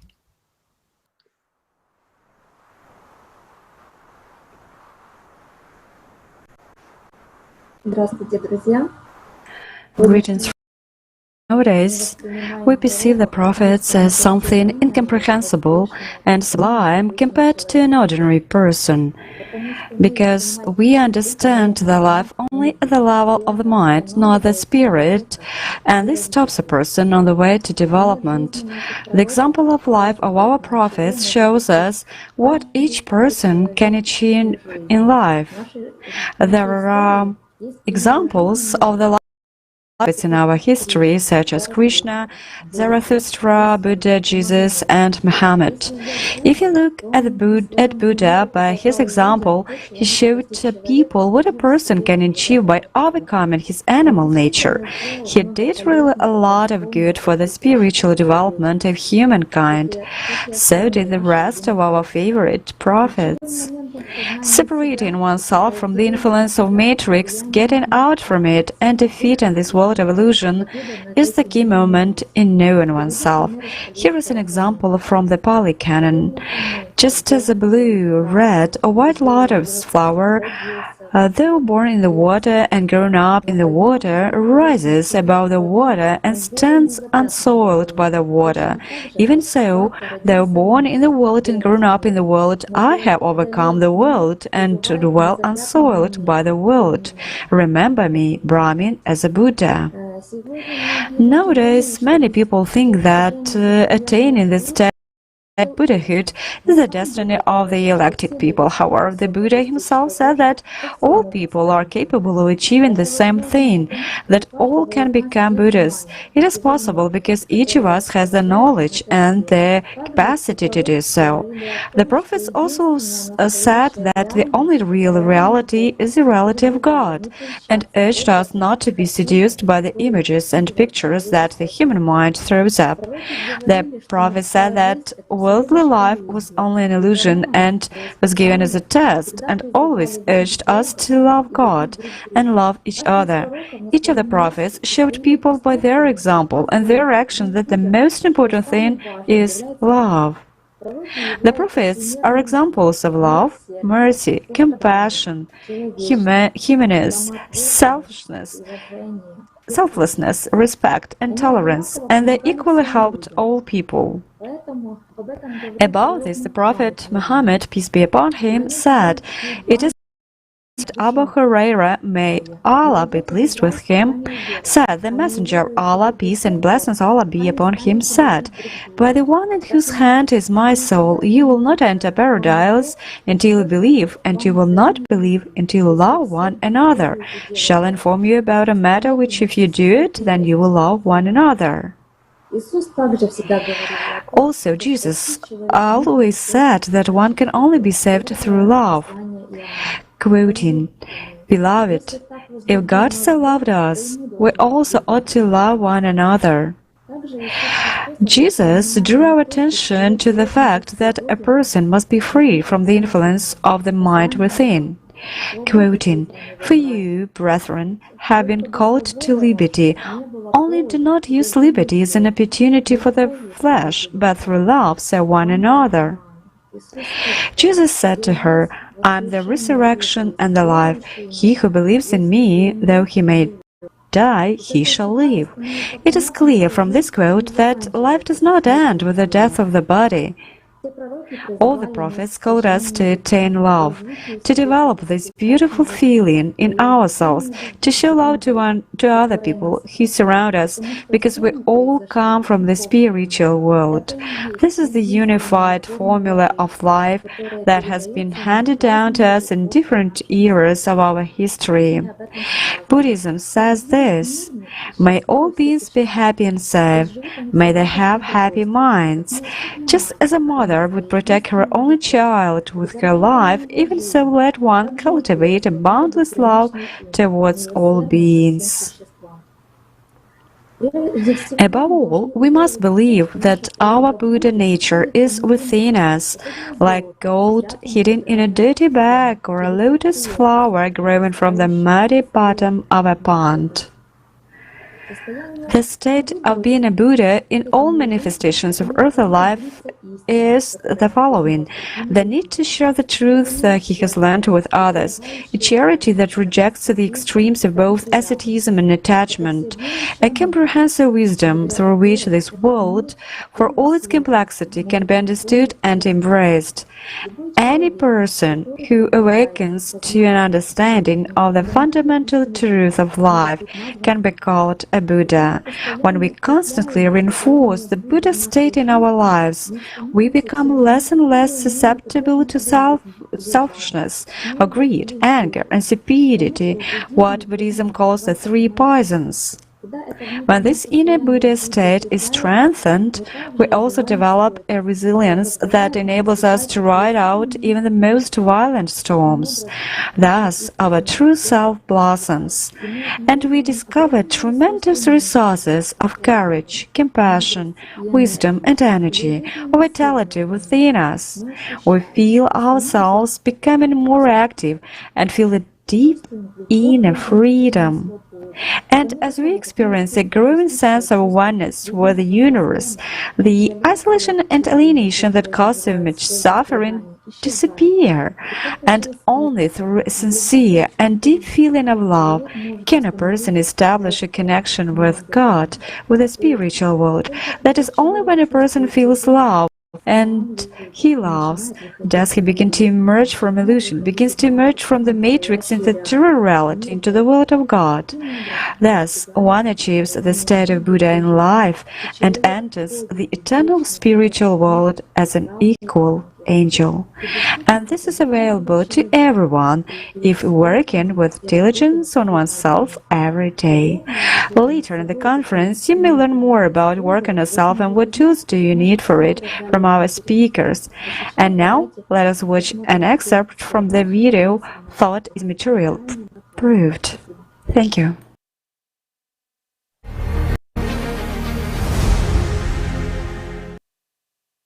And a person in his life, during his lifetime, just like the previous question was, can he achieve anything?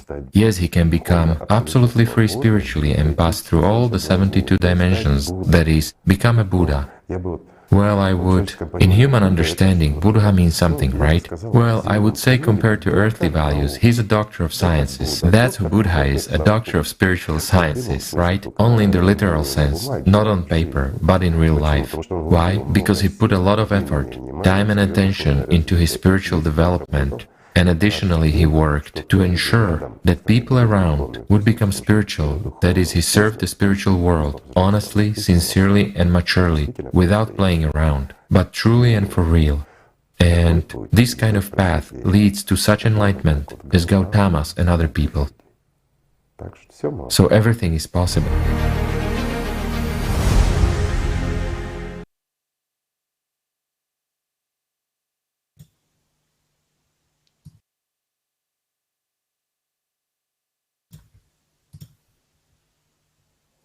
All the prophets are examples of life for each of us. They taught us that we can overcome the animal being.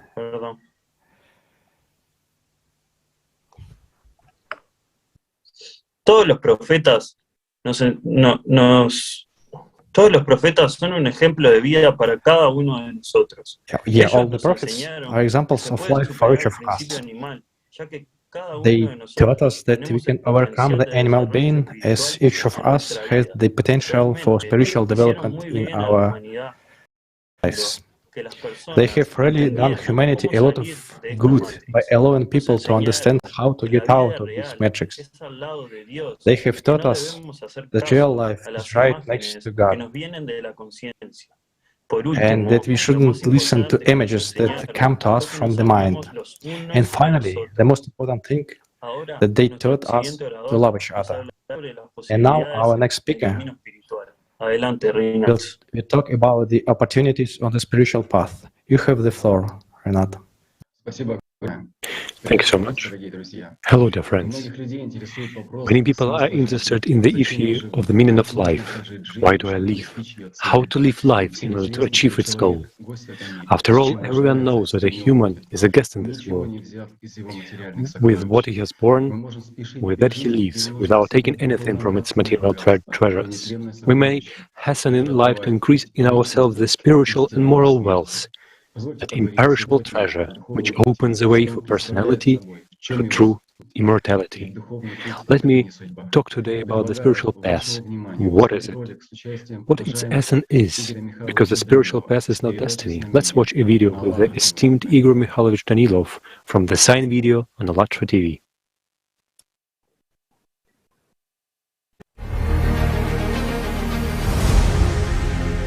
My friends, there is no destiny. If a person is with God, he is totally unpredictable. He simply lives. It is the devil who made a life schedule for his slave. But that is not destiny either. It's a schedule made by the devil, isn't it?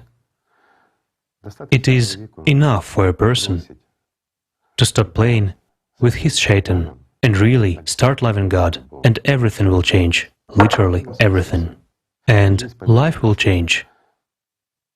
Because as within, so without. If you are a slave inside, if you live in evil, there will be evil all around you. Again, no matter how you look at it, if you want to change the world, start with yourself. Why? Because you can change a huge part of this world. Isn't it so? Because each of us thinks that he is a huge part of the world. So let's first change a huge part of the world, ourselves. And then let's change what remains, meaning the rest of the world.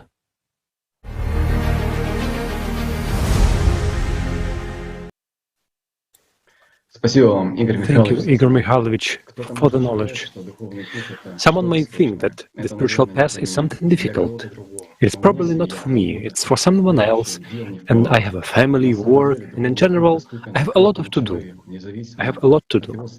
But in fact, the spiritual path is available for everyone, regardless of their nationality, financial status, whoever they are, and wherever they are, whatever their job is. One may get the impression that a person who follows the spiritual path must give up all material things. But that is not the case.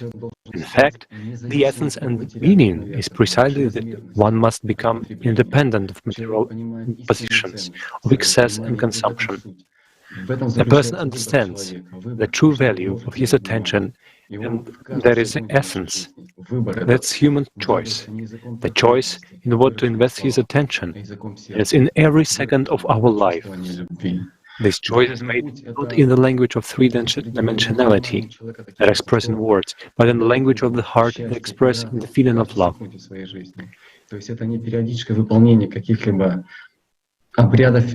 The spiritual path is the distribution of a person's attention in such a way that he chooses love, happiness, and joy in every second of his life. There is not the periodical performance of any rites and rituals, no matter how outwardly meaningful they may be. The spiritual path is the conscious change, a fundamental transformation of oneself. It begins with the comprehension of oneself and one's duality. The spiritual path is the path of pure heart, respectful, loving. Can you imagine, for example, Jesus Christ and Muhammad, peace be upon him, arguing, much less fighting over each other, accusing each other? Is it possible? And among the followers, sometimes happens. All people living on our beautiful planet are united by love, kindness, so that all people can become one again. There's no divine, where there is no divine God, light, there is a split. Each step of a person on the spiritual path is a certain victory over himself. Step is a step toward freedom, toward true freedom. For the consciousness, the ego, the alpha of a human, the attainment of freedom is possible through sufficient capital, the possession of power over one's own kind. But true freedom is a state from the dictatorship of animal, from alpha within oneself, within his own mind, working on himself.